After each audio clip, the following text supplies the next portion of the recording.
Production by Liang Gu, Zhu Ziqing's prose. Forward. Wu Weigong Li Shuping. In the development of modern Chinese prose, the achievements and influence during the May 4th movement were the highest, and Zhu Ziqing's prose creation and writing were the highest achievements during this period. As a master of prose, Zhu Ziqing's name will always be written together with the history of modern China and prose. Lu Sun once said, the success of prose and sketches during the May 4th movement was almost greater than that of novels, operas, and poems. The crisis of essays, indeed, the May 4th movement. Among the various categories of literature during the period, prose's achievements were the most outstanding. Zhu Ziqing also spoke highly of the achievements of prose on essays in modern China. He said, the most developed ones are essays and essays. Various publications have become popular in the past 3 or 4 years. They have published many essays intentionally or unintentionally. In the past year, there have been more and more such publications. Short pieces of prose became extremely popular for a while. In the preface to Back, he said, as far as prose is concerned, the development in these 3 or 4 years is indeed brilliant.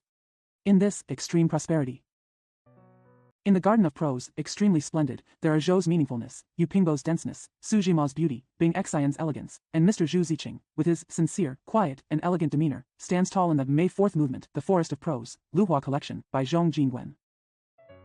First published by Zhongzhong Book Company in 1929, his prose, with its unique artistic style of beautiful prose, adds a magnificent color to modern Chinese prose, establishes a new aesthetic feature for modern Chinese prose, and sets up a model of beautiful vernacular prose.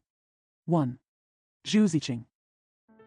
Born on November 22, 1898 in a feudal family of small bureaucrats in Donghai County, Jiangsu Province, his original name was Zi Hua and his nickname was Qiushi. When he was 6 years old, he moved to Yangzhou with his family from the East China Sea. He grew up in Yangzhou, so he called himself a Yangzhou native. 1916. He graduated from Jiangsu Provincial No. 8 Middle School, later Yangzhou Middle School, and was admitted to the preparatory course of Peking University, and later transferred to the Department of Philosophy. After graduating in 1920, he worked as a middle school Chinese teacher in Jiangsu and Zhejiang for 5 years. In 1925, Tsinghua University established an undergraduate department, which was recommended by Yu Pingbo. He served as a professor at Tsinghua University and served as the director of the Chinese department. From then on, he served Tsinghua University throughout his life. When the anti-Japanese War broke out in 1937, he moved to Kunming with Tsinghua University and worked as a professor at Southwest Associated University. In 1946, he moved back to Peiping with Tsinghua University and was still a professor. Professor and head of the Chinese department, died on August 12, 1948. As a scholar and professor, Zhu Ziqing has profound attainments and achievements in the fields of classical literature, Chinese education, linguistics, literature and art, and aesthetics. His contributions are manifold. Especially classical literature research and Chinese language education are the most prominent. Classic Chang Tan is a collection of essays written by Zhu Ziqing who systematically commented on ancient books such as The Book of Songs, Spring and Autumn, Chu Ci, Historical Records, Han Shu, etc. It is written in a profound and simple way. It is still an introductory guide for young people to study classical literature. Shi Yan Ji Bian is his most profound work. It makes a longitudinal and detailed investigation of the 4 aspects of poetic theory, poetry Yan Ji, poetry teaching, Bixing, and Qingbian. Learn their origins and evolution history. This corrects the fallacy. He also made in-depth research on 19 ancient poems, Yuefu poems, Tang and Song poems, and made careful chronology research on Li He and Tao Yuanming. Issues in Tao Yuanming's genealogy. Li He Chronicle and other works. He is rigorous in his scholarship, has comprehensive information, and has keen thinking. He has written nearly 1 million words in this field. Zhu Ziqing has always been concerned about Chinese language education in middle schools and universities. He and Yi Xingtao co-authored Chinese Language Teaching. Examples of intensive reading guidance, examples of skimming reading guidance, etc., books. He compiled a variety of teaching materials and textbooks. Before his death, he co-edited Enlightened Advanced Chinese Textbook with Yi Xingtao and Lu Shuxiang. He is a rare Chinese educator. As Yi Xingtao said, he is a dedicated and competent Chinese language teacher and literature teacher. Yi Xingtao's Mr. Zhu Peixian. Throughout Zhu Ziqing's life, we can see that he was not only a poet and essayist, but also a famous scholar and professor, and more importantly, a radical democracy fighter. As a democratic fighter, Zhu Ziqing has been pursuing light and truth since his youth, shouting and singing for them, searching for them from above and below. But life inevitably gave him the depression of the times and personal hesitation, so that he hid in his study for a long time. However, after all, Zhu Ziqing was an upright intellectual who persistently searched for truth, reason and light in order for his troubled motherland to achieve Phoenix Nirvana. Once he connected the fate of the motherland with the people's liberation struggle and consciously went to the people, he became a strong revolutionary democratic fighter. In 1945, he returned to Chengdu and said to his wife Chen Zhuyin, in the future, There is no longer a road ahead. We must always see the road clearly and move forward bravely. After hearing that Idwa was assassinated, he no longer hesitated and became a strong fighter in the ranks of the people's struggle. 2 years after returning to Peking in October 1946, Li. The darkest period before Ming Dynasty was the most glorious period in his life. After teaching, he became more and more concerned about the fate of the motherland, looking forward to the birth of new China, and bravely and firmly devoted himself to the democratic struggle against hunger and persecution. Mao Zedong in Farewell. Zhu Ziqing was seriously ill and would rather starve to death than receive the relief food from the United States. We should write an ode to Wen Yidwa and an ode to Zhu Ziqing. They embody the hero of our nation spirit. Singing. Last night at the Chinese and Western Music Song and Dance Conference, the 3 plain songs, Chinese and Western Silk and Bamboo Harmony, really fascinated me. It was like a late spring morning, when the drizzle fell silently on my face, causing moisturizing and relaxing feeling. The fresh breeze blows my clothes, like a lover's breath blowing my hands. I stood on a white vitriol stone corridor. After the drizzle, it was as if it had been coated with a thin layer of cream. It became smoother and more lovely when I stepped on it. The drizzle is like ox hair, Yangzhou is called. Drizzle. This is in the garden. The flowers are still having their clear dreams. The light rain secretly washes away their dirt, and their sweet and soft luster shines. There they are washed under the flashy beauty. I can see the quiet red color they hide when there is sunlight. The desolation, the purple, the white and green with a wry smile. What used to be beautiful before my eyes now has a dull color. Is it because I am worried about the end of youth? Is it feeling the sleepiness of youth? Probably because of the misty rain, the garden lost its rich fragrance. The trickling east wind only blew wisps of hungry floral fragrance, mixed with the smell of damp grass and the taste of earth. In the fields and swamps outside the garden, freshly planted rice seedlings, young and strong wheat, and the fresh steam of the shady willow trees come from time to time. Although these are not sweet, they can strongly stimulate my nose and make me feel pleasant and tired. Behold, that is all that is in the song. I listen with my ears, eyes, nose, tongue, and body. I also sing with my heart. Finally, I was struck by a healthy paralysis. So it's all about the song. From then on, I only sang and listened to the songs alone. There was only singing in the world. Originally published in Current Affairs newspaper Shuad Deng Supplement on November 5, 1921. Civilization on board ships. Civilization on board ships. First night cruise. From Shaoxing Fuqiao to Xixing Ferry. There are gasoline ships from Shaoxing to Xixing. Because I was eager to come to Hangzhou, and because I have been traveling by train and ship for years, I also wanted to go back to the ship and experience the unique joy of the life of my ancestors, so I ignored the persistence and persuasion of my relatives to stay. They said it was very hard on the ship, so they resolutely got off the ship around 6 p.m. With the gasoline ship of material civilization and the ship of spiritual civilization, we can wander around and enjoy it. It is really the happiness of the Chinese people in the 20th century. Most of the passengers on the ship were small businessmen. The 2 military officers were the exception. There was not a single scholar official on the ship. I could only make up a few, because I had studied for several years and became a doctor, but I was an exception. Really, that guy. Where has the doctor gone? Needless to say, they are all in the ship. Although the scholar bureaucrats also held up the banner to support spiritual civilization, they could not help but fail, and they were deceived by the grandson of material civilization, a little naughty man full of oil and gas, who could not bear to do harm to him. Forget about that old friend. So although the ship was sailing as usual, its luster had been greatly reduced. This is indeed something that can be lamented, and the cry of the quintessence of the country will perish does not seem to be in vain. Wow, who is to blame? Now that we have arrived on this ship of spiritual civilization, it would be worthwhile to investigate the spiritual civilization on board. But where to start? This was a bit embarrassing, and while he was hesitating, a woman happened to come. I said, coming, as if I saw it with my own eyes, but who knew otherwise? I knew she was coming. It was when I heard her sharp voice. As for her face, I haven't seen her yet. The first thing to blame is my short-sightedness, the second thing to blame is the astonishing twilight, and the third thing to blame the spiritual civilization of men and women sitting separately. Woman sitting in front. The man was sitting in the back, the woman was at least 2 feet away from me, so her face couldn't be seen. Wait a minute, this is such a strange thing, and there are regrets in the words. You may guess how beautiful the woman is. But who would have known that it was not the case? I also looked at it roughly. They are just yellow-faced women from the countryside. As for the sharp voice, it is common for young women, so it is not surprising. However, this time, the sharp voice of the woman who came actually caused the writer to work, but there was another reason. In that voice, she expressed her protest against the spiritual civilization in the ship. She said, men and women are all human beings. She wanted to sit in the back, because the front was too crowded, for no other reason, combined, declared, and the people in the ship rules are not allowed. The boatman stopped her, and she took advantage of the fact that she was no longer a girl, so she became shameless. He boldly said that sentence slowly. She then sat down while the critics began to talk. A boatman was walking along the edge of the boat and said casually, "Men and women are all human beings, yes, that's right.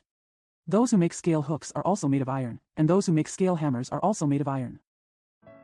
The anchors are also made of iron, they are all iron." This section of criticism is probably very clever. It says what all the critics want to say, so all the beaks are silent, and it becomes a conclusion. As for the woman, in fact, she has already sat down. It is difficult to sing with the palm of my hand, or, she satisfied all the critics. Don't comment on the grand theory. Although all people have a sense of right and wrong, it is really a shame for businessmen and businessmen to be able to discern the great defenses of famous religions in such a detailed way. After all, China is a land of etiquette and righteousness, and an ancient civilization. Original note, together. I regret that I should blame the spiritual civilization of men and women sit separately. Misfortunes never come singly, and another woman happened to come. She came with a man. Yeah, take the man with you. Exactly, that's why misfortunes never come singly. Speaks the Hangzhou dialect of Shaoxing very well. A white face is faintly revealed in the darkness. With it, it is 50 or 6 points urban. According to their rules, the boatman wanted to separate the pair of children. The man was embarrassed to say anything, but the woman rushed to say, "We are a bunch of children." The word that was too affectionate, actually in. "Behave yourself," said the boatman. So the boatman shouted in command, "We have our own rules, and it doesn't matter whether you are a bunch of students or not." Everyone smiled. Some said in deep thought, "A bunch of raw ones?" Some were surprised and said, "A bunch of raw things." Some ridiculed, and some said, "Humph. A bunch of raw ones." In this situation where you are surrounded by enemies, no matter how sharp your tongue is, you have no choice but to obey. Women, obey, this is her specialty. I just saw that she didn't argue or feel upset, and she still talked to people as if nothing had happened. Then you know that she is indeed convinced. This cannot but be grateful to the boatmen and passengers for their defending the law. In terms of rewards for their merits, the boatmen, in particular, are second to none. Woohoo, it can be windy. Back view. Back view. It has been more than 2 years since I last saw my father, and what I cannot forget is his back. That winter. My grandmother died, and my father's errands were handed over. It was a day when misfortunes never come singly. I went from Beijing to Suzhou, planning to go home with my father for the funeral. When I arrived in Suzhou, I saw my father, saw the messy things in the courtyard, and thought of my grandmother again, and I couldn't help but shed tears. Father said, "Things have come to this, so there is no need to feel sad. Fortunately, there is no end to the road." He went home and sold off the mortgage, and his father repaid the shortfall. He also borrowed money to pay for the funeral. These days, the family's situation was very bleak, half because of the funeral, and half because of his father's unemployment. After the funeral, my father was going to Nanjing to find a job. I also want to go back to Beijing to study, so we can go together. When I arrived in Nanjing, a friend made an appointment to go sightseeing and stayed for a day. On the second day in the morning, I had to cross the river to Puku, get on the train and go north in the afternoon. My father had already decided not to send me off because he was busy with work. I asked a hotel waiter I knew well to accompany me. He repeatedly asked for tea and room, very carefully. But he finally felt uneasy, fearing that the waiter might be inappropriate. He hesitated for a while. In fact, I was already 20 years old at that time and had already been to and from Beijing 2 or 3 times, so it wasn't that important anymore.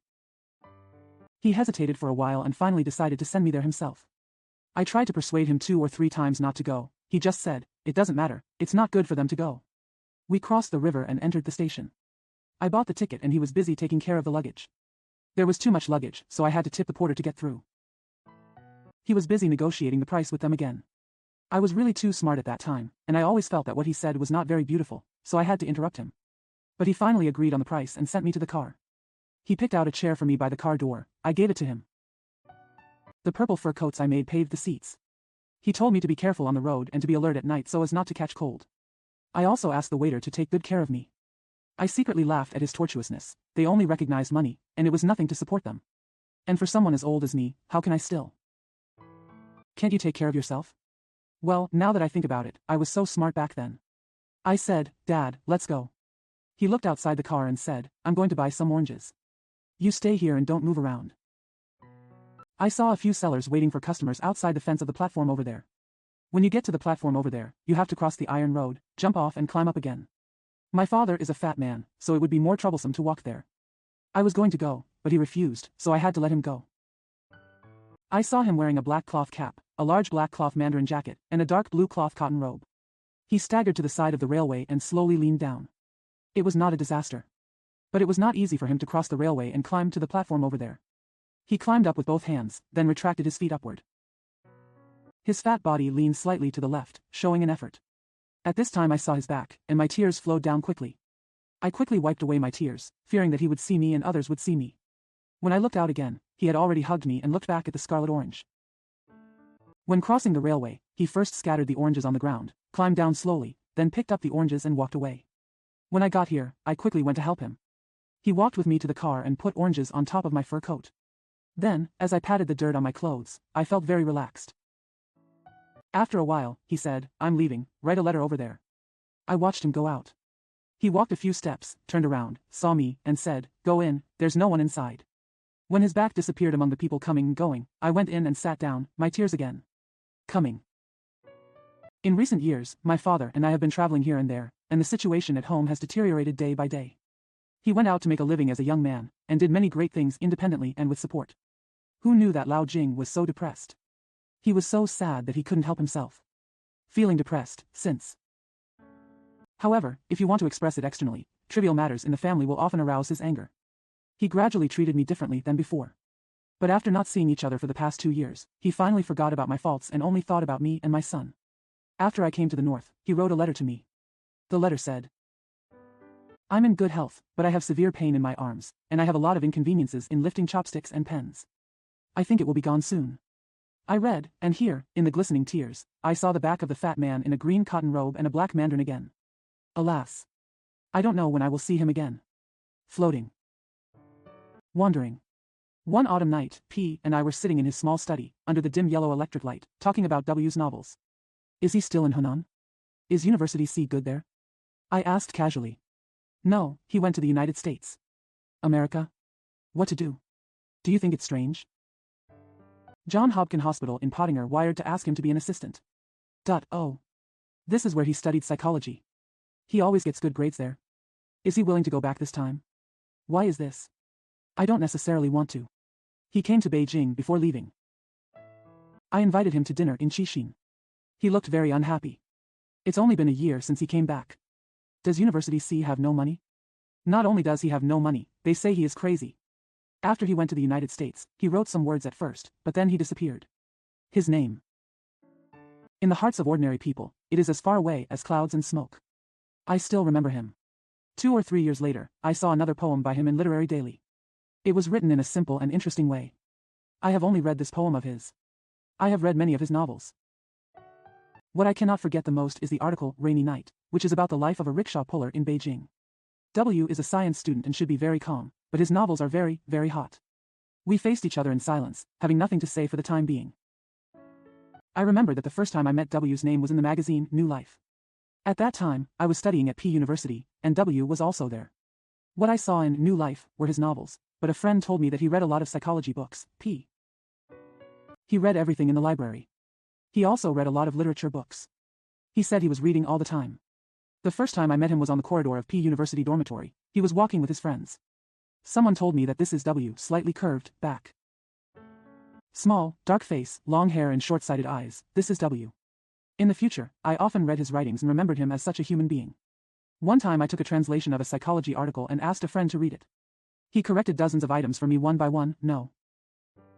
There was a word of relaxation. The shame and gratitude remain in my heart forever. I thought about that night in Hangzhou again. He suddenly came to see me. He said that he and P had been traveling for 3 days and were going to Shanghai tomorrow morning. He was originally from Shandong. When he came back to Shanghai, he wanted to go to the United States. I asked about Columbia University's Psychology, Philosophy, and Science Methods magazine. I knew it was a famous magazine. But he said that there is often not a good article in it every year, and it has no meaning or thought. He said that psychologists had recently held a conference in the UK. What some people say is interesting. He casually wrote the title of The Science of Philosophy and its publication address on the back of a book on the table with a pencil, saying that it was a new book and you could read it. He said yes and left. I took him to the hotel. I saw a copy of Life and Geography spread out on his bed, so I took it over and flipped through it. He said this was a small, famous and very good book.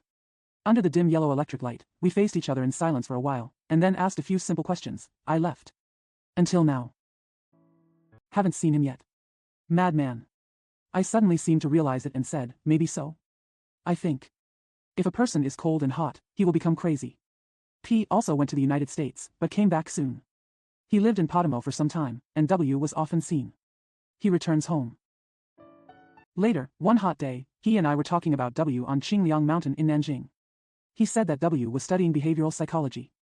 He was in the laboratory almost all the time. He dissected many mice and studied their behavior. P said that he originally wanted to study psychology. But after seeing the rat's dying tremors, his hand holding the knife trembled so much that he couldn't let go. So I had to change my career. And W is playing swordsmanship, but, hesitantly full of ambition, P feels that it is out of reach. P also said that W has studied animal behavior for a long time and has seen everything about their lives. It's just that there is no big reason behind the tricks played by those physiological desires, such as appetite and sexual desire. Therefore, it is assumed that human life may not have any other noble motives. The first thing we must admit is that we are animals, and this is a real person. This is indeed how W behaves. P said that he also believed W's words. Indeed, P's attitude was very different after returning to China. W, however, a person who only cares about himself, would find a believer like P. He himself may not have expected it. A letter. A letter. I have lived in Beijing for more than 2 years, and everything passes normally. Speaking of blessings, this is also a blessing.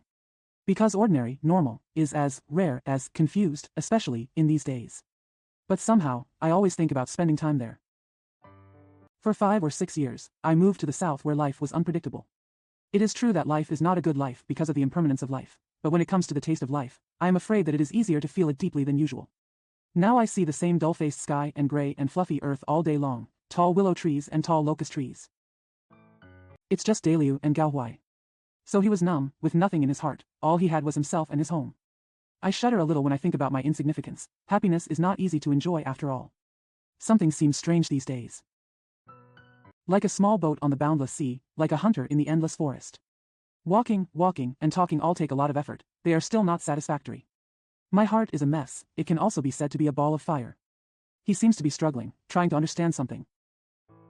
But nothing seemed to make sense. Where does one start from? 17 histories. It can be used as a footnote for my recent work. Yesterday someone suddenly mentioned the poem My South. This was after I first arrived in Beijing 2 years ago and drank 2 cups of lotus white in a village shop. Painted with a letter pen. Now that I think of that scene, it seems a bit fuzzy. As for what was said in the poem, it is even more distant. But it happened like this. After lunch today, I accidentally picked up an old magazine to entertain myself, but I flipped through a letter I sent to S 3 years ago.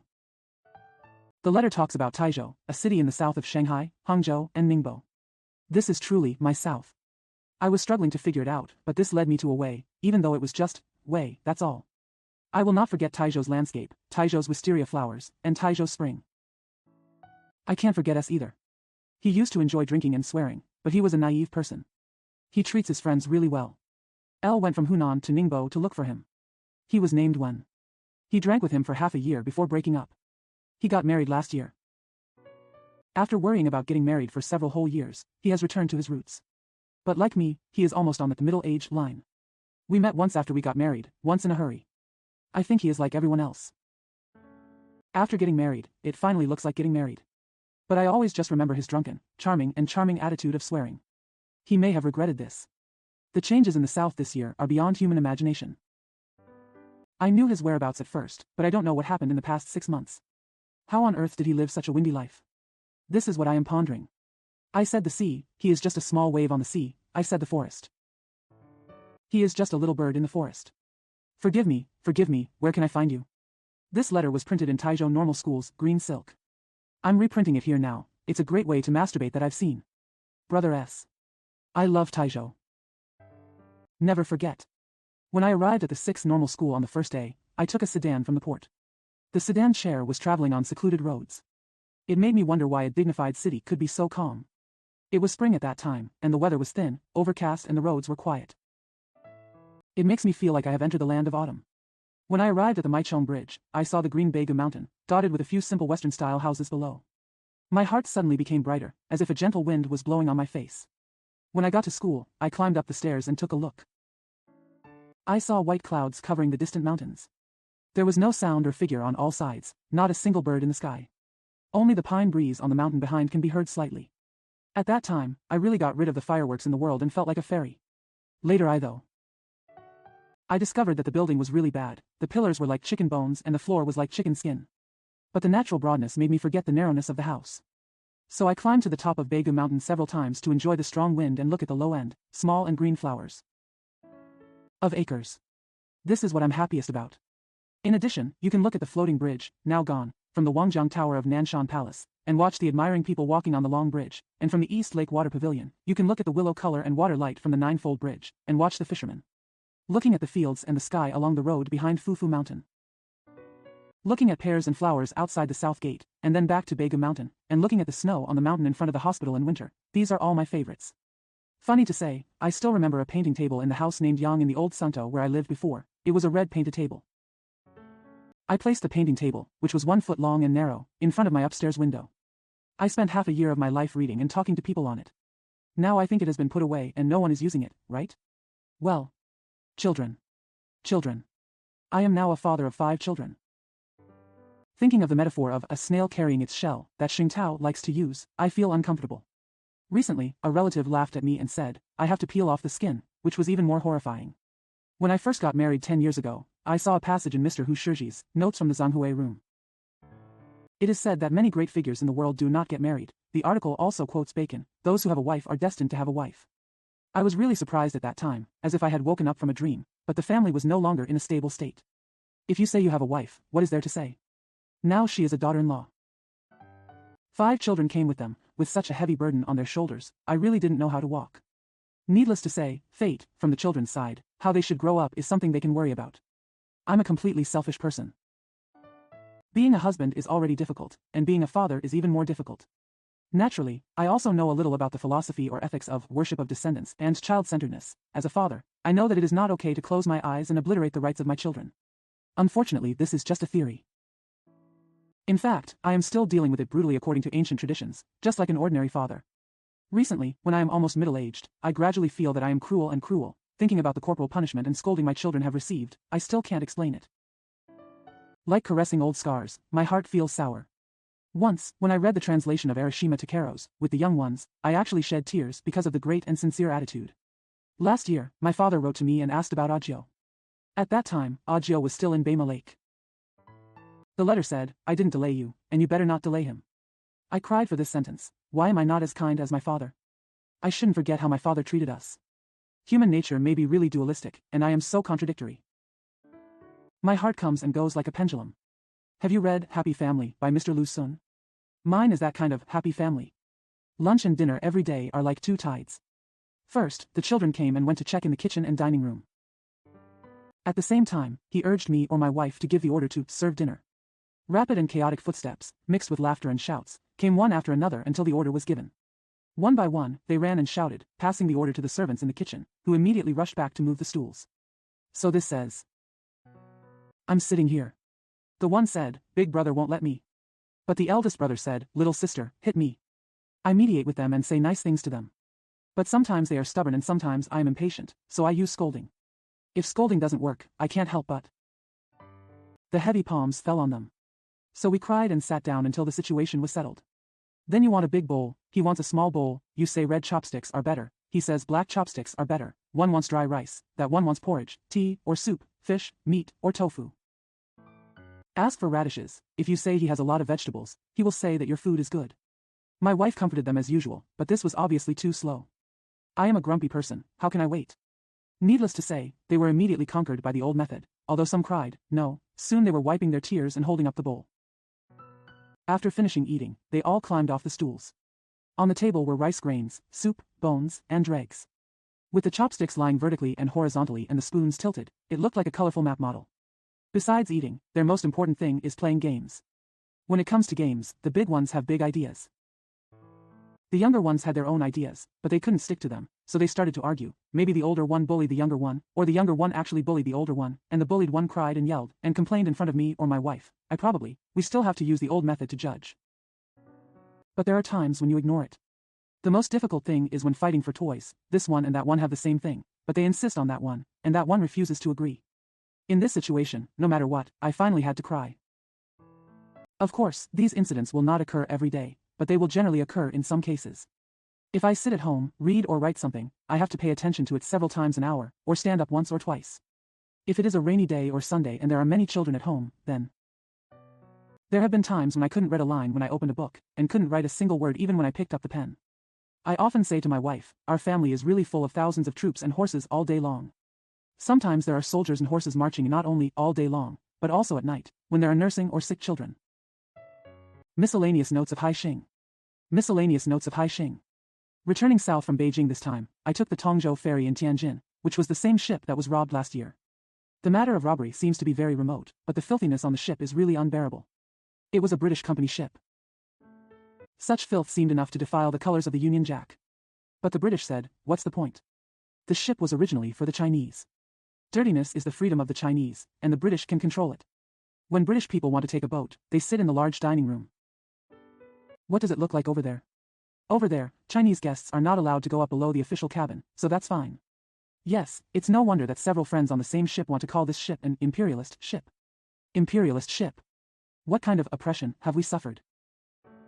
Yes, yes. Now let me talk about the waiter. If there is anyone I always hate, it must be the waiter in Ningbo. Their territory is, on the one hand, the ship, and the other, the hotel.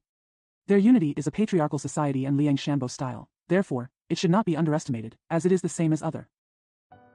The same as the Ningbo gang. Their duty is to take care of tourists, but in fact, it is just the opposite. What tourists get from them is insults, intimidation, and deception. In China, there is a saying that traveling is difficult because of traffic. Due to inconvenience, but with the convenient transportation now. Even people who are experienced in traveling still sigh like this from time to time. Why is this? I think the difficulties faced by waiters and dock workers are sometimes even more difficult than just the inconvenience of transportation.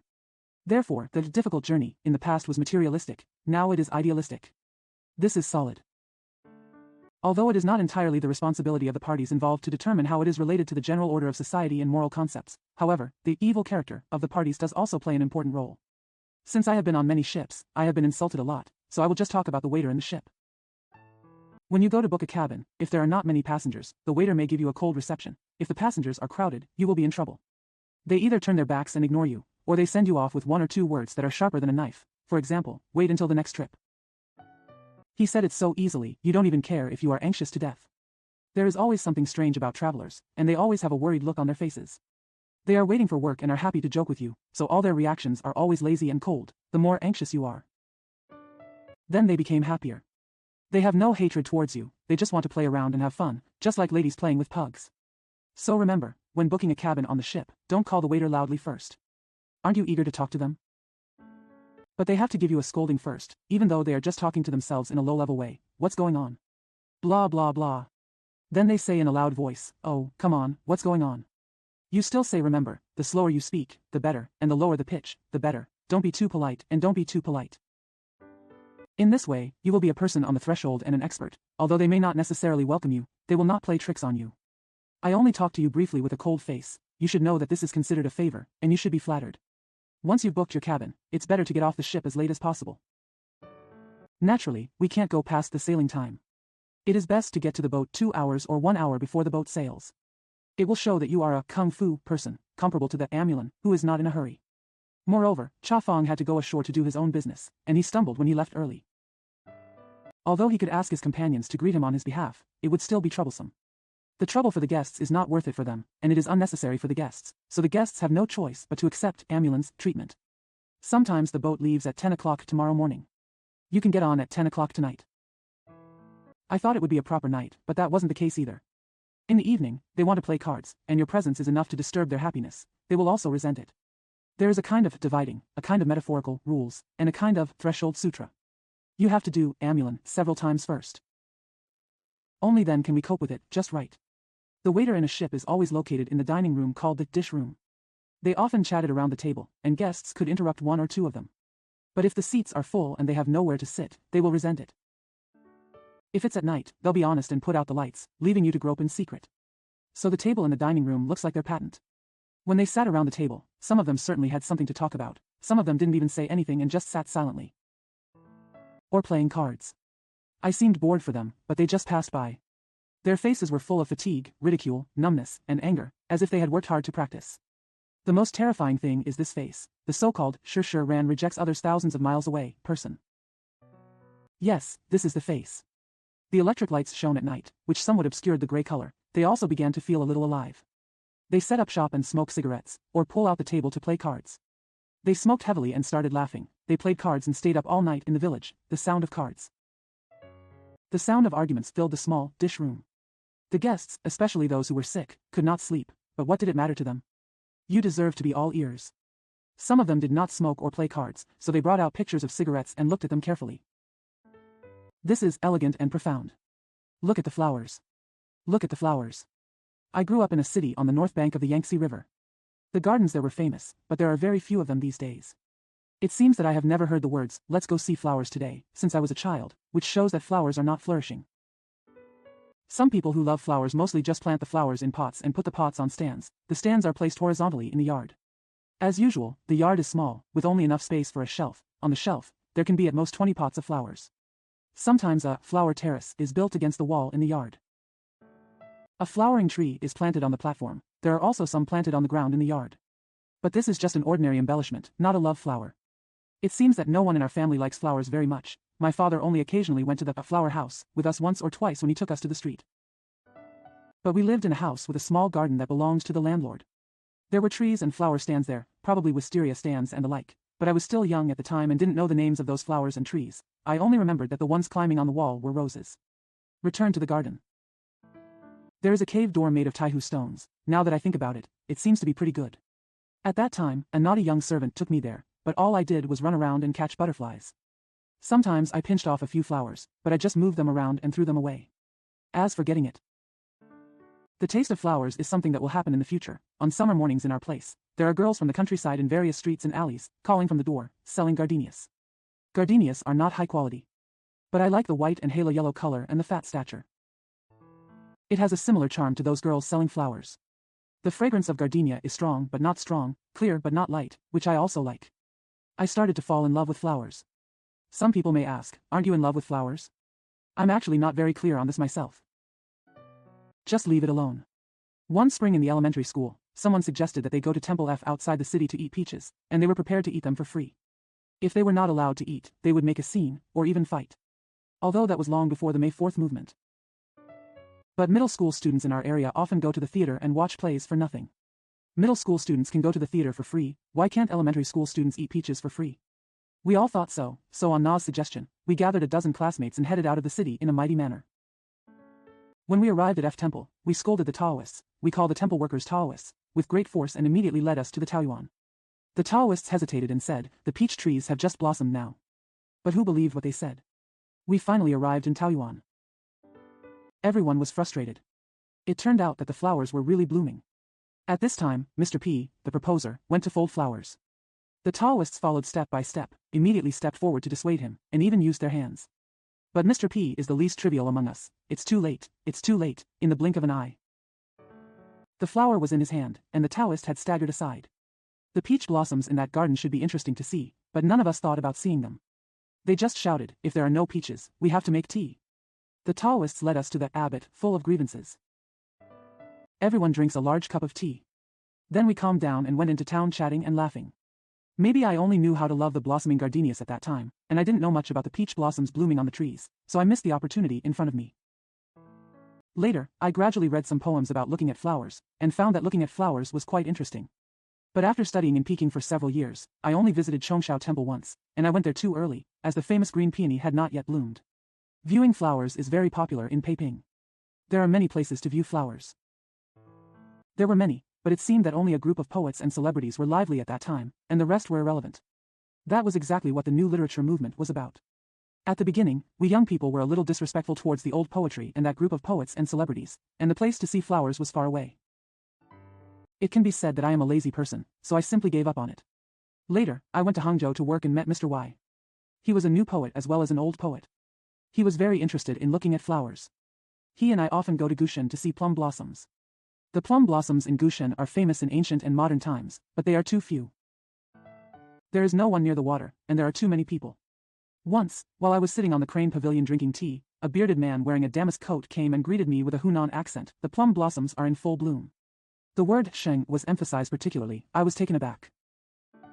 But what surprised me was just the sound of sheng in his mouth. Whether the flowers bloomed or not didn't really matter to me. To the deceased wife. To the deceased wife. Qian, time flies so fast, you have been dead for 3 years in the blink of an eye. The world has changed so many times in the past 3 years, but you may not pay attention to these things, I know. The first thing you care about is your children, and the second is me. My child and I share your world equally. You are like this today. If you still know after you die, you will still be like this in the future. Let me tell you, when I came home in the summer, Meyer was very tall and strong, a head taller than me. Runner's father said he was the best, but he was not as fat as before. Kai Ji and Roder are both good. Wooer, the whole family praised her for her good looks, but she developed eczema on her legs. Sitting on the bamboo bed all day long and not being able to get off it looked very pitiful. Lure, what can I say? You understand that you also talked to your mother before you died. This child can only be raised and played with. How many months has this child been born? Your lung disease becomes serious. I advise you to stay less close to him, just supervise and take care of him. You couldn't help but pick her up and hold her sometimes. But when you were sick, you did it for him, and you were considerate enough. He was sick a lot that summer. You have been busy all day, giving soup, medicine, cold and warm, and you have not even had a good sleep. There is not a single thought of yourself there.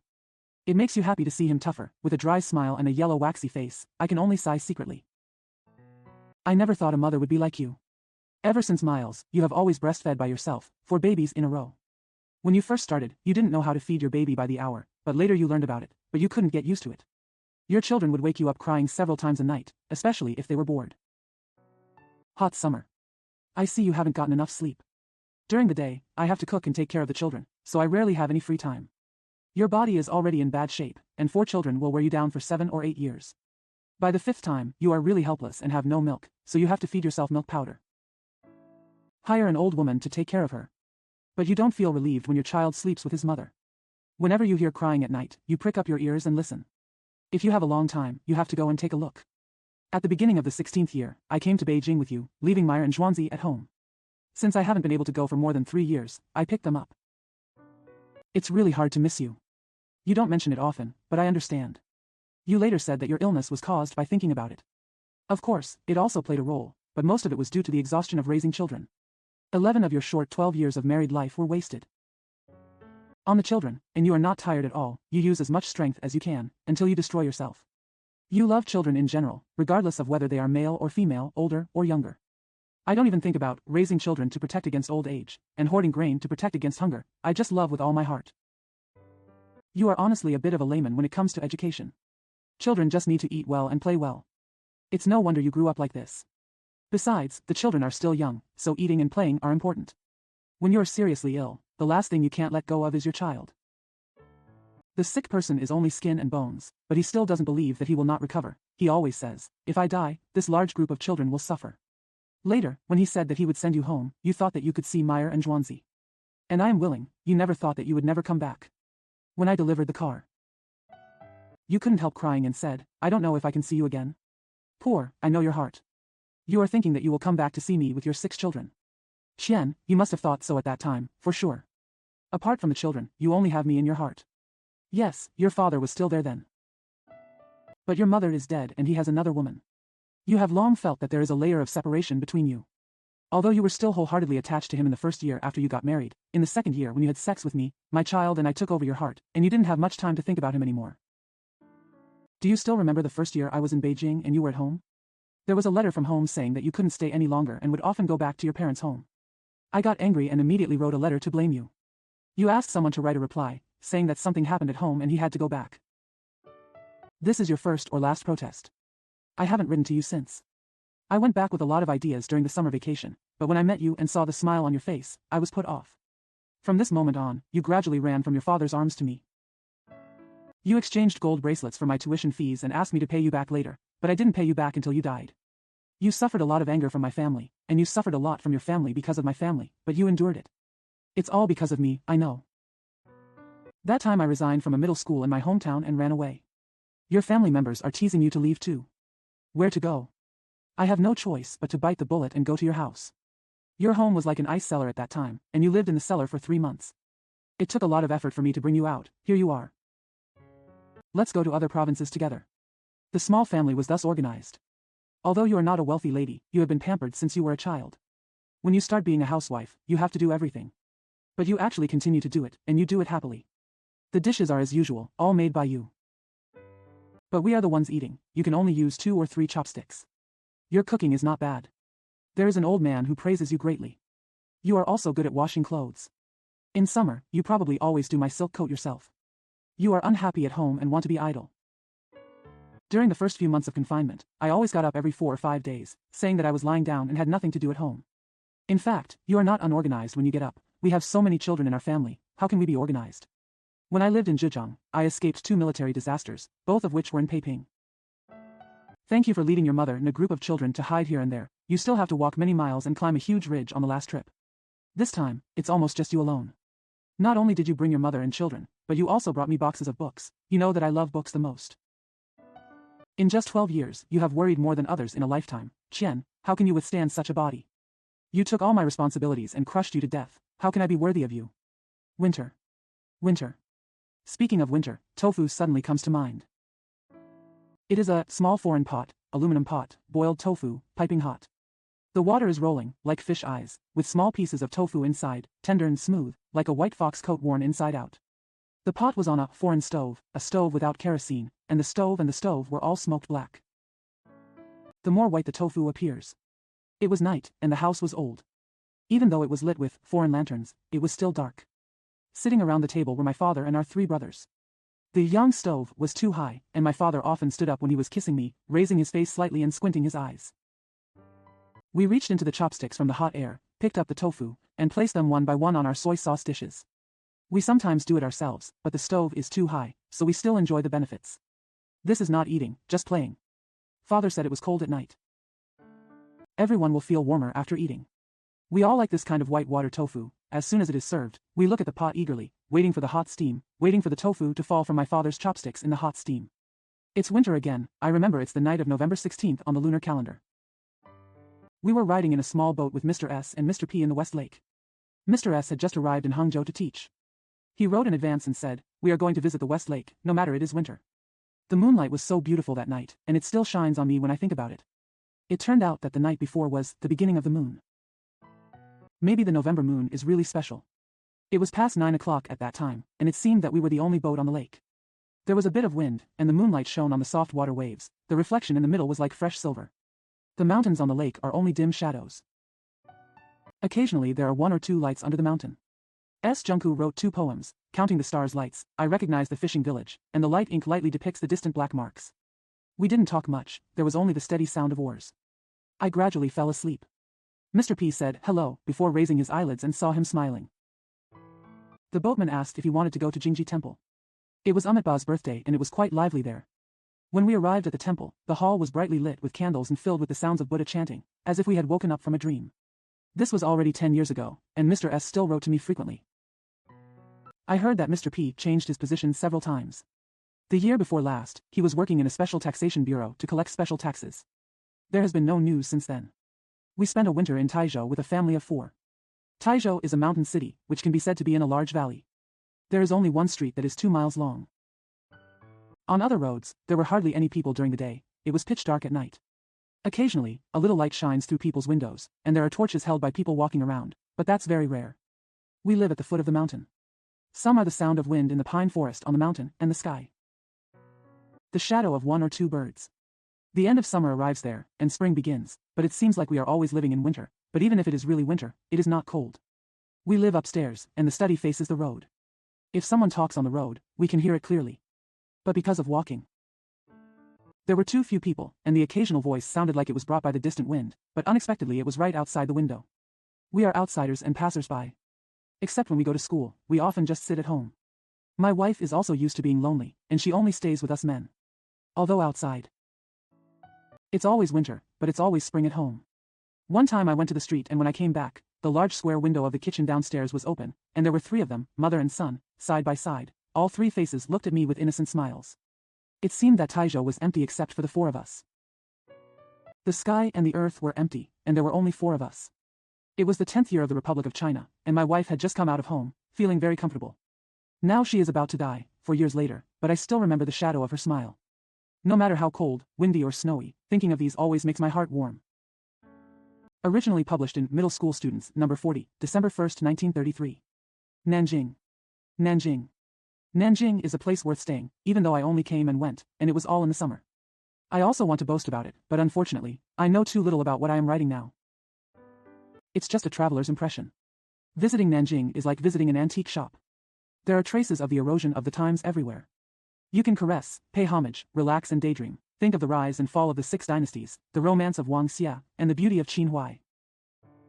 These may just be old tunes, but after some consideration, they become different.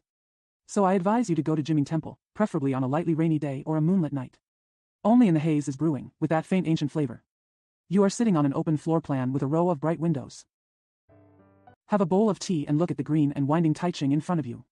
The clear, desolate and cold Xuanwu Lake outside Taiching looks like a painting by de Dizzy. The row of windows in Homing Building is arranged most thoughtfully, allowing you to see a little, not too much, not a little. There is a well behind the temple for irrigation. This is not the Rouge Well, where Empress Chen and Zhang Lihua are hiding in a pile. The Rouge Well is not on the roadside, so you have to spend some time looking for it. There is no well railing on the well either. To see it, you have to go all the way to the Ming Dynasty Palace where the ancient relics are preserved. From the garden behind the temple. Picking the way to Taiching, there are no stacks, it is really like a platform. Stepping on the fluffy grass, I felt indescribably quiet.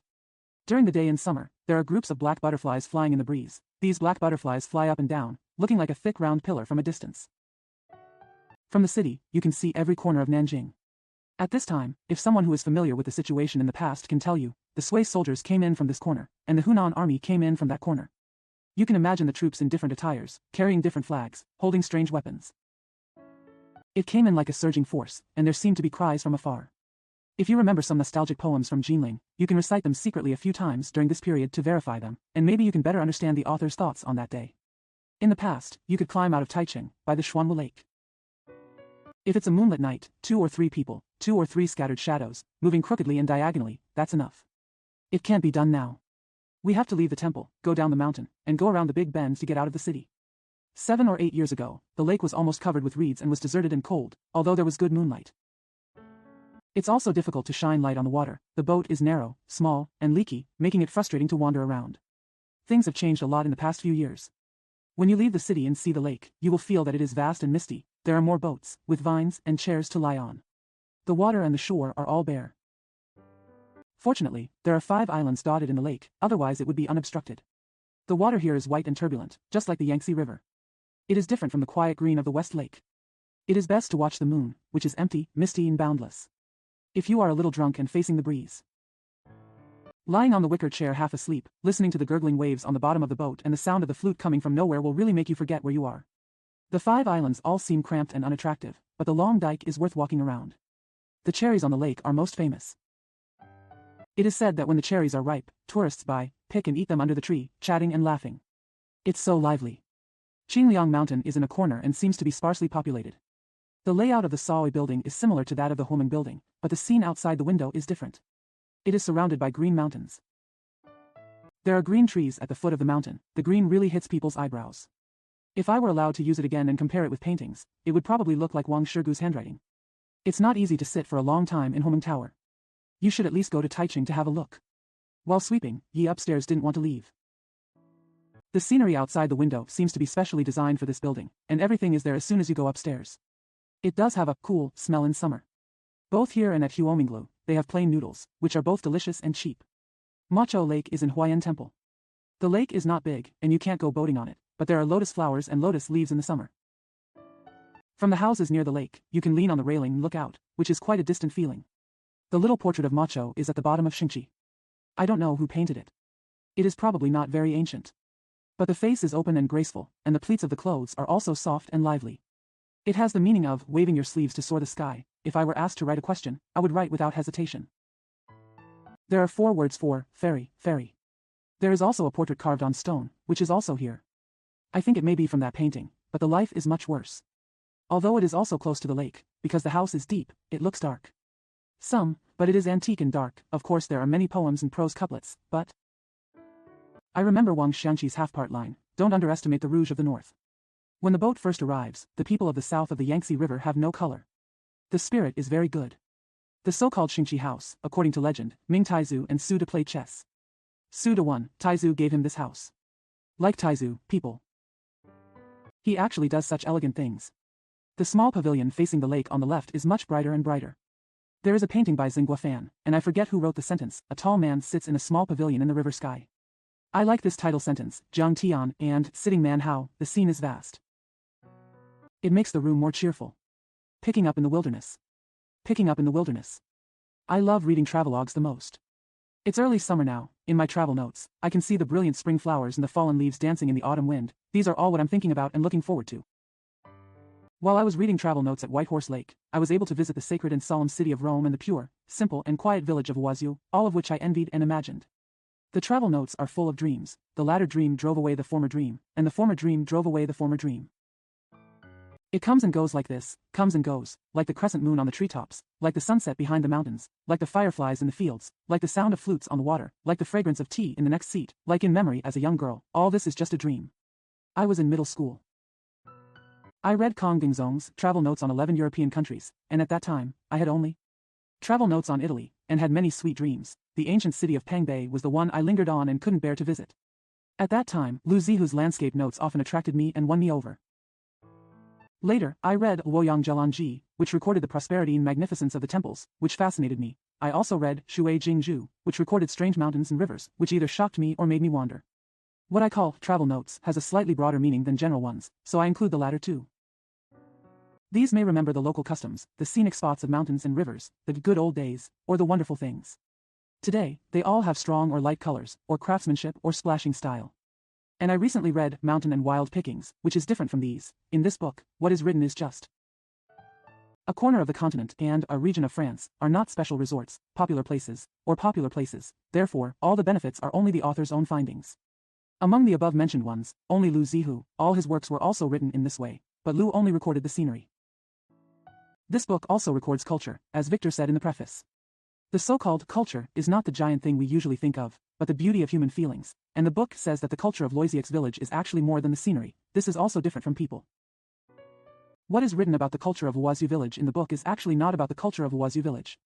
It is just that the author, Mr. Sun Fushi, secretly and skillfully tells us his philosophy in his philosophy of life. So it says, a region of France. He is the one who writes it.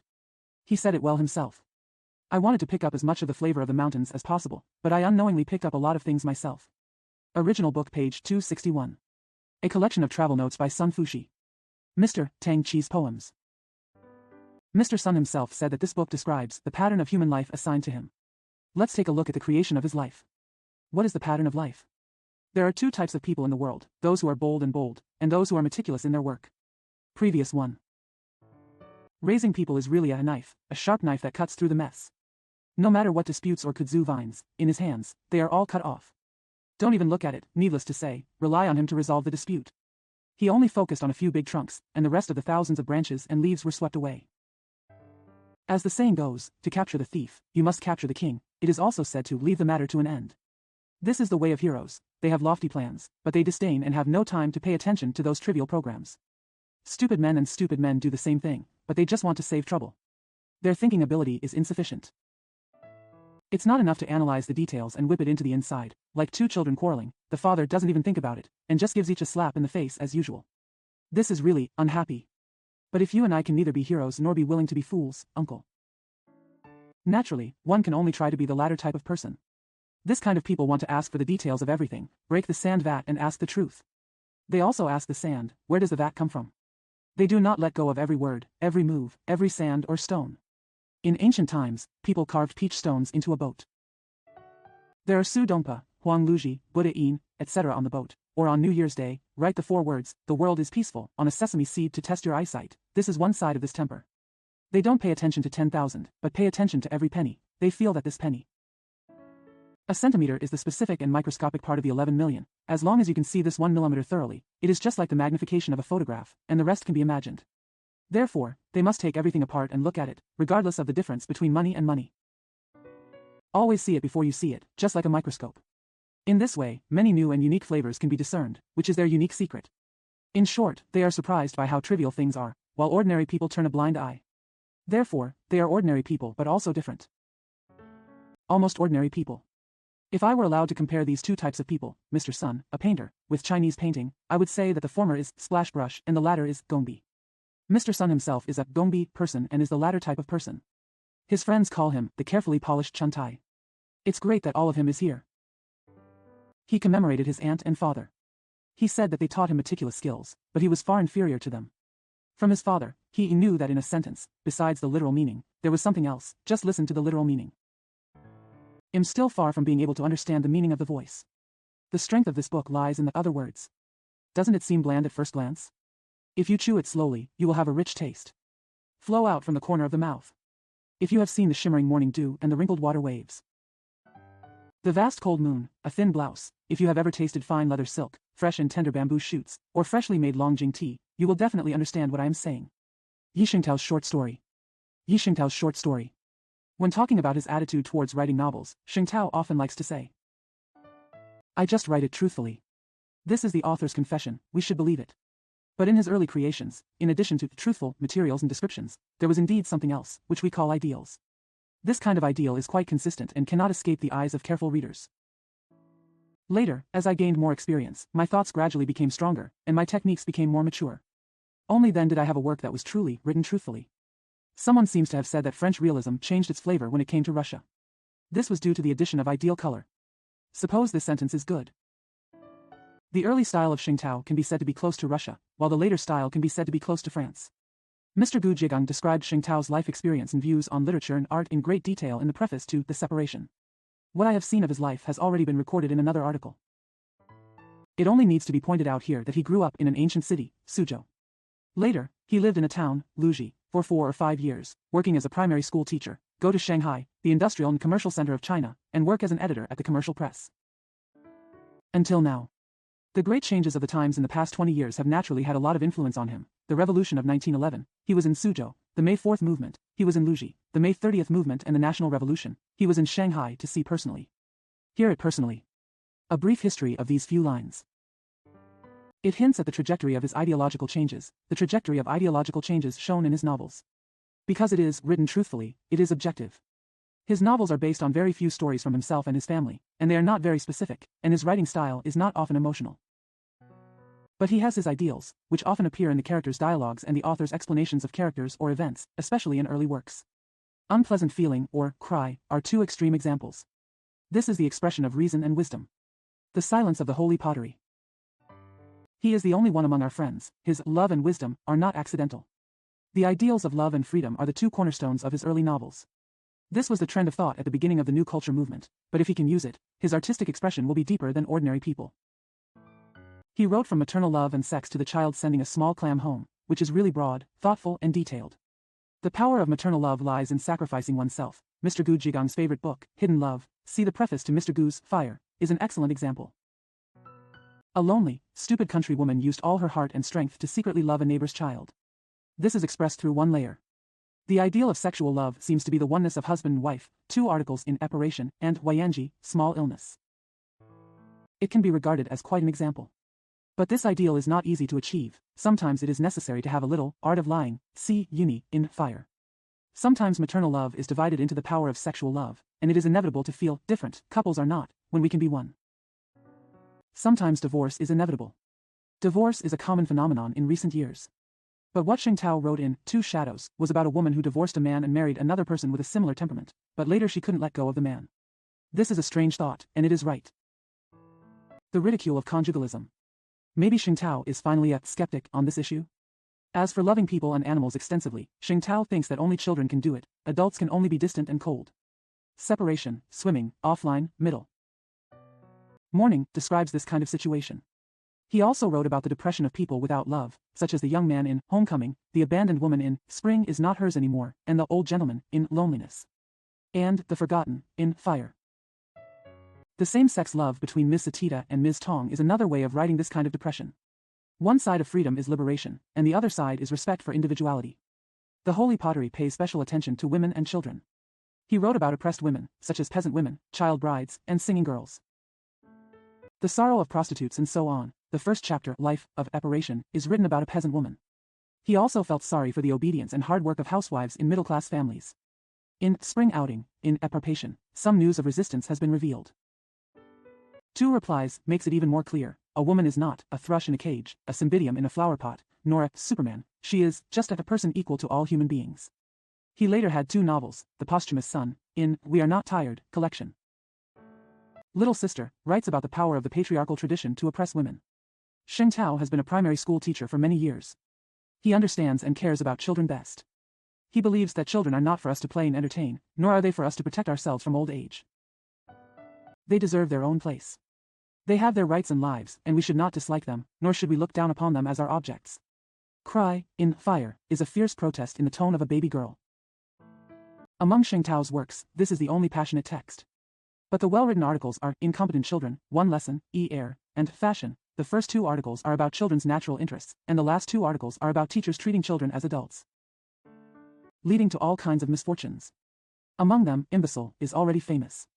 In addition, he also wrote about some farmers who were exploited and exploited. Those were all overwhelmed by the heavy burden of land rent. He longed for a life of art, a life of art, a life of freedom. To develop individuality, but now our lives are all restricted to certain models or methods. Sheng Taoji hates these models or methods. Under these methods, he only feels an illusion of himself surrounded by vast illusions. See, unpleasant feeling, in Epuration. Rome. Rome. Rome is the capital of a great empire in history. When you imagine it, it always looks like 1,000 things. Now, although its glory and glory have long passed, it has emerged from the scattered ruins.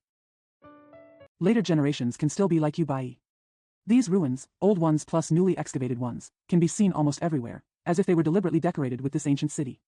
A few stone pillars here and a few broken walls there, carrying the dust of the past, are stuck alone in the big pit. Although the sun shines at noon in summer, it is dim and dim, not much, not too energetic. The Forum Romanum is the largest. This is the center of the ancient Roman city, with the remains of courts, temples, and residences.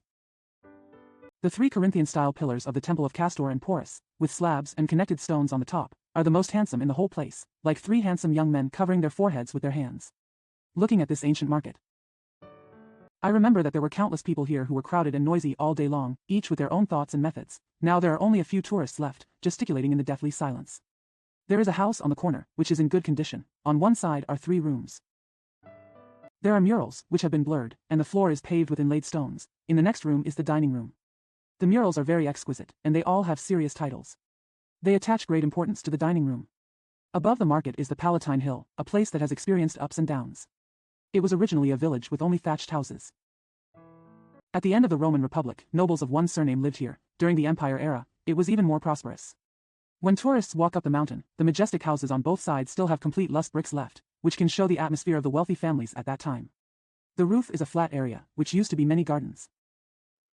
The general name is Finis Garden, which is also an old site 400 years ago. Now it is decorated with some flowers and trees, and there is a small fountain in one corner. In this garden, you can take in the panoramic view of the ancient market below your feet. To the east of the market is the lion fighting arena, and you can still see its approximate size. Among many magnificent ruins, this one is considered to be in the best condition. The outer wall is a large circle with 4 floors. You have to look up to see the top. The lower 3 floors are all round arches and columns of the same color, while the upper floor only has small rectangular windows and fringes. This simple contrast makes people feel that this building is a whole piece, as if the pines and cypresses reaching into the sky, the old branches and pavilions, do not have any complicated details. There used to be a large plain in the middle. A fortress was built here in the Middle Ages, but now it is full of ruined wall foundations. It's completely different. This place is the lion fighting ring, surrounded by seats for the audience. The lower 2 floors are boxes, the emperor and foreign guests are on the bottom floor, and the upper floor is for nobles. The 3rd floor is for civil servants, and the top floor is flat for civilians. A total of 40,000 to 50,000 people can be accommodated. The lion's cave is still on the next level. There is a direct entrance to the venue. Lion fighting is a kind of punishment, which can also be said to be a kind of judgment. The criminal is placed in front of the lion and let the lion fight him. If he actually kills the lion, he will be on his side and he will be free. But naturally let the lion eat more. These people probably deserve it. Thinking of the misery and terror of the prisoner and his relatives, the happiness of his enemies, the majesty of the emperor, and the curious and tense faces of the general audience, it was like a nightmare. This venue was built in the 1st century and was originally a theater. Later it was used for lion fighting. Not far south of the lion fighting arena is the baths of Caracalla. The ancient Romans paid great attention to bathing, and the bathhouses were all well built. This one is even more gorgeous and beautiful. The whole place is made of marble, and the floor is paved with inlaid stones. There are murals, statues, and unusual utensils. The house is tall, divided into 2 floors, both with round arches, which makes you feel stable when you walk in. The interior is magnificent, complementing the murals and statues. In the center is a large fitness room with 2 fountains. The site covers an area of 6 acres and can accommodate 1,600 people bathing. There are 3 types of bathing: hot and cold water steam. Each one occupies 1 house. The ancient Romans went to the bathhouse not just to take a bath. They could discuss business, settle lawsuits, etc., just like we go to tea shops or restaurants. There are many entertainments here, and they can take a bath after work or after they are tired. Find a few friends and go to the entertainment room to have fun, or go to the living room to talk, which is very free. Now there is only a pile of ruins left. There was originally a lot of marble, but it had already been moved to build churches such as St. Peter's. Scattered objects are displayed in the museum. Inside, what we see are just some towering lust bones standing in the sun, as well as the photos of the baths of Caracalla, carefully studied by scholars, which are just so-called gourmet meals. Netherlands. Netherlands. For a Chinese who has never lived in Europe during the summer, when he goes to the Netherlands in the north in early summer, he simply feels like it is the new autumn. The sky was dim, the fields were quiet, and the train was moving by as if no one was paying attention. Occasionally, I saw a half windmill at the end of the sky. Motionless, like an iron hand stretching toward the sky. When walking in Switzerland, it is sometimes so quiet, but here, there is no such quietness in Switzerland. Most of Switzerland has mountain roads, which are narrow and winding. Here is a vast plain, and the weather is naturally different. The train gradually approaches the city. I saw a row of houses. The red and yellow colors appear more vivid and eye-catching on the gray background. The pointed roof originally had a triangular base, but the left and right sides were folded near the bottom to form 2 extra corners. It was clever and honest, like a little fat man. Like a little old man again. The Dutch are famous for building houses. When it comes to architecture in modern times, the Dutch are among the best. As we approached Rotterdam, there was a factory with a new look. The house is divided into 2 parts. The nearest part is an inner curve. 2 large rows of glass windows reflect light of varying intensity. The following section is a relatively plain 8-story building with windows also arranged horizontally. The stairwell is entirely made of glass, which looks good from the outside, and is bright and easy to walk upstairs. It is much more sinister and silly than the old stairwell, which is only opened on the wall. Those with small windows are naturally much better. The continuous row of horizontal windows is also a feature of modern architecture. It can only be done with steel and cement. There are 2 styles of horizontal windows in this factory, one with wide windows and narrow walls, and another with wide walls and narrow windows. Some people say that this kind of wall and the window is like a piece of bread with ham between it, but I can't tell whether it is bread or ham. Some people say that this kind of house seems to be fully supported on the glass, which makes people suspect that it will collapse. But I just feel that the continuous horizontal lines are powerful enough to support this. It is more than a big house, and it is very pleasant to look at it. Near the Peace Palace in The Hague, there are also many new-style houses, mostly shops, which are different from factories. The colors should be brighter, and the decoration style should be heavier, roughly in a delicate and exquisite tone. The most exquisite thing is the building, which is sublet to others. It is an irregular geometric shape. Approximately in the middle is a towering and transparent stairwell, bounded by small square grids of black steel. One side is long, like an outstretched arm, the other side is square. There are railings on each floor, with the long side painted in blue and the square side painted in white, against the light yellow windows. People say that new houses in the Netherlands are like ships, which is really nice. These railings are just the stuff on ships. Between the ladders is the chimney. There is also a long and narrow pool in front of the building, shallow, with a statue at the end. Some flowers and plants were planted beside the pool, and there were 1 or 2 chairs scattered around. There are no railings behind the house, but the simple geometric shapes and clear demarcations on the cement wall are very pleasing to the eye. The area is very spacious and quiet. At noon, the building is full of sunlight. Nearby, there are some green trees, which makes people reluctant to leave. There are more new-style houses in Amsterdam. The telegraph office near the palace looks very clever. The electrical company diagonally across the street is plain and simple. The comparison between the 2 is a bit interesting. Nothing else seems to be as beautiful as these 2. But there are still a lot of new buildings in the newly developed areas. If you don't get them, you can go and see them, but you don't know what to do. The Dutch are also famous for their ability to draw. In the 17th century, the Netherlands broke away from the shackles of Spain and gradually prospered, with more and more wealthy families. Since they had enough food and clothing, they naturally thought about some elegant things. Those large mythological and religious paintings were originally used to decorate palace chapels. They are a new country and have no need of these. They only need small-size paintings of local scenery. It doesn't matter whether it's portraits, customs, or scenery, as long as it's Dutch. In these paintings, they see themselves intimately. Since there are many demands, supply will certainly follow. At that time, paintings were on the market, and the prices were similar to leather shoes and vegetables. Among them, genre paintings, genrepictuur, are the most popular. Until now, when people think of Dutch painters, they always think of this kind of painting. The subjects of this kind of painting are very ordinary daily life, and they are limited to indoors, and the light used is often gray and dark. The life of this material is interesting or comical in Xiaoche. A shop that sells wild game can produce a painting, a meal, or even a painting. Some of them are too funny, almost in bad taste. For example, The Five Senses, painted by Moliner, is in the collection of the Mauritshuis Painting Academy in The Hague. Smell, one painting, a woman is holding a child, and he is pulling an arrow. The painting, Touch, is even more bizarre. It depicts a woman sitting and a man puts his hand under her clothes. The woman then raises a shoe and wants to knock it off his head. There are so many famous paintings in this painting academy. Doe's young housewife is drawn in a trivial manner. There are some places that are not ironed. The workmanship of Potter's cow is excellent, not a fly is missing from its body, but it is so lively that the cow almost walks slowly down the wall. The layout is also simple and pure. Vermeer. He painted a scene of his hometown Delft to fully express the quiet and solemn atmosphere. He is a small landscape painter, famous for his good understanding of light and shadow and his mastery of layout. Landscape paintings use a variety of materials, so it is not easy to arrange them carefully. Dutch portrait, Hals. Be a master. But his good things are all in his hometown of Haarlem, and cannot be found anywhere else. In the Rijksmuseum in Amsterdam, there is a performer by him, which is a man playing the pipa with great air. These are 17th century painters. Rhine River. Rhine River. The Rhine, originates in the Swiss Alps, passes through eastern Germany, and flows into the North Sea, with a length of about 2,500 miles. Divided into upper, middle and lower parts. From Mainz. The stretch from Mainz to Cologne is considered the Middle Rhine. All those who cruise the Rhine take this section. The natural scenery is not unusually good. There are unusually many historical sites. Especially Mainz and Koblenz. Between Koblenz and Koblenz, the mountains on both sides are covered with old fortresses, high and low, scattered and mottled. Some are broken, and some are still intact. Here, heroes and thieves lived in the midst. Some were proud of the danger, and some were galloping freely. It was also quite lively. Now he is listless, letting the sun and wind blow, making no sound. Sitting on the ship and looking from both sides, those antique and various fortresses passed by clearly. It was as if he had jumped out of this era and was living an unrestrained life in those fortresses. During this period of travel, the train is not as good as the ship, the morning sun is not as good as the setting sun, the sunny day is not as good as the cloudy day, and the cloudy day is not as good as the moonlight night, plus a few fireflies, fire. It's like looking for a ghost in the grass.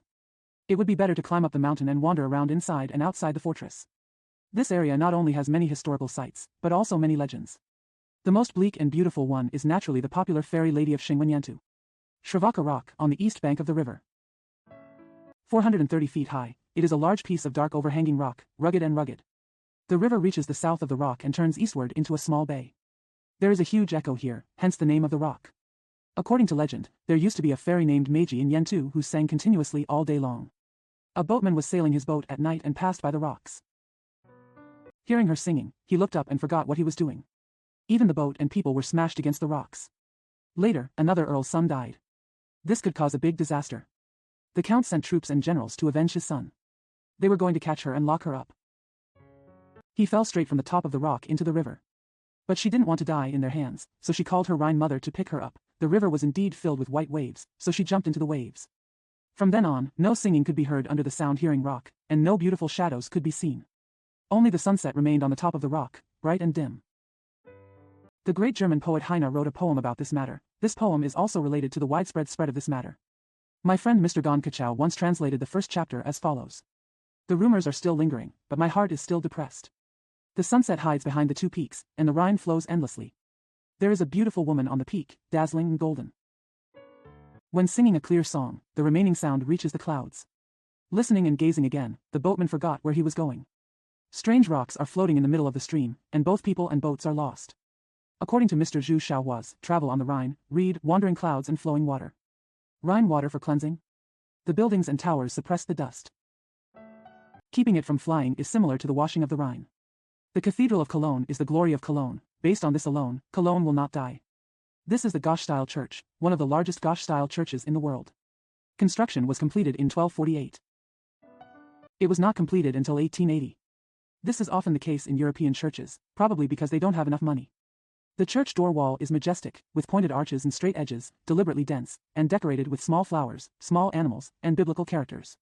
Take a closer look. The craftsmanship is truly amazing. The two spears on the gate wall are 515 feet high and reach into the sky. Go, in the past, wanted to be high and agile, so that the soul could easily reach the sky. This is also promising in the moonlight. The light blue sky is clean, except for two sharp shadows reflected on it.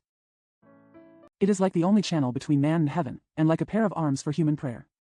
Sen is serious and Mu, not saying a word is worth 1,000 words.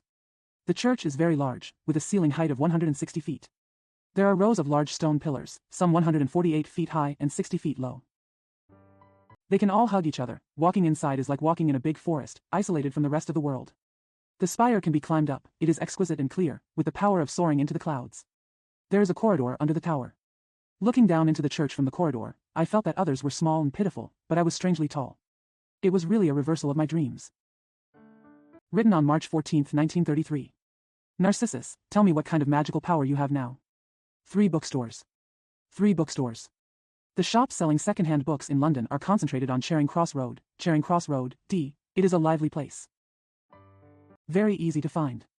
The road is neither wide nor long, just a winding section. There are many books on both sides, neatly lined up in the glass windows, and chaotically placed on the stalls at the door. Plus the people reading books lingering in front of the window and surrounding the stall. Everything seemed crowded, and the road seemed even narrower. The stalls are the most enjoyable to read, and you can flip through them as you wish, without the need to say, please, or thank you, but there are not many good books that are exposed to the wind and sun, and you have to go to the shop to see the ones that are good. When you go in, you can sometimes look around and flip through it at will. But there are times when, for your trouble, and thank you, are needed, but whether you like to buy or not, you have to decide, and you won't be looked down upon. Although they are said to be old books, there are also some new ones. It's just that most of the people who come here are old books. The largest family is Foyle, located in Lucy. The old and new buildings are opposite each other across a small street. They occupy house number 7 in total. They are both 4 floors. The old building also has a basement, it is not a cellar. The store is divided into 25 books according to their nature. The basement is full of old literature books. 28 years ago, this shop was originally a small shop with only 1 clerk. Now it has nearly 200 clerks and a collection of 2 million books. London's Morning News called it the world's largest new and used bookstore. There are also book stalls at the entrance of the stores on both sides. But it's bigger than others. My Pocket Guide to Europe was bought here at half price from the clerk wearing work clothes stained with book dust. When flipping through the books at the stall, the clerk is often invisible. Wait until you have made your selection. I read and looked for him everywhere, but he emerged from nowhere. But the most worth lingering is the basement. There are many rows of bookshelves and piles on the floor. When you first enter, you feel like you have fallen into a sea of books. Slowly you find the way. Come. The room is not bright enough and there is a lot of dirt. It is necessary to turn on the lights further away from the windows during the day. But it's comfortable to watch. They work from 7 in the morning to 9 in the evening. It doesn't matter how long you stay, or how many times you go a day. There's only one thing, so don't rush. You have to go shopping. It's like visiting a small market at a temple fair, half for fun, half for seriousness, flipping through, looking, and flipping through. Maybe you can't find a book you like for several times, but maybe you get more than one in an instant. Opening a shop requires business knowledge, but Foyer's is quite elegant. They set aside an art gallery on the 4th floor of the old building to display some paintings from time to time. It's free to go and you'll get an exhibition catalog. There are a few lines printed on the back of the catalog, telling you to go to the art department next to the museum to buy art books. The paintings in the exhibition are not bad and some are for sale. Some are not for sale. They often hold lectures in the museum, and there are many famous speakers and chairpersons. There is no cost to attend the lectures, just under the quarterly lecture program. I respectfully invite you to pay attention to the Foyer bookstore that organizes lectures. There are also so-called literary luncheons. I remember it was also in the library. They invite 1 or 2 nicknames to be the protagonists. Anyone can join after paying the meal fee. Lunch in the UK is very simple and does not cost much. If you have the leisure time, it would be worthwhile to go there and appreciate the conversation of that famous person, but there are not many people who go there. Oxford Street is the east-west thoroughfare of London. It is very prosperous and has the most woolen shops on the street. But there is also a big bookstore called Bumpus. This shop was opened around 1790, originally elsewhere, in Oxford in 1850. A branch was opened in the street, but they all moved there at the end of the 19th century. In the Victorian era, the shopkeeper Thomas Spengbos was very popular, and his customers included Dickens, Lamb, Macaulay, and Wisdom. Waiting for others, the shop became famous at this time. The back of the store is connected to the old courthouse. There are detention centers, guard rooms, etc., which have been purchased by the store for more than 10 years. This historical relic increases people's interest in bookstores. The court's rotunda is now dedicated to book exhibitions. Illustrated books are displayed in the guardroom, and the lockup has been transformed into a warehouse for new books. But the scene at that time can still be seen in some paintings. For example, the interior of the guard room painted by Rowlandson in the 18th century shows the guards holding lanterns and preparing to inspect the prison at night. It looks very busy. Here is another picture. The painting is of a guard from 1729, with a fierce look. There is also a picture of the detention center, with a large arch made of bricks, stone slabs, and a paved floor. The thick wooden door of the detention room is tightly locked, leaving only a small square window, which is bounded by a cross-shaped iron bar. It is really copper. The wall is ironclad, and even with wings it cannot fly out. Garden. Garden. The UK is a country that respects freedom, as can be seen from Hyde Park in London. Those who study politics must know this name. In recent years, this park has occasionally appeared in the overseas dispatches of daily newspapers. Every Sunday afternoon, people from all parties and factions come here to preach their doctrines. The father-in-law said that the father-in-law was right, and the mother-in-law said that the mother-in-law was right. The water in the well does not offend the water in the river. From Jesus Christ to the Communist Party. Pretty much everything. Everywhere there is always one person speaking. He stands on a table, a chair, or something else, and just shows his face to the audience. They have to prepare these tables, chairs, etc. in the park. The benches are only for people to rest on. More or less people listen. Once there was a preacher about Jesus, but no one listened, but he kept up his spirits and kept talking.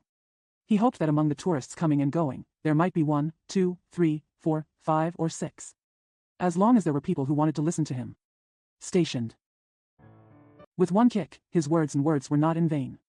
I saw a Communist Party demonstration once, and the speeches were in the east and the west. Some stood on the cart, which was quite majestic. Ordinarily, horse-drawn carts like that are usually not allowed to enter the park, but this time a special permission was granted. Among them was a woman who was about 40 years old. She had the loudest voice and spoke the longest. She spoke in Cockney dialect. Whenever she spoke with an accent, she would always open her mouth as wide as possible and use her arms to help. At the end of the story, my throat was hoarse, but I still kept shouting word for word. It's getting dark. They came out of the park as a team shouting slogans, and the slogans and flags were also colorful. On both sides of the team, tall and large horse patrols followed slowly without saying a word. Exit through the north gate, and outside is the lively Oxford Street. There is an open sandy area at the north gate, which is most suitable for outdoor speakers. Most come. Maybe just after the communists left, someone here talked about China and Japan. It was just after the 128, and he was quite grievances against us. He also praised Gandhi, but compared him with Jia Bolan, saying that Jia Bolan also fought for the common people. This comparison made the audience laugh. More than one person debated with him, and an old lady even turned around and left muttering. Even if the speaker of this speech is not a Communist Party member, he probably is not a higher British person. There was also a big incident in the park.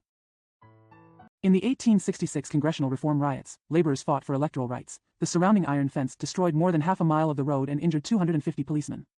The park is surrounded by iron railings, with 9 car doors and countless entrances for tourists. It covers an area of more than 2,200 acres and stretches 9 miles around the park. It is the largest park in London and has the most visitors. There are busy cities in the north and south of the park, but the center of the park is quiet. The various colors of wild birds in the bushes, the clear and complex voices, and the silhouettes of white sheep on the green grass in summer make people feel like they have gone to the countryside and forgotten the world. A big city. The grassland is a misty green, a lush green, like water, like smoke, like a dream. It is rare to see it like this in winter. There is a snake water winding in the southwest corner, which covers an area of 300 acres and is home to many water birds, such as herons. You can rock, boat and swim. There is also a life-saving club. Let those who enter the water feel safe and bold. This water is where Shelley's lover, Lady Har, I det Westboro #K, sank 120 years ago. There is a statue of Byron in the south gate.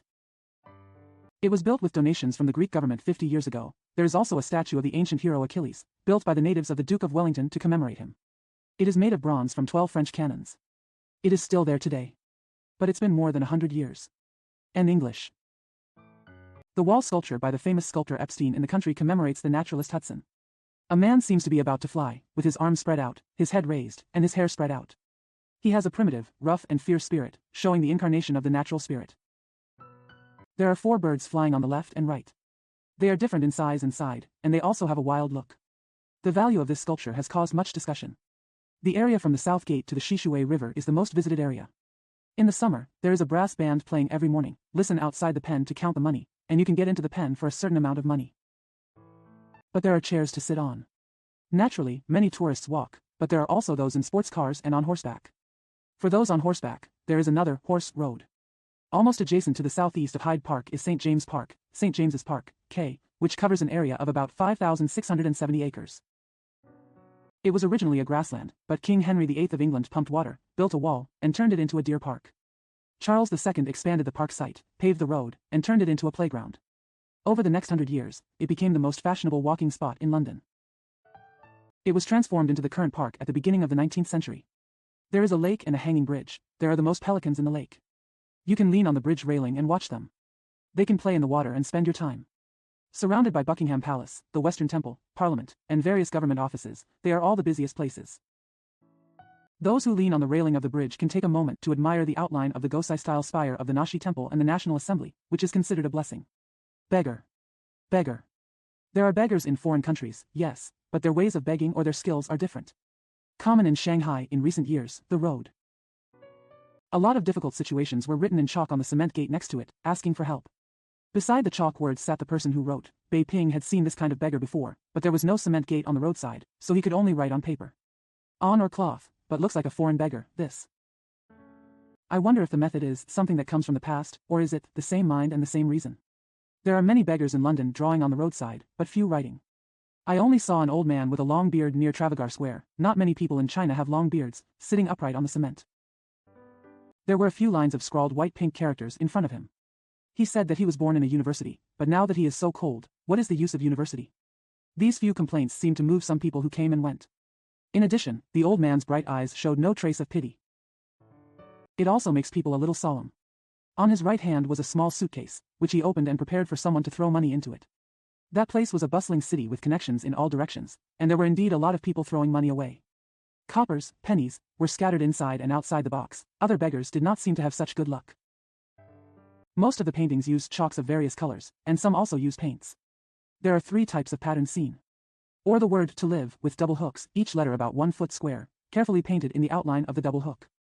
The letters are neat, smooth, and the style is meticulous. Or double hook go #D-luck, good luck. There are also only used the word luck, luck. Survival is the way of self, good luck and luck are words of prayer for passers-by. Or there are 4 or 5 square landscape paintings, each square is about 1 foot in size. Usually the painter sits at one end of the painting. The other end turned his old hat over and threw the copper inside. Some of these beggar painters have received formal training in art schools, while others like to paint a few strokes of paint as a fun. When they arrived, Luo'er had no choice but to start working on the cement. On May 10, 1932, these people came to an exhibition. That day, a few pictures were printed on the Evening News, 2 of which were colorfully embroidered. The man who embroidered, nicknamed Oxford Street Kettle Boss, worked as a sailor during the fistfight. Having been to China before, he still remembers the situation at that time. These 2 paintings were embroidered on canvas, with 80,000 stitches each. He had embroidered a portrait of King Edward, which was said to be highly appreciated by the current queen. That was the proudest time in his life. Now he just wanders around Oxford Street. There was a person mentioned in the evening paper. He worked in a theater, #S, for 35 years, and his name was often written in big letters on posters. 3 years ago, he led a circus troupe to parade around, and he played the main role. I have been to all the cities in the British Isles, big. I have been to over 100 places on land and over a dozen places in the United States. I also know Jia Bolin. But times were bad, and there was no one in Old London, Zier. He remembered that his friends had said how interesting still life sketching was in the past, and he had also learned to play with it. At this time, he couldn't explain. I had no choice but to hang out on the Thames Causeway with this little game. But he was afraid that too many people would recognize him, so he always turned his back and covered his face with a big brim on the road. He said that painting on cement is not easy. He was most afraid of rain, as a few minutes of rain might ruin it. A full day's work. He said he always wanted to be on stage again one day. I saw one on Oxford Street, and it was really a mess. He probably didn't have the strength to rent a chat box, etc. He just found a board, 3 or 4 feet long and 5 or 6 inches wide, and put a string on it. Use a glass of water to stretch the string. Put the board on the edge of the street, squat down, and play with both hands like shuttles.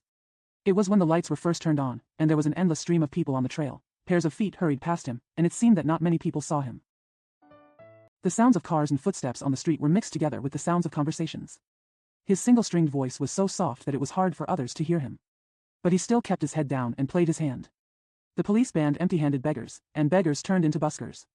If you have no skills to sell, you also have to have something in your hand, such as matches, leather shoelaces, and the like. There are often men or women standing silently on the road corners holding such things, their faces mostly gloomy. In fact, performing arts and selling goods are mostly just a pretense, but in the end, they teach people to have more self-respect. Don't ask for money for nothing if you don't do something. Only a blind man can ask for money in vain. They stand or sit. Sometimes there is a paper sign on their chest that reads, "Blind man." There is another kind of person, between beggars and non-beggars. Once I couldn't find a circus, so I asked an old man on the corner for advice. He led me away diligently, saying that he had just lost his job and had no money to spend, so he wanted me to help him. I was given 5 pennies, about 30 cents in China, as a reward, but he was still arguing. In fact, there are only 200 or 300 steps. I walked along, complained, and asked for money in vain, and I only encountered it once. The street lights there were very dim. There were no police, there were few people on the road, and I was a foreigner, so he was thick-skinned and bold. He was certainly not blind. Turbulent times. Turbulent times. This is a turbulent time. Everything is in flux, everything is changing at any time. It is difficult for people to calculate their future, even the shortest future. This makes ordinary people depressed. This depression may be deep or shallow, covering the whole of China, or thick or thin, permeating the whole world. 2 years before the end of this world war. Some people pointed out the disillusionment expressed by ordinary people. This disillusionment became even more pronounced in the year after the end of the war. This is especially true in China.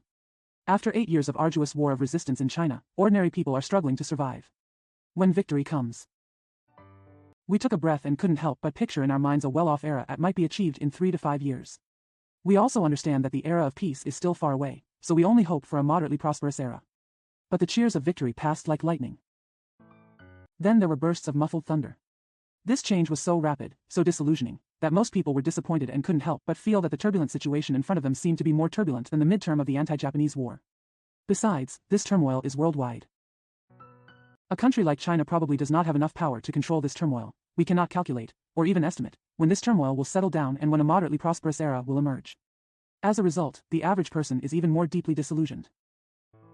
China has always had a historical philosophy of a cycle of rule and chaos. Few people in modern times believe in the mechanical cycle theory. However, from a broad perspective and a relative perspective, the ups and downs of chaos can be said to be historical facts. By broad terms, I mean that it is not limited to politics. For example, economic panic is also a turbulent situation. The so-called relative means that there are large-scale governance and large-scale chaos, and there are small-scale governance and small chaos. The situations of each country, family, and society are different, but they all have their ups and downs in regulating chaos. The ups and downs of fighting chaos are mentioned here, which means that human beings are on the move.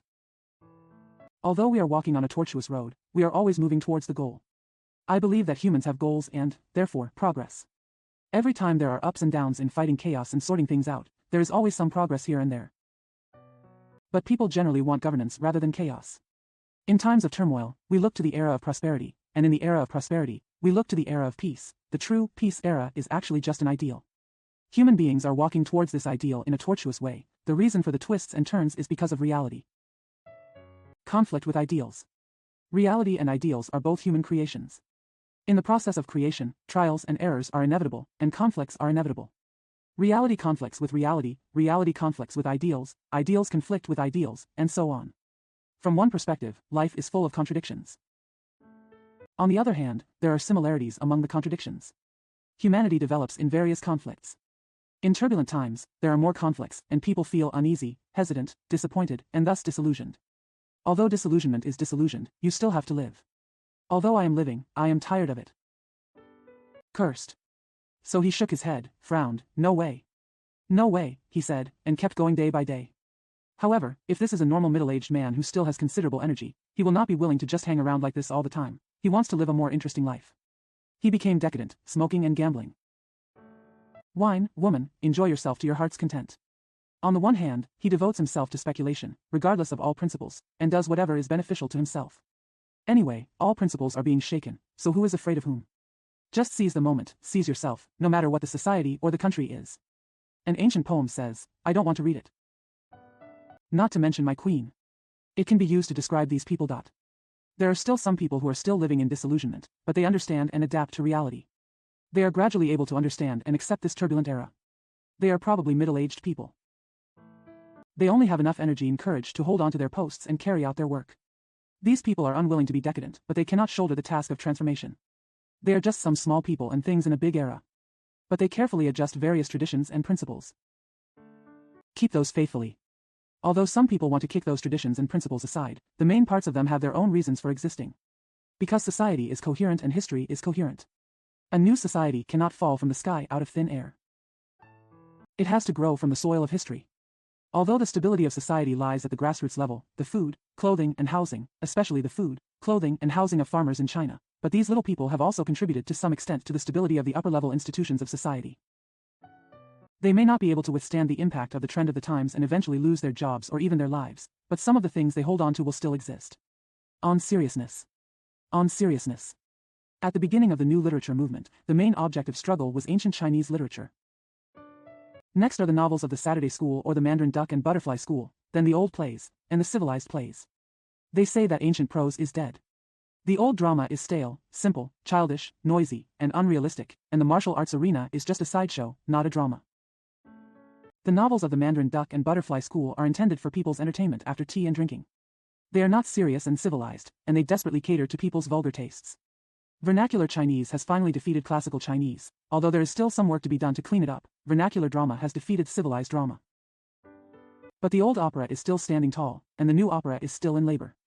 The Mandarin Duck and Butterfly sect seems to have been overthrown, but there is the so-called new Mandarin Duck and Butterfly sect. This issue of seriousness and recreation is complex enough, and I would like to specifically discuss it here. According to the traditional view, writing is essentially a skill, not a Taoism. Song Confucians even said that writing harms Taoism. The new literature movement was influenced by the West. In addition to liberating literary styles and replacing ancient Chinese with vernacular, what it strived for was the idea of literature, that is, the status of literature. They want to overthrow the word.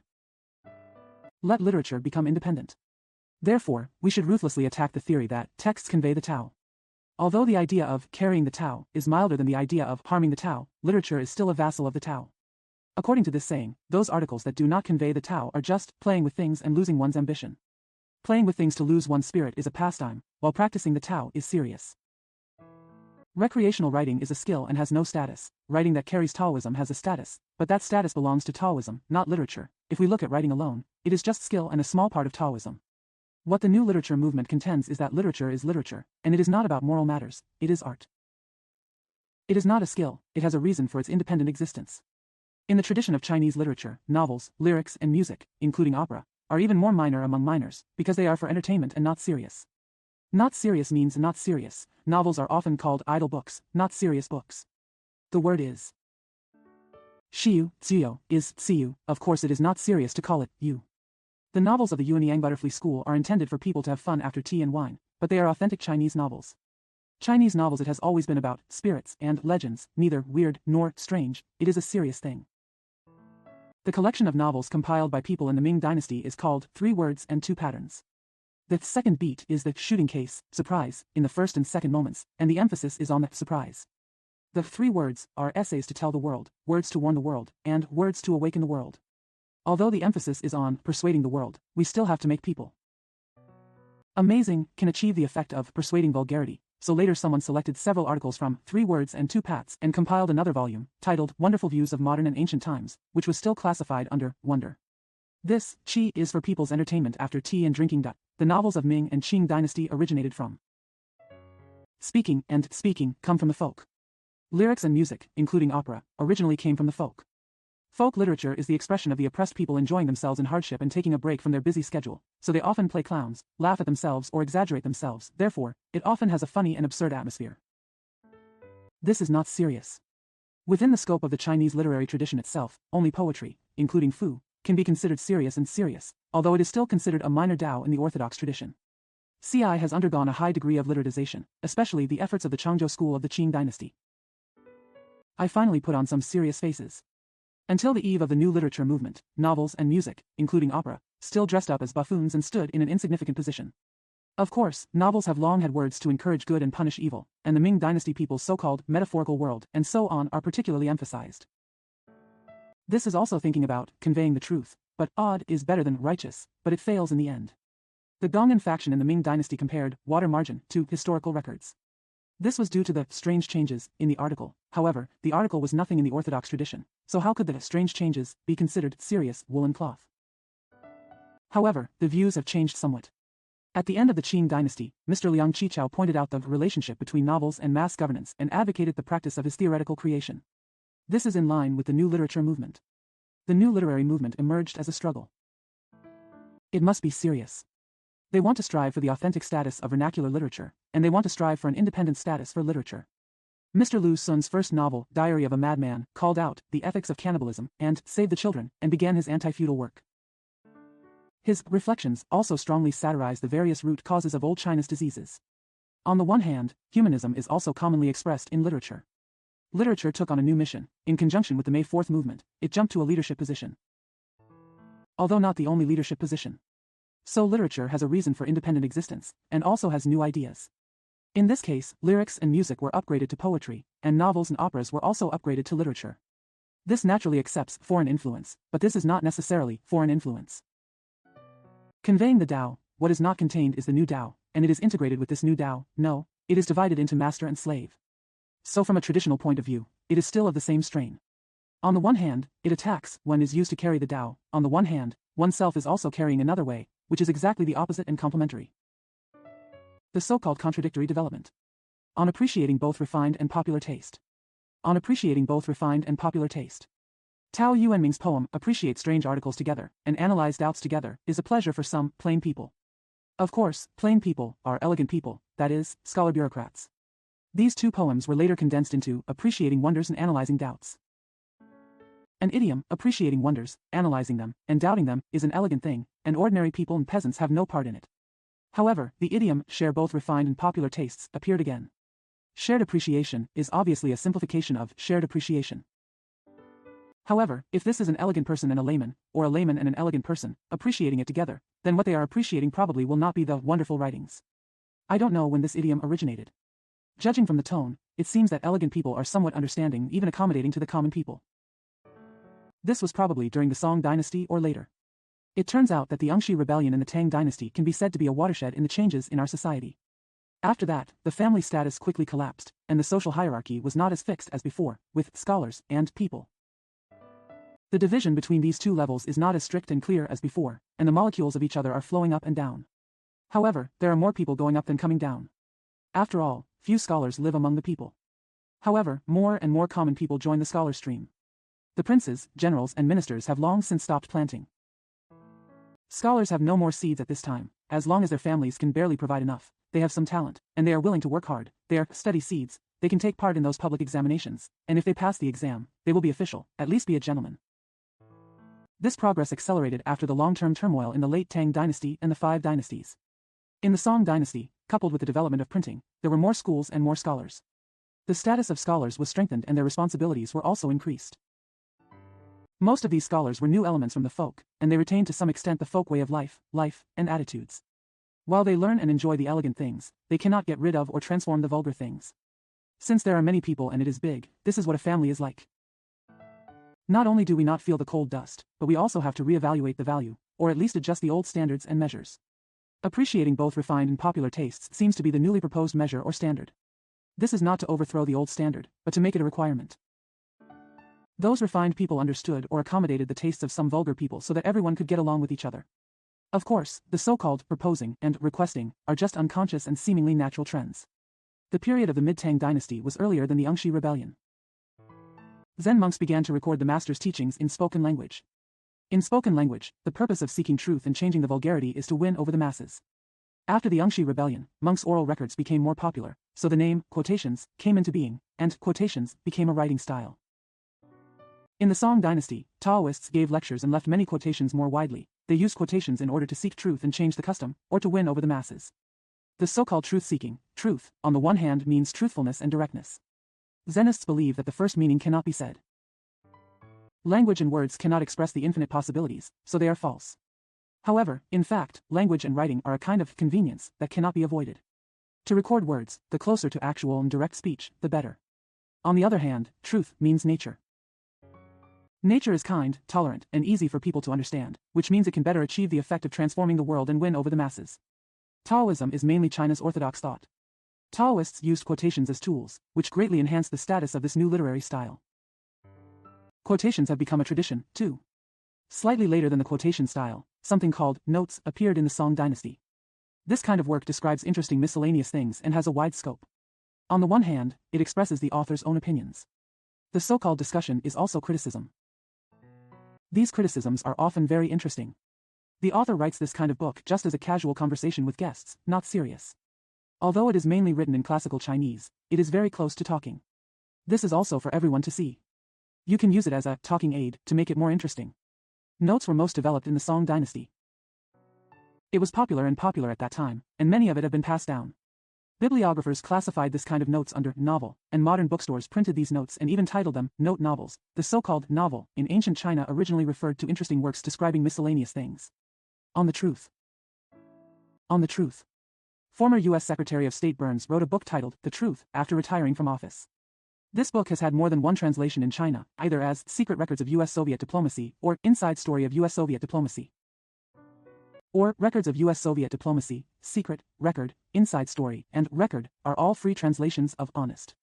The author attended a banquet not long ago, and everyone talked about Bell and NASA's book and the title.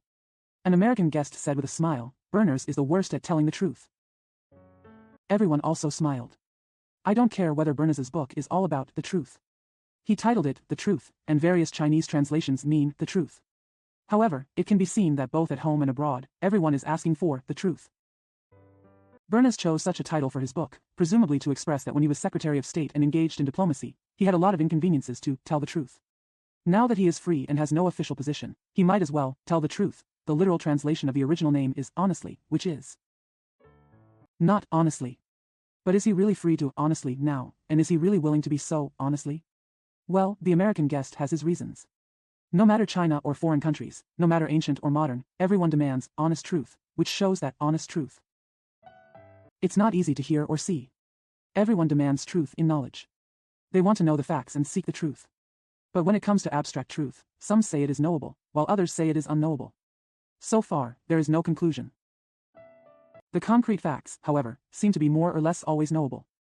Moreover, according to common sense, there is always reason before the incident, and what we have to deal with in daily life are also things, and reason is included in it. When dealing with things, reason is often unconscious. So the emphasis falls on the fact. We often hear people say, we must understand the truth of the facts. Speaking of facts and truths at the same time, stacking up one's bed and building a house is a manifestation of emphasis. Telling the truth is the truth. Those who buy things and hawk them say, real price, and those who ask for confessions call the prisoner. Recruit from the truth, both require truth. This is true between people, and it is also true between countries. Some commentators on current affairs often say that if the two powers, the United States and the Soviet Union, were willing to tell the truth about what their demands are, then we can discuss them. The world situation may become clearer. However, some commentators believe that the words of the two powers, especially those of the Soviet Union, are honest and clear enough. Indeed, since Vienna last year, Sinsky named warmongers at the United Nations General Assembly. The words of the two powerful powers, the United States and the Soviet Union, are becoming more and more honest, but it seems that clarity has not yet materialized. Why can't people refuse to tell the truth? In the final analysis, the key lies in the conflict of interests. Telling the truth to yourself makes it easy for others to know your truth and falsehood, which makes it easier for you to control yourself. Even if this is not the case, it would be easy for others to know the details before you can. In this unfairly distributed world, life is like a war, often with you and without me, therefore, everyone has to hide a little bit of themselves, which makes people confused. So there was intrigue and hide and seek. Everyone was anxious and suspicious. There has always been an old saying, knowing a person's face but not his heart, and only speak a few words to others when you meet them. Don't give them all your heart. This kind of motto in life is to teach others to tell the truth, and to tell the truth less.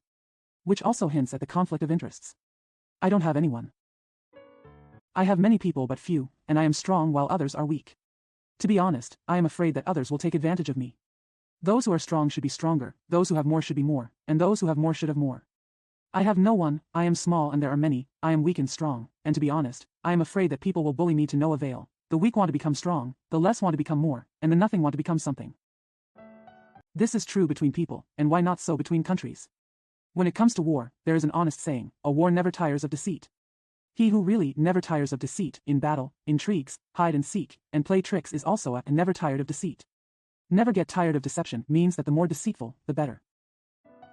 Never telling the truth less often is a big step forward, thus blurring the facts, exaggerating the facts, distorting the facts, or even fabricating the facts.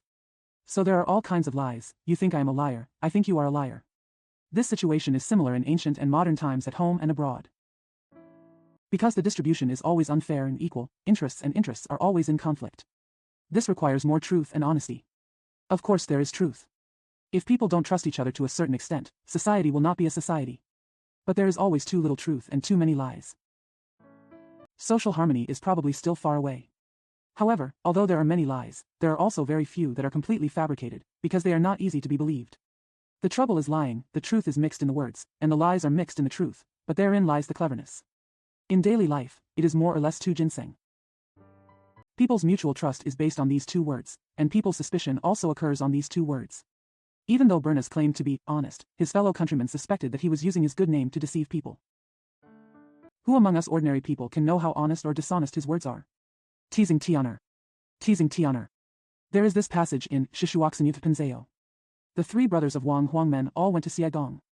Ziyu and Zizhong talked more about common things. Zijing is just cold and warm. After leaving, I sat down and asked my guest, Mr. Xia, how can the three kidneys be cured when they are mature? Mr. Xia said, the small one is the best. The guest said, how do you know this? Mr. Xia said, the lucky man is a few words and impetuous.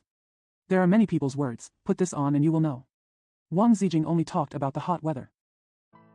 Xian quoted a sentence from Yi Shi Xi Zhuan to praise him for speaking less. The author of Shishua wrote that his two brothers talked more about common things, so Han Wen would be elegant things. Silent words have always believed that virtue has no elegance or vulgarity, but what Xian praises seems to be just cold and warm. What Lu Yiqing focuses on seems to be cold and warm only, and their views are different. Although taciturn is a virtue, talkative and talking and laughing happily are also words of praise. These can be said to be talents, which are two different things from virtue, but they are not contradictory to each other. It's just looking at people from another angle. Only sweet words are really bad. The ancients taught people to be taciturn, and it seemed that they were meant for rulers and diplomats. These people often have a lot to do with their words, so it is naturally better to be cautious and speak less. Later, it gradually became a wise and self-protective philosophy of life, but it also has its reasons. When speaking, you cannot help but state yourself and comment on others. These can easily fall into the hands of the listener. There is a common saying in old novels, only say a few words to someone when you meet them, but don't give them all your heart. It is to teach people to speak less about themselves. The saying in The Book of Daughters, if the Zhang family is short, and the Li family is short, don't worry about their family's disputes. This is to teach people not to comment on others. No, it can be said that these are unreasonable. But speaking does not necessarily mean stating oneself, commenting on others, like talking about the weather. Even when you state yourself and comment on others, you don't necessarily have to give it all away, or say, the Zhang family is short of the Li family. Everyone can change the tricks, each one has his own, clever and different tricks. Those talents are needed here. But sweet words are not part of the so-called clever here. That kind of person often has ulterior motives. The so-called talkative and talking and laughing are just meaningless chatting, and flirting. Tiao Tian'er best expresses the situation of chatting. One side is Tian'er, which is an indispensable topic for chat, the other side is Tian'er, chat. It's just a matter of pulling things here and there. The word flirt captures its spirit. In daily life, discussions, reconciliations, even speeches, debates, etc., although the words are not spoken with ulterior motives, they are still spoken with intentions. Only, chat is mainly for entertainment. Only then can it be regarded as doing nothing and talking without any intention. People are unwilling to remain silent. They like to talk. It is their nature to talk. After all, there are very few people who do not like to talk. In total, what people say in their lives is probably a lot of idle talk, a lot of waste, and too much care in serious words. After all, there are very few. No matter how busy people are, they must have a rest. Chatting is a kind of pleasant rest. This is actually essential. In social activities such as visits, inquiries, banquets, trips, etc., the main function is actually small talk. Westerners are well aware of the usefulness of small talk. People in the 18th century said that speaking is to convey feelings to each other, to benefit from each other, and to inspire each other. People in the 19th century said the original purpose of conversation is not to enhance knowledge, but to entertain. People in the 20th century said 99% of a person's conversations are no more meaningful than a fly's hum, but he is willing to hum to prove that he is a living person and not a wax man. The purpose of conversation is mostly not to convey ideas, but to hum. Of course, humming has its advantages and disadvantages. Some of them keep buzzing like mosquitoes, which is really annoying. But at the dinner party, people would rather be mosquitoes than mute. Fortunately, most humming is pleasant and some is pleasurable. Look. In the 18th century, it was still said enlightenment, but in the 19th century it was only said recreation. In the 20th century, people only said hum hum. Each generation became more succinct and more thorough. Small talk starts with the weather. It seems to be an example at all times and in all countries. This is precisely because weather is a sympathetic word and subject that no one knows or understands. Without having to express yourself or comment on others. Lu Yiqing thought it was an elegant thing because talking about the weather was pointless and meaningless. But later this elegant thing gradually became popular among both refined and popular people. Small talk is also called talking about the sky and flirting with the sky. On the one hand, we can see the important position of weather in casual conversation, and on the other hand, we can also see how common the topic of weather has become. Because it is too common, some people think it is old and trite, they simply think weather is a vulgar topic. So sometimes the weather becomes a joke, and sometimes it becomes the subject of satire. On nonsense. On nonsense. Nonsense. Stop talking nonsense. Stop talking nonsense are all impolite statements used to criticize or stop others from talking. This can be a harsh rebuke. It could just be an intimate joke, depending on the people involved, the words spoken, and the tone of the words used. The two different words, waste and fey, generally seem to mean the same thing, but they are actually different. In old novels, it seems that waste is mostly used, but in modern times, nonsense is more commonly used. The former focuses on verbosity, which is why it is useless, the latter focuses on futility, and when it is useless, it feels verbose. Usually when we talk about waste, we criticize uselessness, and nonsense is exactly the same category. Fey means in vain and waste. Although it is criticized, it is still for the original speaker's own consideration. It seemed like she was still planning for him. Waste is a direct rebuke from the obedient person, no longer turning around. It should be more rude if you take a closer look. However, by convention, we still use waste as the correct word. Taoism teaches people to forget what they say when they are proud. Since words should be forgotten. Isn't it just nonsense in the end? Buddhism tells people that the truth is unspeakable, and Zen Buddhism even points out that it is wrong to speak, all words are all nonsense in the end. They say that words are not enough to fulfill the meaning, and they doubt words at all, so they have such words. When I say this, I am temporarily beyond the scope of human speech. But you still have to have such words, you still have to use words to forget words, and say the unspeakable. Although this may not be considered a contradiction, it is an inextricable chain. All words are just nonsense in the end, but people have to talk nonsense in life, and in the end, nonsense cannot be discarded. Taoists teach people to write less poetry and prose, saying that it is playing with things to lose one's ambition and harming the Tao, then poetry and prose become nonsense. This so-called poetry refers to works of expression. But are poems really nonsense? Follow Taoism and Buddhism and stand on the upper floor to watch. All the words of Taoists are not without nonsense. Let us speak within ourselves and see that poetry and prose are not really nonsense. People have feelings and reasons. Generally speaking, reason lies in feelings, so the saying goes, be reasonable and reasonable. As the saying goes, we can also say reasonable or reasonable, but in fact, what we are talking about is reason. Otherwise, how could being unreasonable or unreasonable be called unreasonable? Taoists only look at reason and want to kill emotion, so poetry and prose become nonsense. But who can be without love? Who doesn't live in love? People spend most of their lives living with expressions. People seem to always be reasoning throughout their lives. There is actually very little narrative, and at the same time there are no unconscious expressions. The weather is nice. Have you eaten? Aren't they all nonsense? But it's always said in people's mouths, yes. When watching friends discussing things, sometimes they have to talk casually and get down to business. This is often the case when writing letters. The diplomatic rhetoric is even more irrelevant. There are many practical ones. During the Warring States period, he was also relying on that nonsense when he talked about the Empress Dowager Zhao. Besides, life is action is action, and words are action. Half of a person's life is actions and half is words. If you talk and write all your life and talk about truth, then how many truths can there be? Besides, who can be so reserved all the time? In fact, most of life is talking nonsense. Poetry is such nonsense. We have to talk a little nonsense, so that we can live a meaningful life. There are poems, including children's songs, ballads, stories, jokes, and even meaningless hookup songs, tongue twisters, etc. They also give comfort to people and make their lives interesting. Therefore, children and people love these nonsense. Not only children and people, but also literati and scholars gradually fell in love with this. The British writer Giston once advocated meaningless words and recommended the senseless book.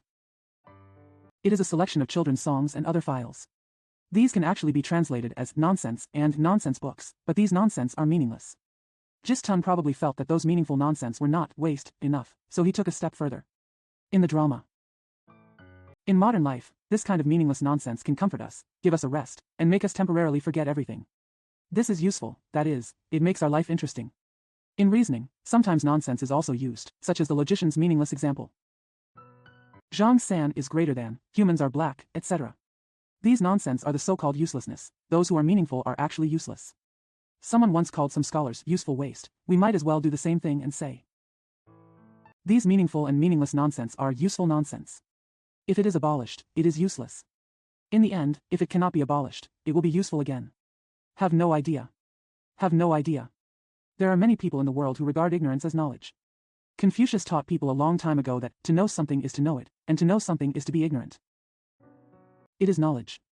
This is the honesty of knowledge. It is already difficult to know what you don't know, and it is even more difficult to admit that you don't know.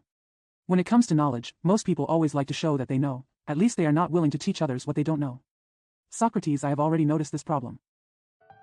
He always interrogates people until they admit they don't know. He is for the truth.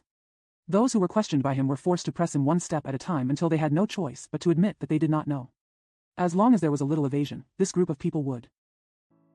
He must still use forceful words and refuse to say, I don't know, easily. He who is willing to frankly admit that he does not know knowledge is an extraordinary person. Even if he is not a saint, he should be a gentleman. Know what you don't know and let others know. If you don't know yourself, this is honesty and bravery. Confucius said, it is knowledge. This ignorance is actually true knowledge, at least, true knowledge of oneself, the so-called self-knowledge. There are people in the world who think it is better not to know. Zhuangzi, Equality of Things, Records. Zeke asked Wang Ni and said, do you know that things are the same? Said, I know how evil I am. You know what you don't know, what's wrong? Said, I hate to know it. But there is no evil in things. Said, I know how evil I am. Although, trying to put it bluntly, do you know that what I call knowledge is not ignorance? You know what I mean by not knowing is not knowing? 3 questions and 3 unknowns. Finally, Jiake asked, if you don't know the benefits and harms, then the perfect man certainly doesn't know the benefits and harms? Wang Ni's answer was, since the Supreme Being is so unpredictable, what benefits and harms are there? Although he seems to know the perfect person, he does not know whether the perfect person knows or not, and the benefits and harms. So I still don't know. Therefore, it is said in Ying Di Wang, Zhe Ke asked Wang Ni, and he asked 4 questions but did not know 4 things. The cause of the problem made him jump to great joy. Zhuang Shui opposed knowledge, so Wang Ni said that knowledge may be ignorance, and ignorance may be knowledge.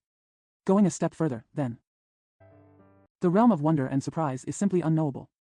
Wang Ni's 4 unknowns made Jia Ke suddenly realize that state, so he jumped and was overjoyed. This is the beauty of not knowing it. Once you know it, the beauty is gone. People in Peach Blossom Spring don't know that there is Han, Wei, or Jean. The Supreme Hermit said, there is no calendar day in the mountains, and there is no year in the cold weather. It is also a wonder that man and nature are one. The not knowing strategy is most needed when government officials answer questions from journalists. If a reporter raises the issue. For domestic and foreign affairs issues that cannot be published or are inconvenient to be published, government spokespersons always have to answer them under normal circumstances, but they do not have any margin, so they are in a dilemma. Of course, sometimes he could remain silent, and sometimes he could answer honestly. Can't tell you, or it's inconvenient to tell you, but this can only be done if the spokesperson has a high status or the nature of the problem is particularly serious, otherwise it will inevitably offend people. Under normal circumstances, the spokesperson can just say, I don't know, both decent and relatively tactful. There may be people in the world who deliberately pretend to know what they don't know. This is sophistication or strategy.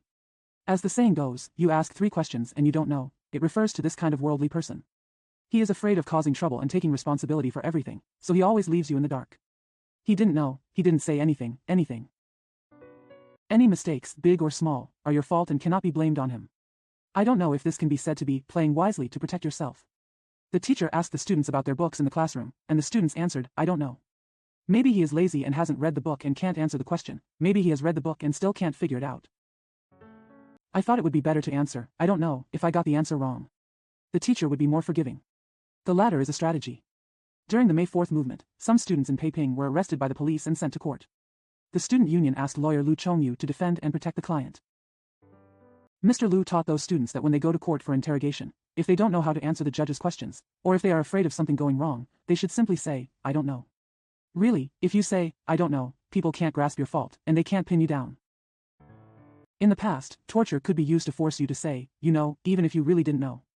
However, in current trials, the judge can only cross-examine you, use words to trick you, force you, or trick you into telling you what you know. If you are careful and say more, I don't know, the judge will not be able to do anything to you. I don't know, but this is more obviously a strategy. But the use of this strategy still depends on people. The slick judge adds 1 or 2 important words among a lot of nonsense, so that you don't have to be careful. Maybe you will leak 1 or 2, and once you know it, the case will be settled. At that time, all your ignorance will become useless. About oneself. About oneself. Open the dictionary, and there are a considerable number of idioms arranged under the word. Most of these idioms refer to oneself. This includes a lot of philosophy and a lot of morality. A lot of poetry and nonsense, a lot of people, a lot of me, a lot of tragicomedy. I am truly the best hero in the world. There is so much to say, whether it is worth saying or not. No wonder the New York Telephone Company studied the most common words used in telephone calls. In 500 calls you will find I 3990 times. This word, I, is the voice you use to call yourself, the name you give yourself. Self-love and self-pity. It is inevitable for the best hero in the world, let alone an ordinary person. Looked coldly. Maybe you just think that Natsuwa is ridiculously arrogant, but you only see half of the truth. It is true that you have to turn your face and love yourself and pity yourself. When you were young, your parents loved and pitied you, especially your mother. When it comes time to grow up, marry a daughter-in-law and forget your mother. When your mother looks at you like this, you don't have to love and pity you anymore. At least she doesn't have to love you as much as she did back then. As for women, marry a daughter who goes out, and she throws away the water. Being a mother, although you may not see it this way, the situation is prohibitive and beyond your reach, that is. If you get love and pity, it's just to make up for it. Should your lover love you? However, the mouths of lovers are always sweet. Who can say, you, I am in the mud, and I am you in the mud? Is that really the case? When your lover changes his wife and gives birth to a child, you're done, home. Your wife has to take care of the house and take care of the children, let alone love and pity you wholeheartedly. You will be sick sometimes, and there is no filial son at the bedside for a long time. Madam, I'm afraid you will be tired and annoyed enough. Hospital? Well, if you are lucky enough to live in a hospital like Peking Union Medical College Hospital, it will be much better than home. But when nurses take care of you, it is service and work. Maybe there is a little love and compassion in it, which is the virtue of a good life, not love for you, but love for human beings. You can't stay at home all the time. Once you leave home, you are still considered a guest. There will be no one who loves you at that time. You can have friends to greet you, but if your friends have friends, how can you teach them to keep their hearts on you? You can have subordinates or servants to serve you, but then, can you call it love and pity? All in all, in heaven, the only one who loves you the most is yourself. This is where self-love and self-pity come into play. Besides, a man should not be pitied by others. There are poor people who work hard, and those who work hard have hard work. The world is so big, where can't you open a road with your own skills? Why bother always looking sad and sighing at others? The frown and face are unpleasant to the ears. Will others come to love you? I can't help but feel sad, so I grit my teeth and endure it, waiting for a few days, a few years, and I will calm down. It's okay to talk, just don't pick up the time and place and keep nagging to people. You are so nagging that no one will be impatient and turn you away or avoid you. Don't complain, God will throw a lot of exclamatory sentences at people with resentment. What you are complaining about is heaven and earth, but it doesn't bother others. You are just afraid that others will wonder why you are so angry. You can't avoid suffering from others' mistakes. If it's not worth fussing about, just swallow it without saying a word. Out and into the big idea of revenge, the strength is not enough, ready to endure hardships. Don't yell here and there, throw it away after yelling, and drive away, which will make the person who bullies you easier. A good man folds his arms and hides them in his sleeves, in order not to show his timidity in front of others, and to make people pity this wretched man. This is to be strong, not to pretend. Strangely enough, people who are not pitied by others are people who can win people's pity. Strong people are always the ones who can love and pity themselves the most. Regardless of whether you are a big man or a little man, you are actually insignificant. The entire human race is just some carbohydrates on a small ball. As a modern philosopher said, let alone oneself. What Zhuangzi said about a horse's body is actually still. Zoomed in to see. A British newspaper published a cartoon, which depicts a man in a shop, surrounded by various elements analyzed from his body. Each element is marked with its weight and price. The total is 5 shillings.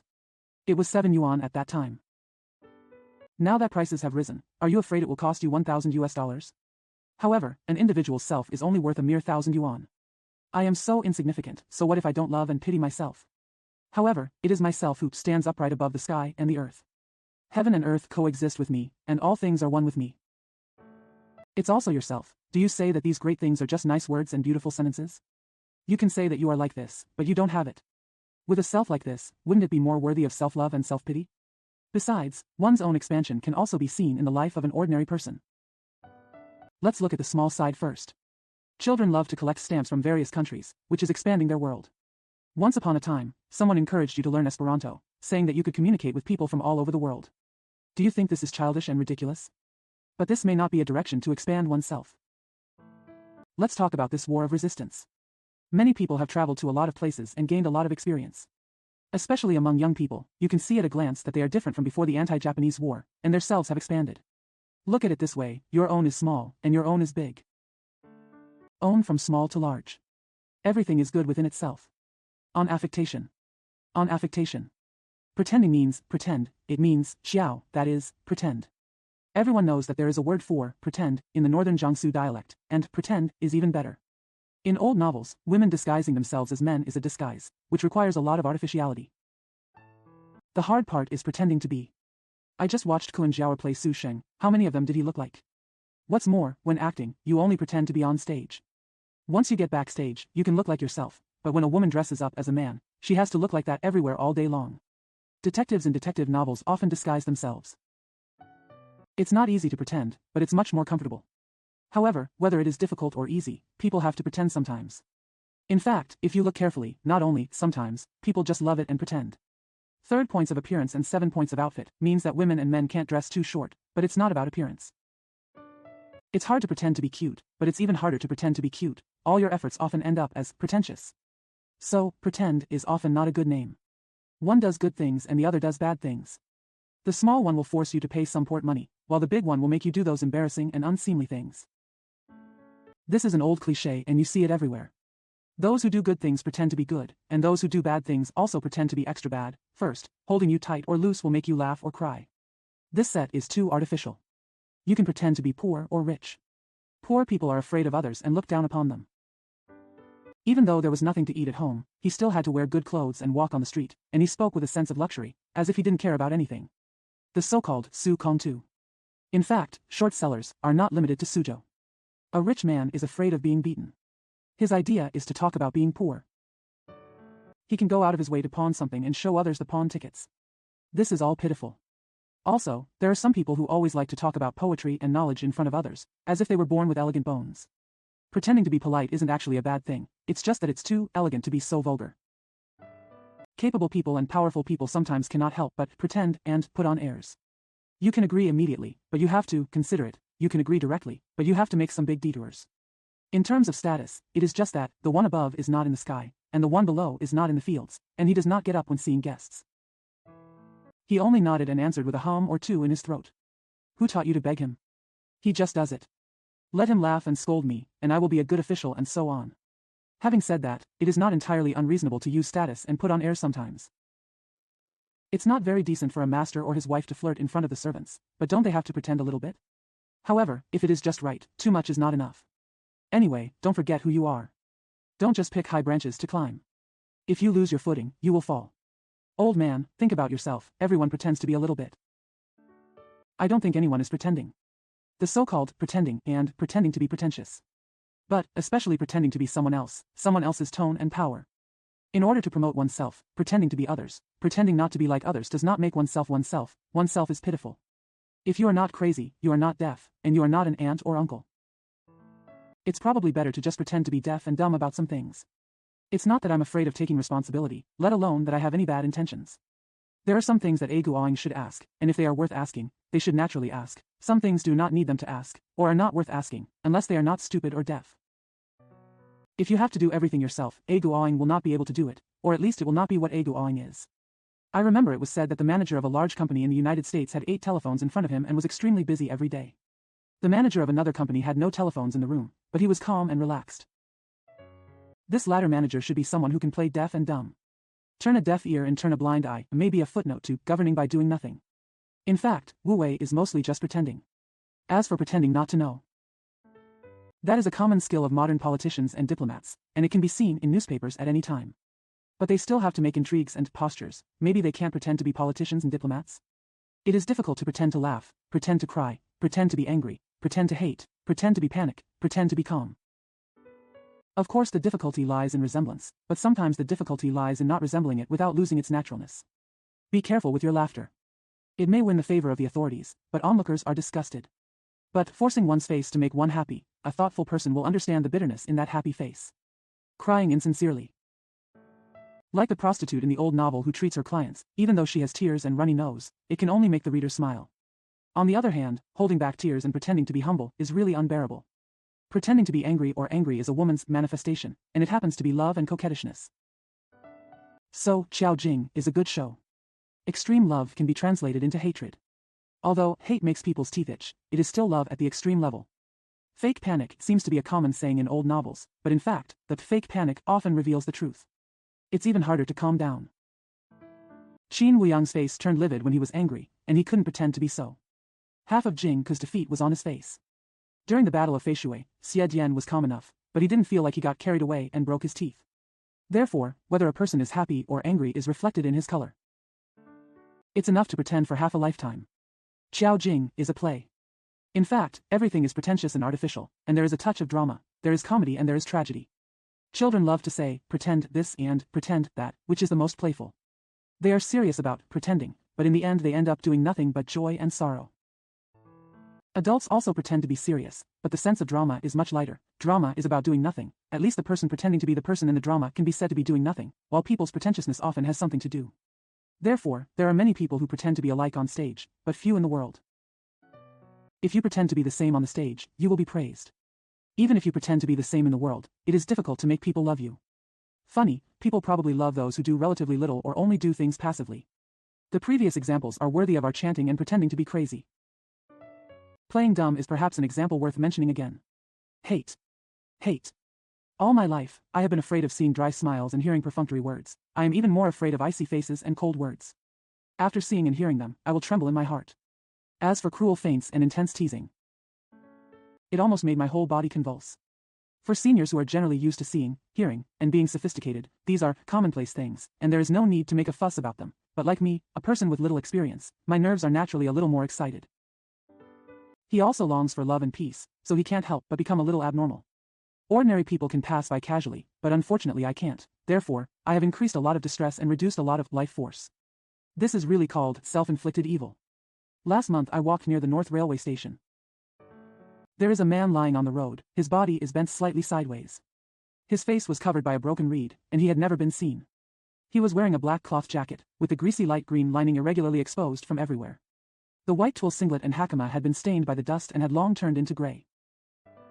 The feet are bare, the soles of the feet are covered with mud, the tops of the feet are covered with dirt, but the skin is wrinkled with fine lines like a net, which shines in the sun. This was obviously the corpse of a laborer. The death of a person who did nothing to others is a very ordinary thing. What about an irrelevant worker? Therefore, although there were more than 10 people watching around, they all opened their eyes curiously, and the muscles on their faces were calm and relaxed. I was silenced by the indifference around me, but because of my old temper, I finally thought blankly. His life was finished, but of what value had it been to him? His death, natural, no, what about natural?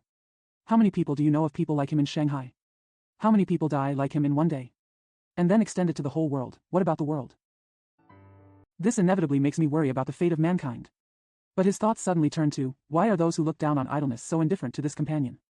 If it is their brother, friend, or acquaintance who dies, they will mourn, weep and gnash their teeth. At least they will be frightened. This ignorant person has nothing to do with gain or loss to them, so they are indifferent? But, as expected, it has nothing to do with gain or loss. Shouting to the emperor can still tear off a strand of my nerves. The tragic death of a companion is indeed irrelevant. Is it a gain or loss? One person lives in the world. If only a very few so-called gain and loss people care about it, wouldn't it be too lonely and too narrow-minded? How can there be a kind life in this narrow and lonely world? Well, I don't want to think about it anymore. This is the indifference that pervades the world. I have a classmate in my middle school class. He graduated from college. He happened to be my colleague this year. We didn't see each other or communicate with each other for 4 or 5 years. When we met, I was very happy and told him eloquently about the situation after we said goodbye. I called him by the same nickname as when I was in middle school.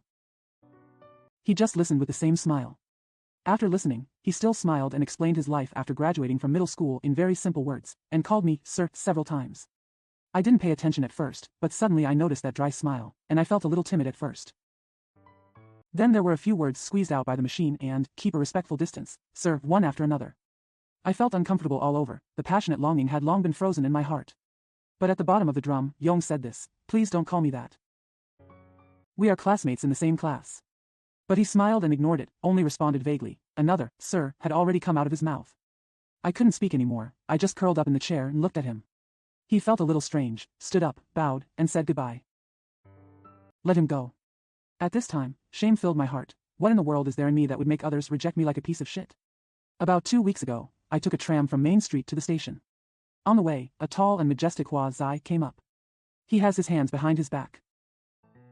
He leaned upright against the rotating machine, in the middle of the tram. Wearing a green cloth uniform, a red tasseled hat, blue leggings, and black, heavy leather shoes, they were all the same as his other companions. He also has a thick black shield-shaped face, which shows his own characteristics. On that face, the mouth was pursed, the eyes were looking straight ahead, and the muscles were as cold and heavy as the earth behind thick frost. Everything was there, so serious, I almost doubted that it was a black stone statue. After he got into the car, I looked at him for a long time, but I couldn't see a trace of tremor on his face.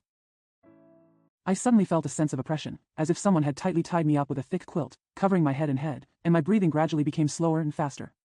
At that time the tram stopped. When it started again, a poor woman hurried out from behind. He has tatters.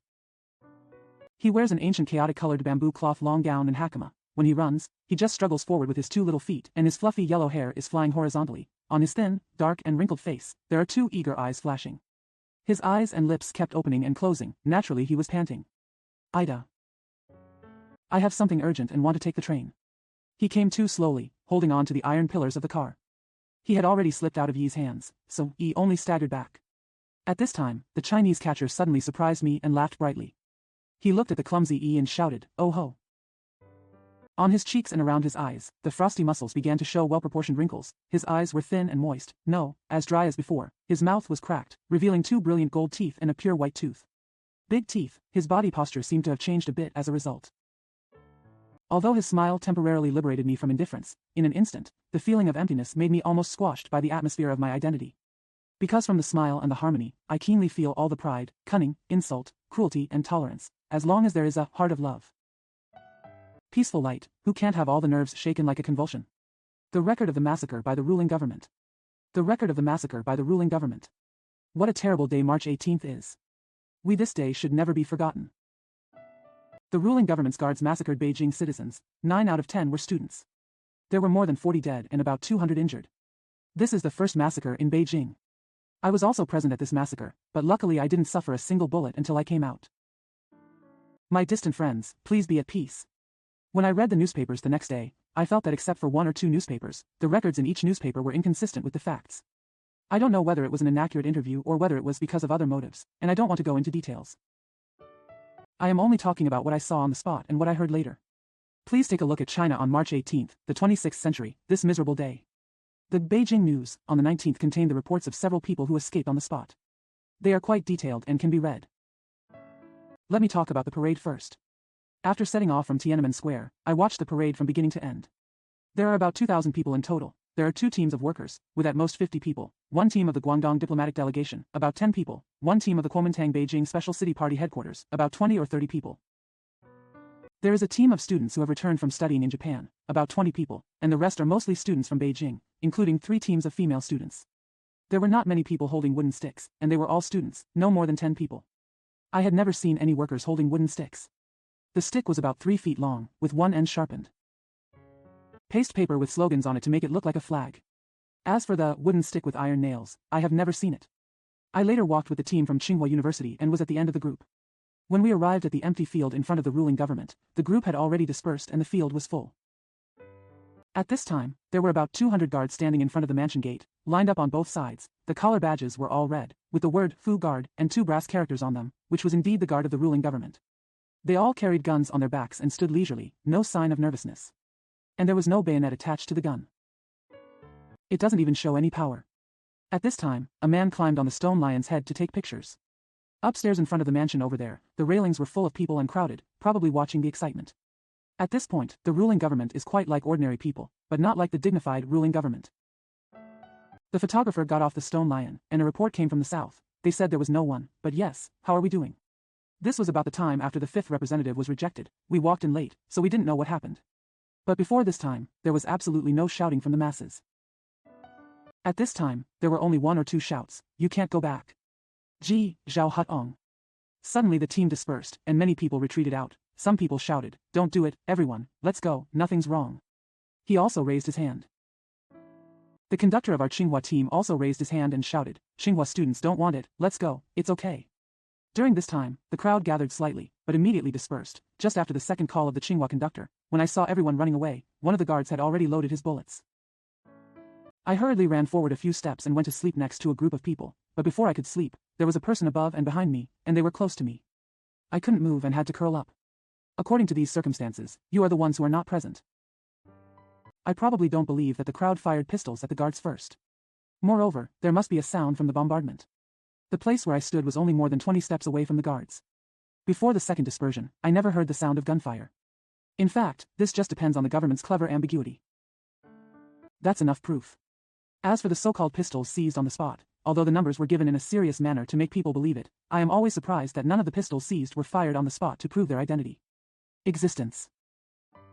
Are all people with pistols fools? Also, many people now calmly ask, is there a warning before shooting? I can only say that the muzzle of a guard I saw was pointed directly at ours, but it was a newly installed gun. When I run out of bullets. As for the poor friend above me, his bleeding occurred about a minute or two after the shooting.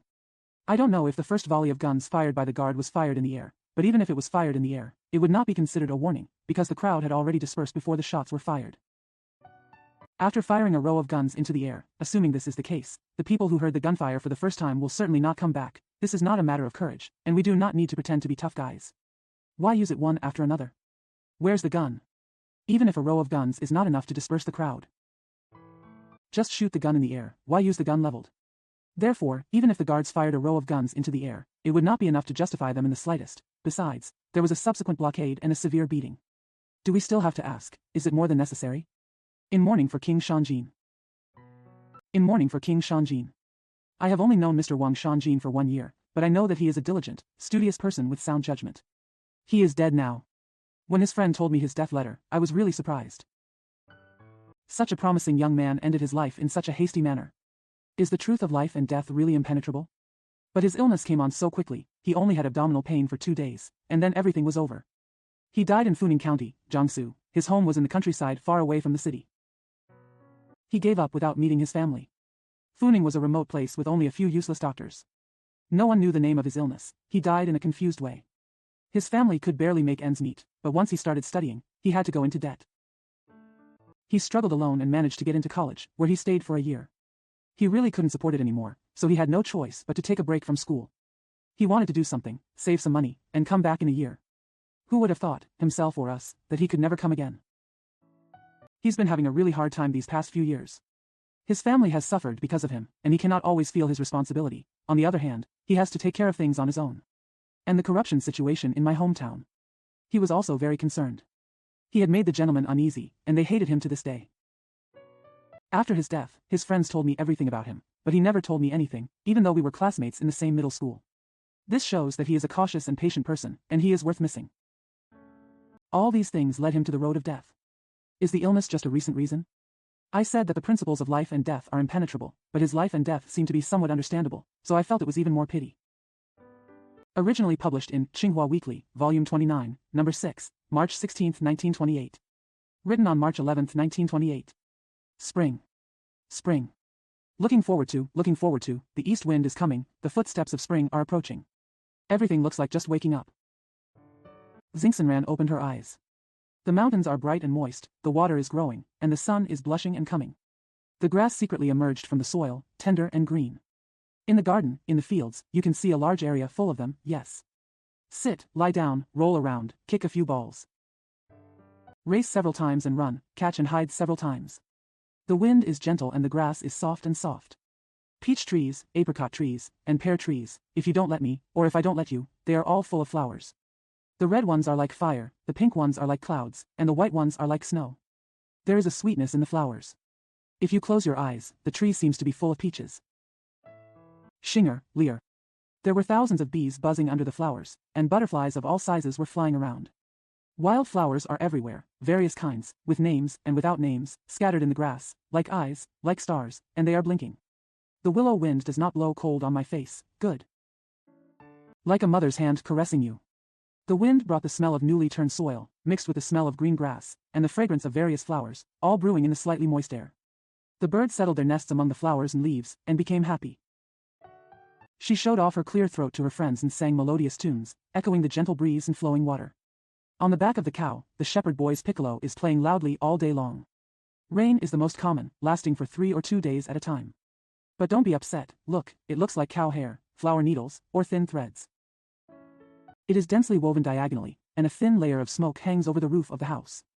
The leaves of the trees are so green that it shines brightly, and the grass is so green that it irritates your eyes. In the evening, the lights were turned on, and a little yellow light created a quiet and peaceful night. Go to the countryside, hold up an umbrella on a small road or beside a stone bridge. People walking slowly, there are also farmers working in the fields, wearing straw hats and hats. Their thatched cottages were sparse and quiet in the rain. There are gradually more kites in the sky and more children on the ground. In the city and in the countryside, every household, old and young, they all go to work, it seems. Everyone came out. Rejuvenate your muscles and bones, rouse yourself, and do your respective things. A year's plan begins with spring. At the beginning, there is plenty of time and plenty of hope. Spring is like a little girl, full of flowers, smiling and walking. Spring is like a baby that just landed. It's new from head to toe and it's growing. Originally published in the July 1933 edition of Volume 1 of Junior Middle School Chinese Reader, compiled by Zhu Wenshu. Buy books. Buy books. Buying books is also my hobby, just like smoking. But I am actually not good at these two things, especially buying books. In a place like Peiping, buying books like the ones I did, and the books I bought, are really boring to talk about, but what I'm going to talk about in this article is neither a trick nor an experience, it's just a small story, and it's okay to think about it. When I was in middle school in my hometown, the family gives me an allowance of 1 yuan a month. Most of them reported to a Guangyi bookstore to retrieve some magazines and new books. The boss's surname was Zhang. He had a slight shoulder ache and was always holding a hookah. But he was a nice guy and we didn't think he was a Philistine. He is willing to keep accounts for our children. Every holiday, I always owe him more than 1 yuan. He didn't press too hard, he discussed it with his family and just paid back 1 yuan first. My favorite book at that time, The Easy Interpretation of Buddhism, written by Jia Fengzhen, printed by Zhonghua Book Company, was bought from Zhang. I didn't buy used books at that time because I had them at home. Only one time, I didn't know where to look up the title of When Xin Diao, Dragon. I was anxious to see it, so I went to a second-hand bookstore to ask for it. One of them took out a Guangzhou set, which cost 1 yuan, and I couldn't afford it. Later, another one came out. I bought one and the book quality is pretty good. The paper and ink are poor, but it only cost a small amount of money. This book is still there. 2 or 3 years ago, it was covered with porcelain blue paper, but it seems unworthy of it. I went to school in Peking and entered the philosophy department, but I still like to read Buddhist books. At that time, the Circulation Center for Buddhist Scriptures was located on the street of Temple of the Reclining Buddha in Xicheng. Peak Temple. I got off the car at the intersection and kept walking until I was almost to the city center, when I saw the temple. It was a gloomy autumn afternoon and I was the only one on the street. I went to the temple and bought Yin Ming Zheng Luan Shu, 100 Methods Ming Men Luan Shu, Translation Name Collection, etc. This sense of stupidity is quite interesting to recall, just like that time when I came out of the Temple of Heaven, next to the city route, alone, adventurously, through many untraveled alkaline areas to visit Taoranting. In the year of graduation, I went to Huayang Bookstore in Lilakang and saw the new edition of Wei Burst's dictionary is priced at only 14 yuan. But 14 yuan is not easy to find. After much deliberation, I had no choice but to harden my heart and take a purple fur, cat fur, otter collar cloak made by my father when I got married. I went to a pawn shop at the back door and asked for 14 yuan in cash. The person at the counter seemed to agree without any hesitation. This cloak is made of cloth and has a rustic style. The collar is small and hairy. It turns out that it is pieced together using 2 pairs of horseshoe sleeves. My father made this dress, but it took a lot of effort. When I took it to pawn, I hesitated. But in the end I couldn't bear to part with the dictionary. Just think about redeeming it in the future. Unexpectedly, I couldn't redeem it, which is a regret I always feel when reading that dictionary. After returning to Peking, one year I suddenly wanted to collect some Du poems. I found a lot of books in a small bookstore called Wenyatang, but they were cheap and not expensive. The clerk was a pockmarked guy with a smile on his face, and he was the youngest shopkeeper in the shop. The shop was supported by his father, and it didn't have any good books. His father died last year, and he himself was not very experienced, so he let the waiters eat. Now that he's gone forever, he doesn't know what to do. Talking about Du's poems, one time, a bookstore sent the Korean version of Du Rhymes and Rhymes. 2 books were asked for 300 yuan. The book is extremely irrelevant, and the price charged is so high that it is ridiculous. Moreover, the original purchaser clearly stated on the paper that I got it for 2 taels of silver. The next day, the same book came from another store. It only cost 2 yuan. I bought it immediately. The price of books in Peiping is so weird. Books from Changdian in the first month of the lunar calendar. The stall is worth seeing. Some people visit it every day. I live far away and only go there one afternoon a year. There are few stalls in the morning. There were huge crowds of people coming and going inside and outside the Tutu temple. I also bought some odds and ends. One of them was Luan Dun Bamboo Branch CI, which cost 30 cents.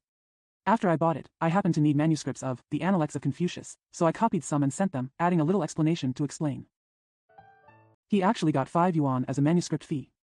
This was the only time I made money from the books I bought. Originally published in Mercury, Volume 1, Issue 4, January 10, 1935. A brief summary of Sway's travels. A brief summary of Sway's travels.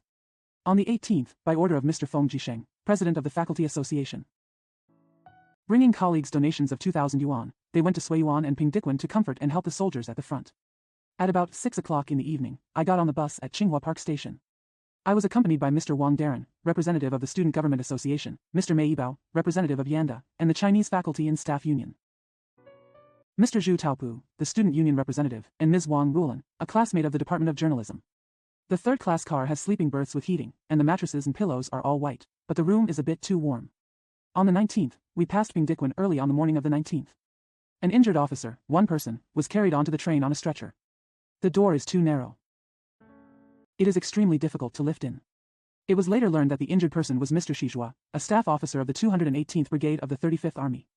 He was injured in the chest by an aircraft bomb in Hongdurtu. He was transported to Pingdikwan by truck and then to Sui by train. Mr. Shi experienced more than 100 miles of bumps. When I got on the train, the stretcher turned sideways again and again. The situation was extremely painful, but I couldn't describe it. After arriving in Suizhou, he was sent to a public hospital run by the church.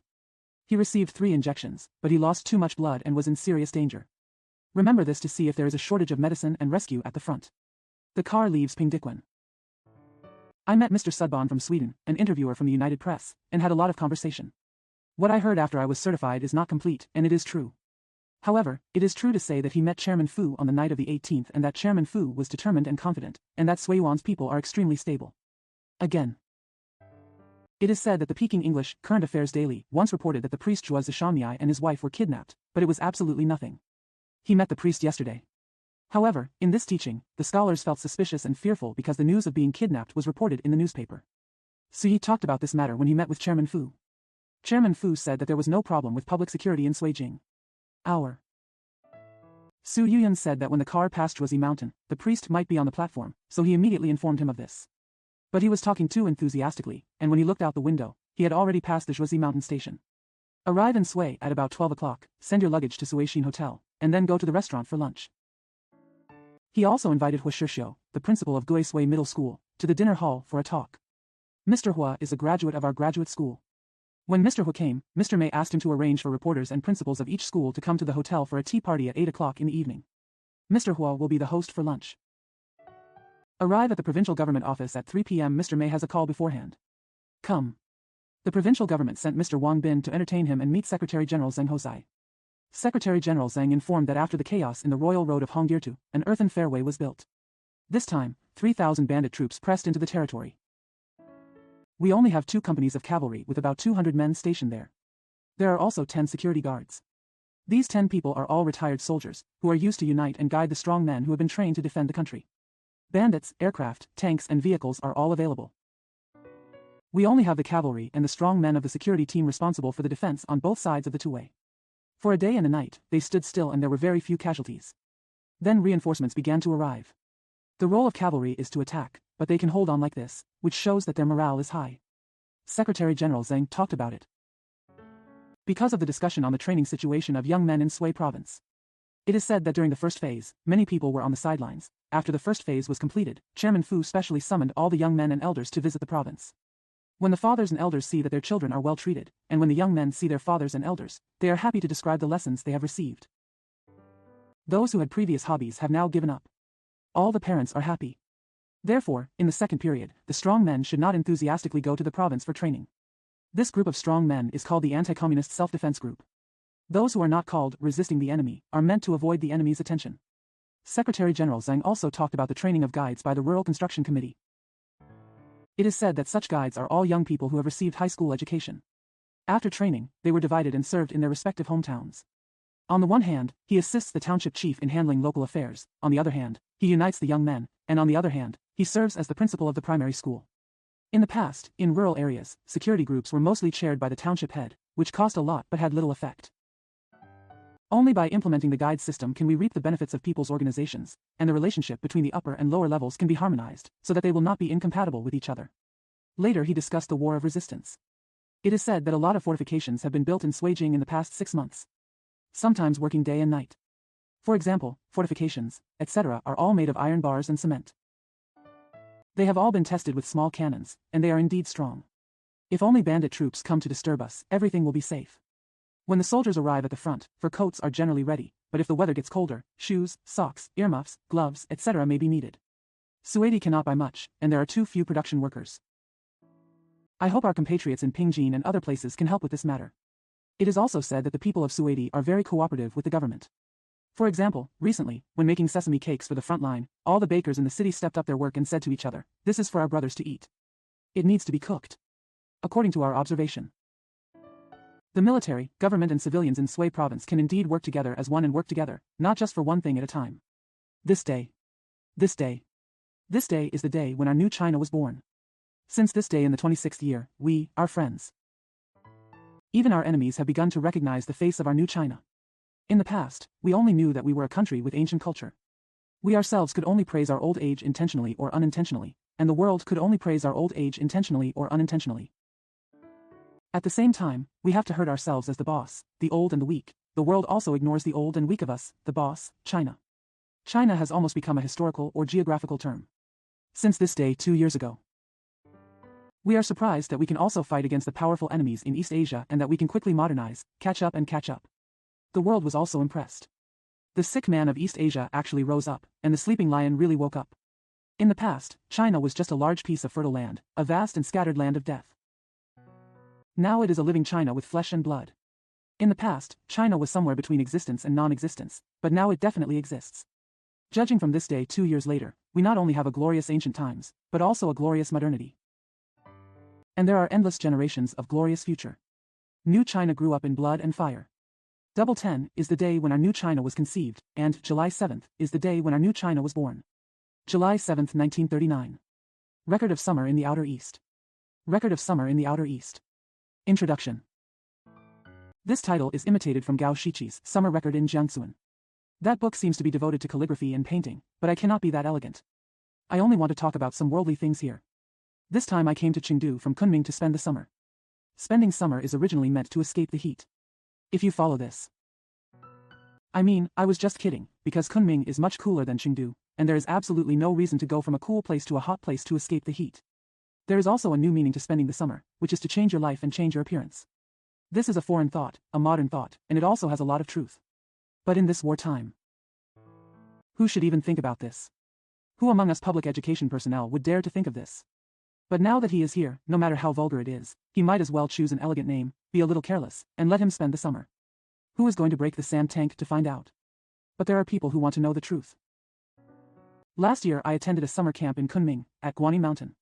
The camp broke up on July 23rd. A day or two ago, a tourist asked about it, and we told him that this was a summer camp and it was about to end. He said, "Is it over? Xia, is Ling over?" This was naturally a joke. When asked, there are two types of people, one is acting with evil intentions, and the other is being stubborn. If it is a joke or a treacherous intention, the word spending summer here still seems to be untenable. Because I started writing today on August 28th, the 10th day of the 7th month in the lunar calendar. It is obviously not summer but autumn. But record. Although it is autumn, the recording might as well be in summer. Recording for spending summer can only record things about spending time in summer, not necessarily for the purpose of spending time in summer. It's better to be careless. The term Waidong refers to the outside of the East Gate, and is a word for sisters with Waishi, Wainan, and Waibei. People who live in Chengdu understand it, but people from other provinces can't understand it. This seems to be a term for translation, which is on par with the Far East, Near East, and Middle East. Of course, for the sake of documentary, I can also use the words thatched cottage or thatched cottage, because I do live in a thatched cottage. But I can't help but be suspicious of Prime Minister Zhuge and Du Gongbu. How dare I be so bold? My family lives in a nunnery, so it wouldn't be wrong to call it Xiao Xia Lu in a nunnery, but others might be surprised just by looking at the title, so why should I pretend to be shocking? Therefore, I casually wrote the honest title Waitong Xiao, Xia Lu. Night University. Nowadays, with the development of various industries, the number of employees is increasing, and among them are people who have graduated from middle school or have equivalent academic qualifications and are aspiring to further their studies but have nowhere to go. These people tend to waste useful energy on boring entertainment and improper entertainment. With university evening classes, they have the opportunity to improve their academic skills. This can also improve the efficiency of various undertakings and clear up the stale air in society. Sichuan University has opened night classes, which deserves our attention. I think that instead of rushing to open some new universities or independent colleges, focusing on quality rather than quantity, it would be better to let some historical universities run night schools. People and books. Universal university education, including evening classes. There are also night shifts, and they all have to be in big cities so that there are enough practitioners to take exams and study. If you go to night school, you can get a university graduation qualification or degree, but if you go to night school, you can only get a junior college qualification or certificate. Degree, long established, professional qualification or certificate. Since there have never been university night classes in China, no one has yet considered their usefulness. At present, only night schools can be held. If you want to hold night classes, you must first ask the government to stipulate the background of night class graduates. Although some people study and ask for the sake of knowledge, there are probably not many such people among practitioners in various fields. Generally, they are still eager for fame. As far as ordinary people are concerned, it is not bad to use fame to encourage them and make them learn from others. How many college students choose a department without thinking about fame or a career path? We have to lower our eyebrows here, a little bit. People and books, in a nutshell, are the world.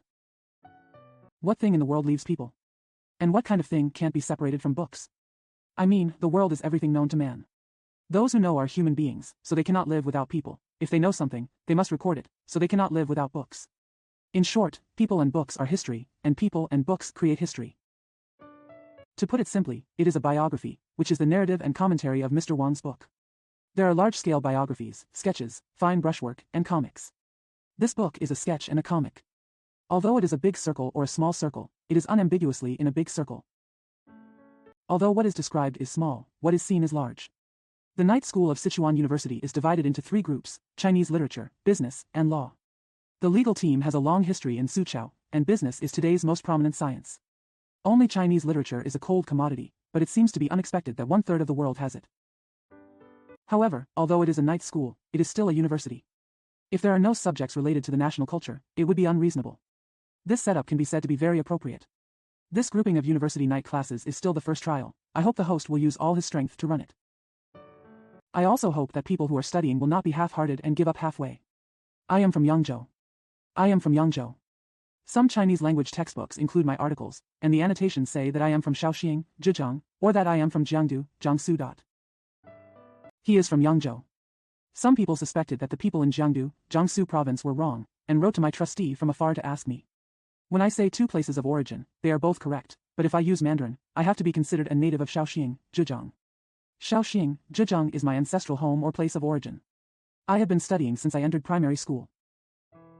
I filled in this place of birth. Even now, after serving in the school for almost 30 years, I still use this place of birth. But I only went to Shaoxing twice, and only stayed for 1 day each time, and except for my late mother, no one in my family can speak Shaoxing dialect. The ancestors of my family came to Donghai, Jiangsu province to work as minor officials. The East China Sea is Haizhou, which is now the end of Longhai Road. I was born in Haizhou. When I was 4 years old, my father went to Shaobo town to work as a minor official and took us there.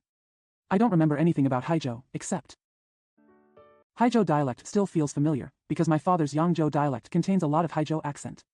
I lived with Xiaobo for almost 2 years, in the Longevity Palace.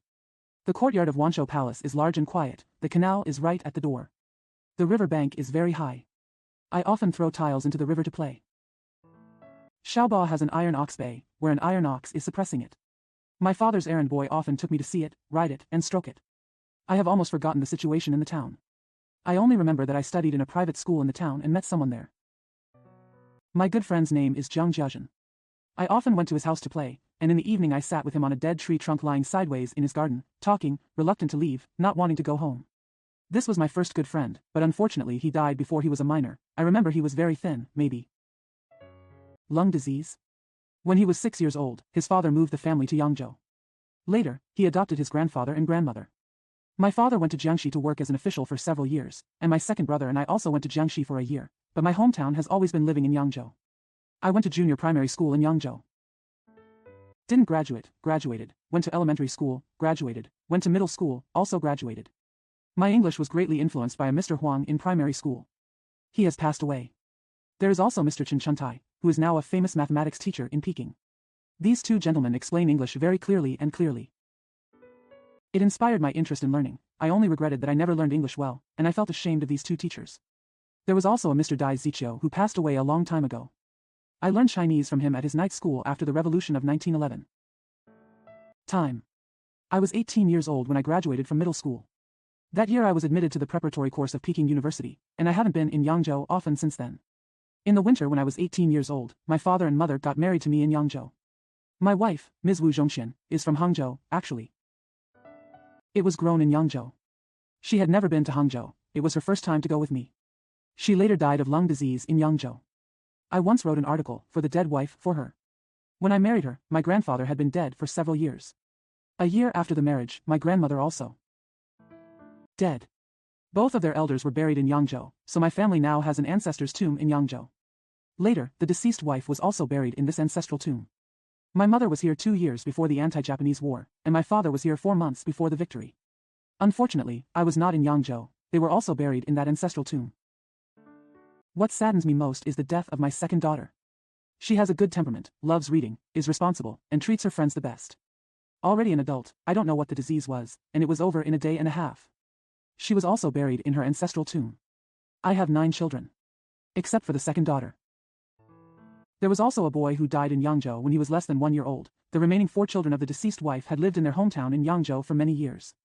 This hometown was not dissolved until early this summer, but an elderly concubine still remained there. The relationship between my family and Yangzhou is probably what the ancients said. I was born here, died here, sang and cried here.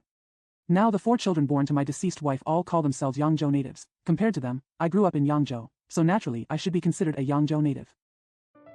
But in the past, I had always been carelessly writing on the wall, and more often than not, I called myself a Zhejiang native, and why? This is partly because I am registered as a Zhejiang native and I hope it will be consistent. Partly there is some other reason as well. The first of these principles is that one's place of origin is irrelevant. So-called. At that time, if you wanted to be a global citizen, even your nationality felt small, let alone provincial and county nationality. At that time in college, I felt that the hometown association was the most boring thing. Naturally, the people I live with and the people I interact with are all from Yangzhou, but because I am from Zhejiang, I am not. Go to Jiangsu or Yangzhou hometown associations. However, although I am a native of Shaoxing, Zhejiang, I have not interacted with any local Zhejiang people. Therefore, no one invited me to join the Zhejiang Hometown Association, let alone the Shaoxing Hometown Association. Maybe this is the benefit of amphibious or wall riding. However, after leaving school, I often visit the authentic Shaoxing people. Since I can't speak Shaoxing dialect and know almost nothing about Shaoxing except Huadiao and Lanting, I often have no choice but to admit that I am a fake Shaoxing person. That's half a joke. But, I'm a little embarrassed. On dissatisfaction with the status quo. On dissatisfaction with the status quo. In fact, in that era, there were always many people who were dissatisfied with the status quo. Before modern times, how did these people deal with their dissatisfaction? Among ordinary people, they complain about their fate, the world, and the year. The year is the era, and the world is a mechanical necessity due to the number of chi, but the most important thing is fate. I was born in this world because my fate is not good. In this year, who is to blame? Life is also a mechanical necessity. This can be said to be resentment to heaven and a kind of determinism. Destined to suffer. I have no choice but to suffer, even if I don't want to eat.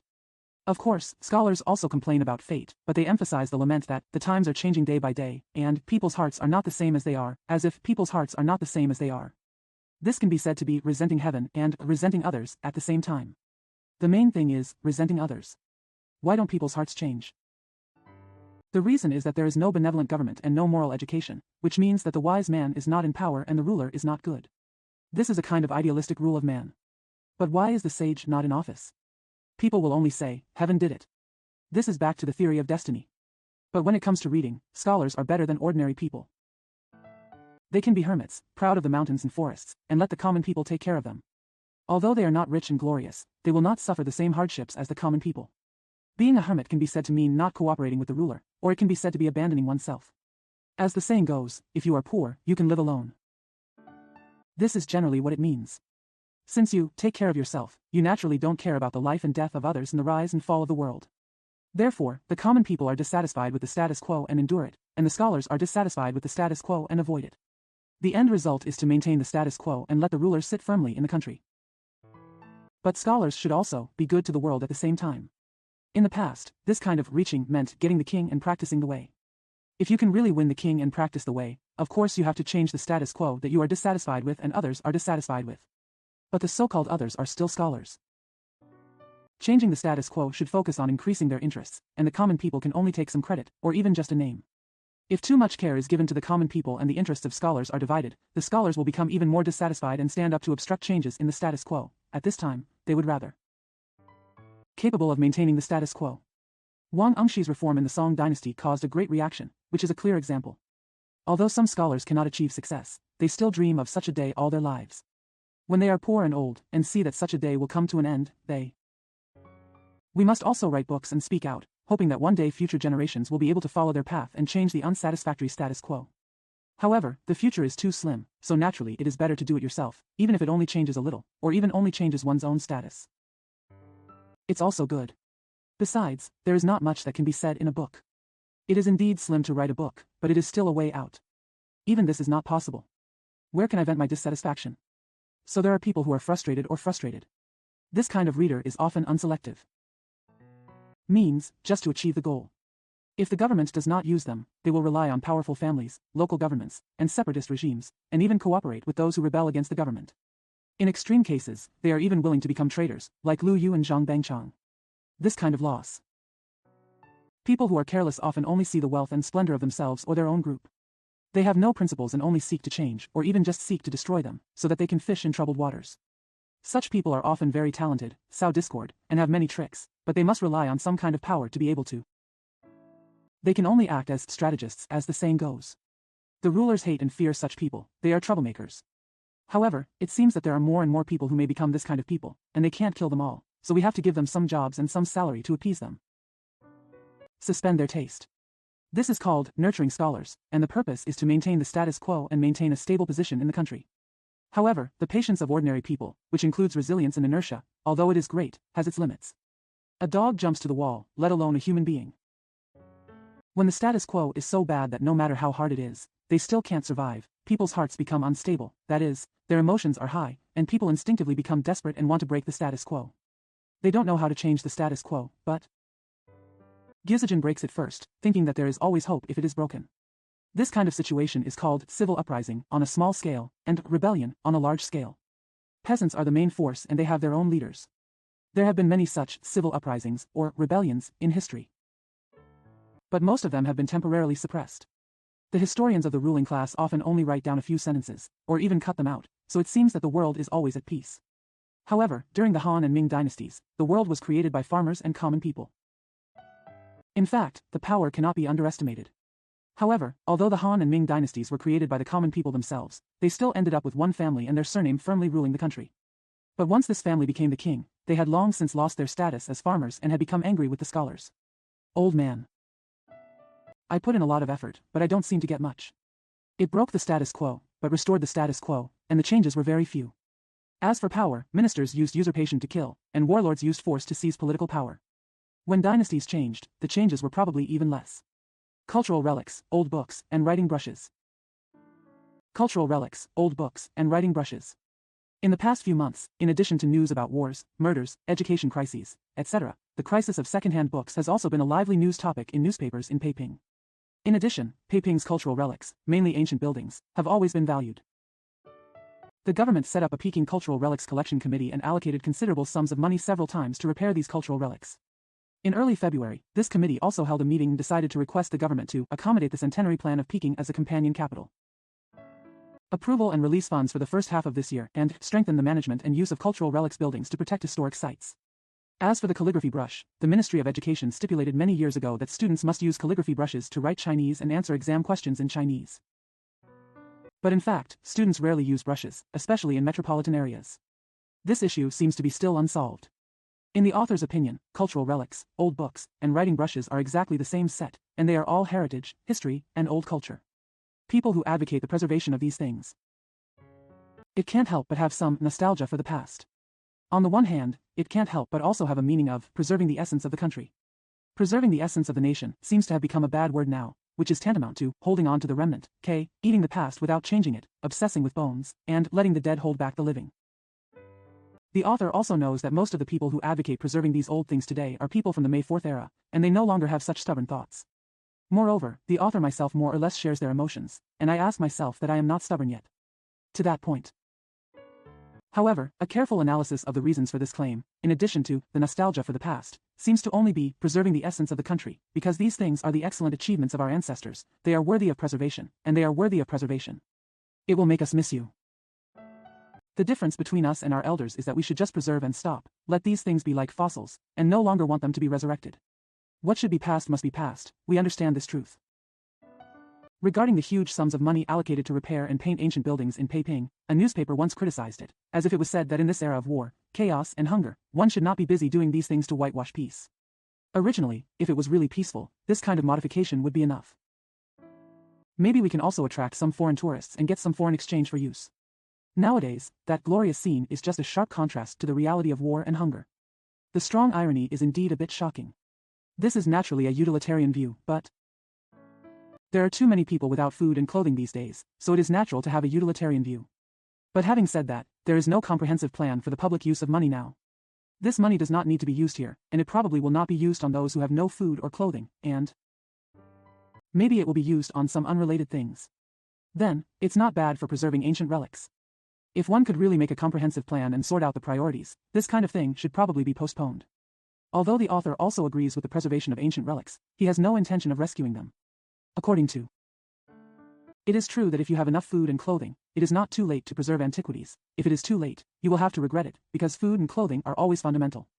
The author does not agree with the excessive emphasis on preserving ancient relics and the excessive emphasis on the cultural city of Beiping, but strengthen the management and use of cultural relics and buildings to maintain ancient monuments. It doesn't cost much, but it's right. The crisis of old books refers to woodblock books, especially large ones. The used book industry has been in a slump over the past year. Some shops sell most of the woodblock books by the pound to make resurrecting paper. This is of course a pity and a bit tragic. Therefore, some scholars came out to call for rescue. Now the Ministry of Education has allocated 1 billion yuan to buy this kind of used books, and the rescue has begun, which is naturally very good. However, the author would like to point out that the crisis of used books has been latent for a long time and did not appear suddenly.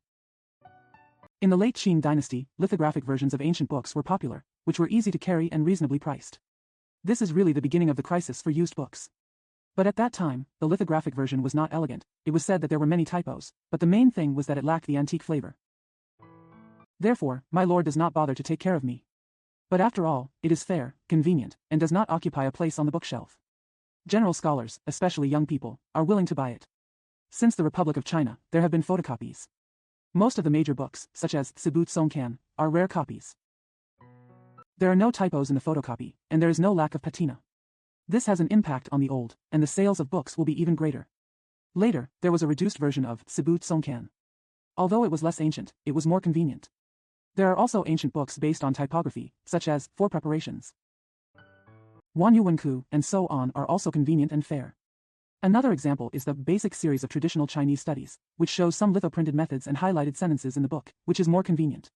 Before the anti-Japanese war, there was the so-called 100% discount book, which did not have too many typographical errors, was extremely cheap, and circulated in large quantities. A lot of young students are taken care of. Compared with the local paper copies produced during the anti-Japanese war, this kind of book is now a good edition at a 20% discount. Today's young students often prefer this kind of printed version to the woodblock version. They want convenience, and don't care about the antique style.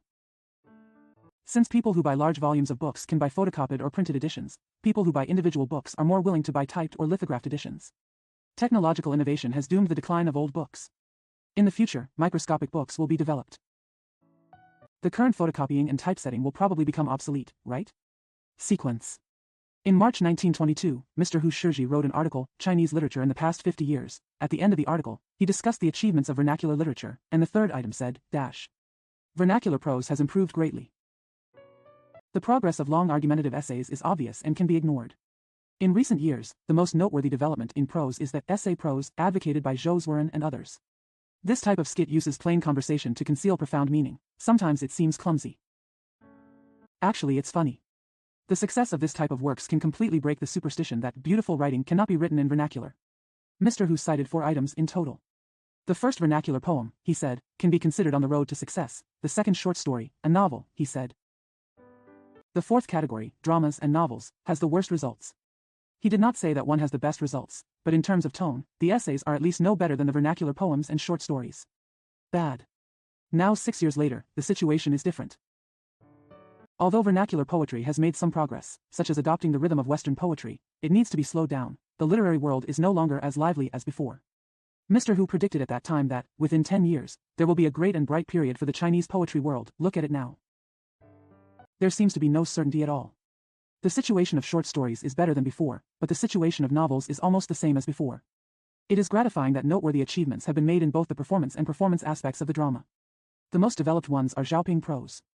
Various publications that have become popular in the past 3 or 4 years. Intentionally or unintentionally, they have published many essays, more in this kind of publication in the past year. There are also many collections of essays published in various bookstores. Starting from volume 22, 1925, Oriental Magazine added a column called New Speech, Lin, which also contained many short essays. Xia Zun. Article Practice, compiled by Mr. Lu Xuanyu, has a special chapter on essays in addition to narrative essays, event essays, expository essays, and argumentative essays. Last year, the Creation issue, number 7, of Novel Monthly also had a special column for sketches. Short essays became extremely popular for a while. The Sick Man of East Asia, in Replying Hu Shi's Letters, in March of this year, Truth, Beauty and Goodness, Volume 1, Number 12, discussed the achievements of literature in recent years. The first is the short text, which contains satire, analysis, and psychology, written in a natural way, often with little ink and a lingering aftertaste. The second is short stories. The third is poetry. This observation is generally good. However, it is not enough to cite laziness and desire for haste as the reasons for the development of essays and short stories. Now, let's ignore short stories for now. Essay, the so-called lazy and rush. It is only one of its essential reasons. Its historical reasons are actually more important. We know that Chinese literature has always been mostly prose literature, and the development of prose and prose followed the trend. The system of sketch prose is also found in old prose literature. Just their mental appearance is quite different, that's all. Let's take Yanai's 13 categories as the standard. Among the 7 categories, such as prefaces and postscripts, writings, prefaces to gifts, biographies, epigraphs, miscellaneous notes, and mourning memorials, there are many sketches. Chen Tianding's ancient and modern sketches even include edicts and mottos. That would be too broad. When I say historical reasons, I only mean the historical background, not the source of modern prose. Mr. Hu said that the sketch prose advocated by Mr. Zhou and others can break the superstition that the beautiful writing cannot be written in vernacular. The kind of superstition he talks about. Of course, on the positive side, beautiful writing can only be done in classical Chinese. That is to say, beautiful writing has been around since ancient times, and only Mr. Zhou and others advocated using it in plain language. Mr. Zhou himself said in the preface to The Mixer, "Read like prose, literature is opposite to pure literature, and the more common one is called prose." The meaning is broader, parallel prose is also included. The literature, art of the Ming dynasty were relatively lively, and there was quite an innovative atmosphere in literature. People of the Gong'an school were able to ignore the orthodoxy of ancient literature and write all articles with a lyrical attitude. Although later generations of critics denounced it as superficial and empty, it is actually true and an expression of individuality, and its value is higher than that of the Jingling school. The previous literati's attitude towards works can be said to be dualistic, while they are unidimensional. On this point, it is consistent with modern article writers. People in the past thought that articles were something to convey the truth, but there was another kind of article that could be written for entertainment. Now it is unified, can be written or read, and is said to be for recreation. But at the same time, the word was preached or the word was heard. This can also be said to be similar to the new writers of the Ming dynasty. It is somewhat similar to the Ming dynasty, which is not surprising, although they have not imitated it, or few people have read the plain text. And because of the times, the writing is very European, and the thinking has naturally changed significantly compared to 400 years ago. The Qinhuai River in the Sound of Oars and the Shadow of Lights. Complete collection of Zhu Ziqing's prose, Qinhuai River in the Sound of Paddles and Shadows of Lights. One night in August 1923, Uncle Ping and I went on a swim along the Qinhuai River. Uncle Ping was on the river for the first time, and I was starting over again. We hired a 7-board and got off the boat when the sun had gone and the bright moon was coming. So the oars made a gurgling sound, and we started to lead. Let's have a taste of the Qinhuai River with its rose-colored history. The boats in the Qinhuai River are better than those in Beijing's 10,000 Gardens and Summer Palace, better than those in West Lake, and better than those in Yangzhou's slender West Lake. The boats in these places either feel stupid or crude and cramped. None of them can arouse the sentiment of the passengers, just like the boats on the Qinhuai River. The boats on the Qinhuai River can be roughly divided into 2 types. One is the big boat, the other is the small boat, which is the so-called 7 boards. The large cabin has a wide opening and can accommodate 20 or 30 people. It is furnished with calligraphy, paintings, and smooth mahogany furniture. The tables are all inlaid with cold marble surfaces. The window panes are very finely carved, giving people a soft and delicate feeling. The windows reflect red and blue glass. There are exquisite patterns on the glass, which is also quite pleasing to the eye. Although the scale of Kabanzi is not as large as that of a large ship, its light blue railings and spacious cabin are very impressive. It is also enough to express human feelings. And the most outstanding feature is its front cabin. The front part of the cabin is the part on the deck. There is an arc-shaped top on the top, supported by sparse railings on both sides. There are usually 2 rattan lounge chairs inside. Lying down, you can chat, look into the distance, and look at the river houses on both sides of the river. Big boats also have this, so they feel even more beautiful on small boats. Under the roof in front of the cabin, there are all hanging lights. The number of lights, light and dark, color, fine and thick, bright and dark are different. But at least I'll give you a piece of cake. This lantern is really the most attractive thing. Night. As we slowly came down, lights were lit on all boats. The radiating yellow astigmatism is reflected from the double glass, and a hazy haze is reflected. Through this haze, wisps of bright ripples are teased in the dim water waves. In this mist and ripples, listen. With the leisurely intermittent sound of oars, who cannot be led into his sweet dream? I just worry about too many dreams. How can these big and small ships carry them and afford them? We were talking vaguely about the beauty of the Qinhuai River in the late Ming Dynasty, as recorded in Peach Blossom Fan and Banqiao Miscellaneous Notes. We were so fascinated. We seemed to have seen with our own eyes the scene when the lanterns reflected the water and the boats rippled. So our ship has become a heavy load of history. We finally realized that the reason why the boats on the Qinhuai River are more elegant than other places and have a strange attraction is actually due to many historical memories. The water of the Qinhuai River is green and gloomy. It looks thick but not greasy, or is it condensed with gold powder from the 6 dynasties? When we first boarded the boat, it was still dark, and the rippling soft waves were so peaceful and gentle. It made us think of vast waters and sky, and on the other hand, we also longed for a state of drunkenness and wealth. When the lights came on, the gloom turned into a dull watery light. Like a dream, the light that occasionally flashes is the eyes of the dream. We sat in front of the cabin, and because of the bulging ceiling, we seemed to be always walking forward with our heads held high, so we, floating as if we were riding the wind, looked at the boats moored in the bay. The figures in the boat were like a revolving door, as if they were in the lower world, far away, and like looking at flowers in the fog, all hazy. By this time we had crossed the Lisha Bridge and saw the Dongguan Point. Along the road I heard intermittent singing. Some were coming from the brothels along the river. Some came from boats on the river. We know clearly that those songs are just conventional words, mechanically uttered from raw voices, but when they pass by, the rippling of the summer night breeze and the swaying of the water gently reach our ears. It is no longer just their singing, but mixed with the secret words of the breeze and the river. So we had to be attracted, shocked, and immersed in this song. From the east, turn around the bay at the juncture and soon reach Dazhong Bridge. The Dazhong Bridge has 3 arches, all of which are wide. It looks like there are 3 gates. It makes us feel that our boat and us in the boat are really colorless when passing under the bridge. The bridge bricks are dark brown, indicating its long history, but they are all intact, which makes people breathless at the beauty of ancient engineering. There are houses with wooden walls on both sides of the bridge.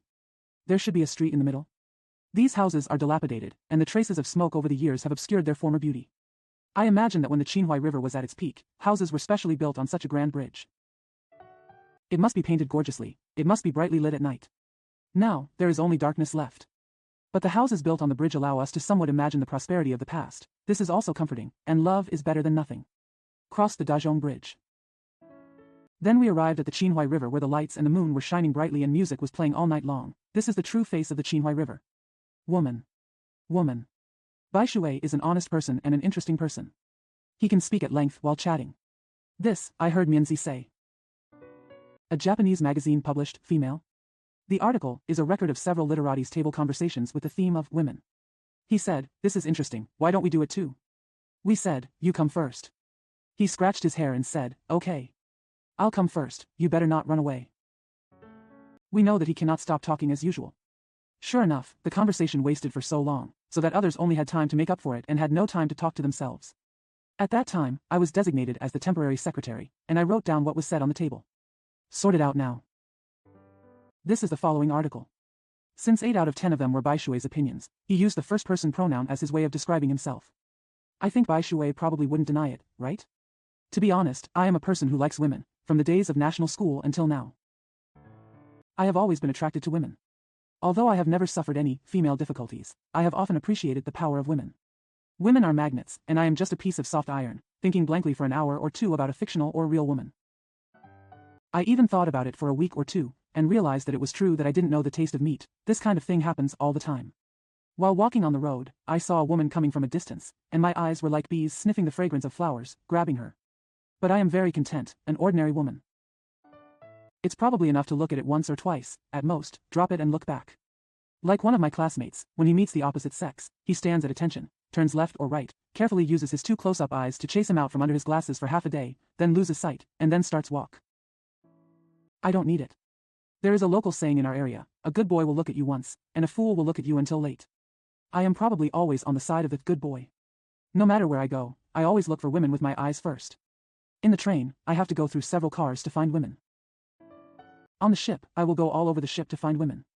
If I can't find any women, I go to playgrounds, go to temple fairs, and, I dare to add, visit girls' schools. These are places where there are many women. So my eyes are even busier. I'm dragging too. Feet follow them, often until tired. What is the woman I am looking for? What is this woman that I find? This is a woman of art. In the past, people compared women to flowers, birds, and lambs. They just said, women are art created by the hands of nature, which make people admire and admire with joy, just as children of art are creations of nature, which make people admire and admire with joy. Not only men are happy to praise, but women are also happy in praise, and jealousy is the other side of joy and praise, just like love. It is the same as the side of joy and praise. It is not only women who are praised, but also men. This Lu Feng Lu is cute, just like Zhang Su's time, is a good example, and Mai Fenjai is a phrase that is particularly historical. But men always seem to have less artistic talent. Jia Baoyu said it well.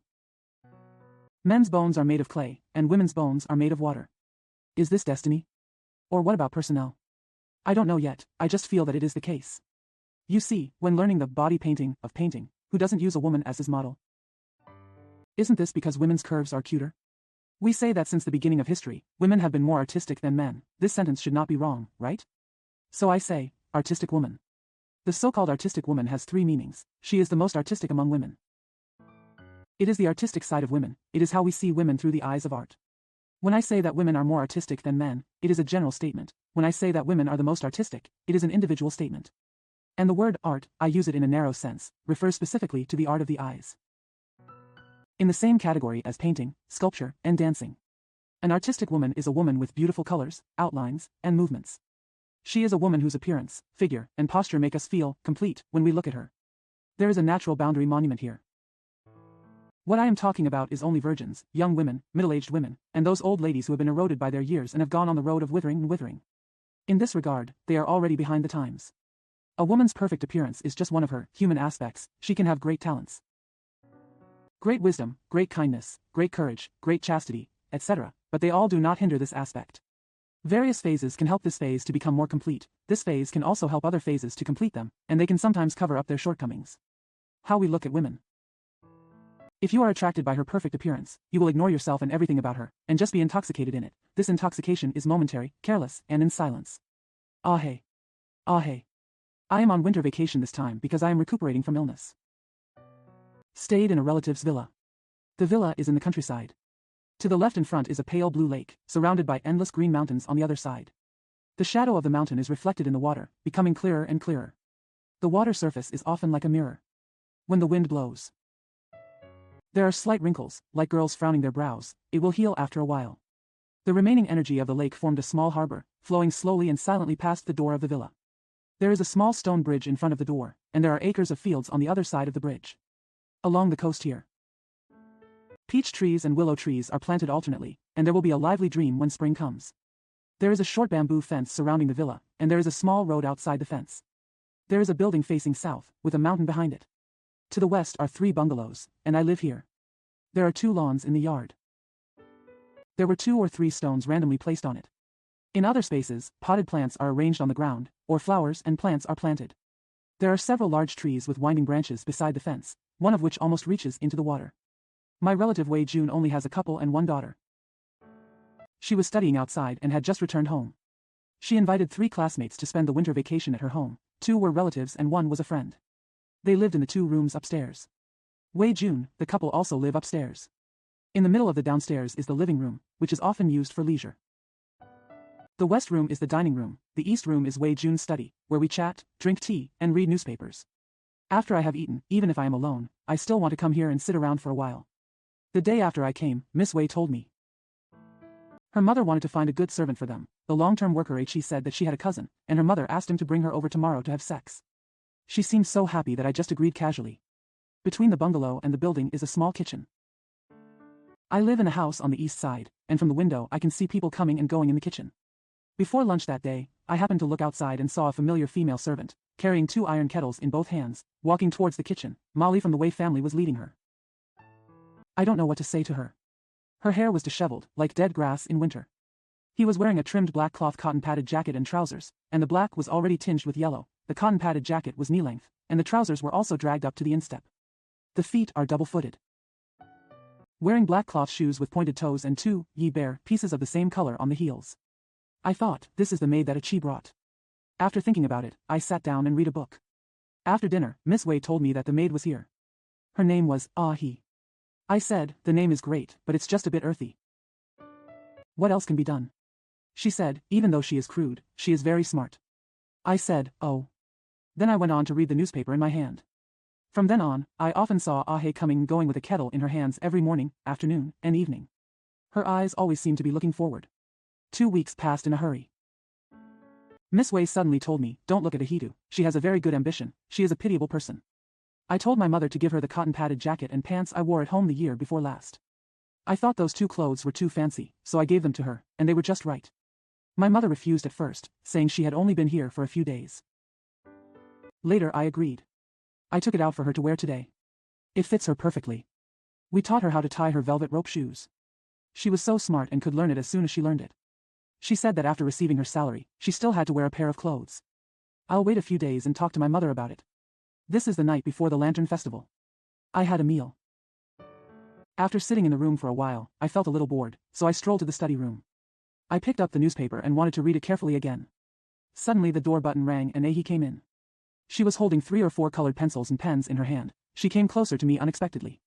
She stood in front of me. He smiled quietly and said, Mr. Bai, do you know where the pencil sharpener is? While showing me the pencil he was holding. I stood up involuntarily and responded hastily, here. I pointed to the south pillar with my hand. But I immediately felt like it wasn't enough. I led her closer to the pillar. At this time, I hesitated like lightning, and then said, I. She handed me a pencil without saying a word. I put it in the plane and showed it to her. After digging it twice, I wanted to give it to her, but I finally finished digging one and handed it back to her. She took the pen and looked at it briefly. Still looking up to me. I was terribly embarrassed. In an instant, my thoughts went around several times. In the end I bit the bullet and said, that's it. I quickly glanced out the door and went back to read the newspaper. But as soon as I lowered my head, my eyes were raised. So far away. She asked calmly, can you do it? She never turned around, she just said, without saying a word. I looked at her back for a while. I feel like I should lower my head. When I looked up again, she had walked out silently. She always seems to be looking forward. I want to ask her one more thing. But in the end it was never exported. I left the newspaper behind, stood up and walked for a while, then returned to my room. By Kai. By Kai. I wrote the article, By Kai's Poems, in the heat of summer. It had just finished 1 page when I put it down due to illness. At this time, a letter came from Xiuanyu, saying that By Kai was dead. Died on the ship from Hong Kong to Shanghai. He is alone, his relics are temporarily stored in Lida Academy. There are manuscripts, old style, poems, notes, correspondence between friends and women, and 4 packs of women's hair. I repeated Zunya's belief several times. I was at a loss for a while. I felt that although Bai Kai had no tolerance for life and death, it would be too cruel to die like this in a boat that was about to arrive at Yuzanku. This is something that our descendants will be embarrassed about. Bai Kai is an unpredictable person. His history, his character. Although we now know the outline from the relics, very few people knew about it during his lifetime. He never told anyone, and if you asked him, he would just hesitate. Since his nature is so unconventional, he is naturally isolated, but we can see that he is a good friend. He is a sincere person. You can't get to know each other without fighting, is how I got to know Bai Kai. This is a collection of poems by student Li Fong. Li Fong gave me his collection of poems to delete and edit, and asked me to write a preface. I was in Wenzhou at that time and he was in Shanghai. I was busy with work, so I put it aside for half a year. Li Fong died in Shanghai due to an unknown illness. I regretted my need for relief and quickly found time to work for him. At this moment, Ping Bujuan received a letter from Bai Kai, a short 2-line, urging me to try to publish Li Fong's poems. I have also attached the novel, Poetry, Sun, published in Awakening, for me to read. There are quite a few words in it that ridicule me. At that time, I felt that I did not deserve such ridicule, so I wrote a long letter of nearly 2,000 words, describing the incident in detail to defend him. Once the letter has gone, wait for a reply. But no news. When I gave up hope, he sent a postcard. In my opinion, it was just a few words that were half cold and half warm. I can only say, how can I do what people want? But I just want to be worthy of my heart. Explain yourself, just listen. But because of Ping Boy's transfer of letters. But I often exchanged letters with him. Uncle Ping mentioned him in letters many times and said he was an interesting person. One time Uncle Ping came to see me at Baima Lake. When I went to Ningbo with him, he showed me Bai Kai's poem Love for the Sick in the train. I read it again while my body was shaking. I find it very interesting. So I admitted what Uncle Ping said, he is an interesting person. I also told Uncle Ping that his poems seemed to be influenced by Nietzsche. Later, Ping Bo wrote a letter saying that it was ready. This letter was written to express his gratitude. He quite took it for granted. At that time, I also told Ping Bo that I wanted to write a review about this poem. Ping Bo also told him about it. One time he suddenly wrote to me about this matter. He hoped to see my words earlier so that he could know what I thought of him. What are his poems like? I wrote back and promised him that I would do it. We often corresponded in the future, and he often mentioned this matter. However, it is now 3 years later that I have finished this article, but he is already dead and invisible. His last letter to me before summer vacation. He also talked about his hope. Oh my God. How can I be worthy of such a friend? How can I redeem my mistakes? Neither Ping Bo nor I had ever seen Bai Kai, and everyone thought it was a pity. One time I went to Shanghai, and Uncle Hepping went to Ximen Boulevard. We went to visit him on the 5th in Zhangzingli, Luxin. This was based on the mailing address he gave us. But unfortunately, he had moved somewhere nearby and we had to return home. Number 5 in Zhangzingli was where my friend Yanling Jun lived. I once talked about Bai Kai. He said that his surname was Tong and that he was studying at an art school. His wife and Mrs. Yanling were friends, and the Yanlings once lived in a pavilion rented by them. I went there when I was visiting Yanling Mausoleum. The bed, tables and chairs were all painted white. It was a small but extremely clean room. It almost made me forget that I was in Ximen, Shanghai. As far as I can see among the photos he has now, several were taken in that room.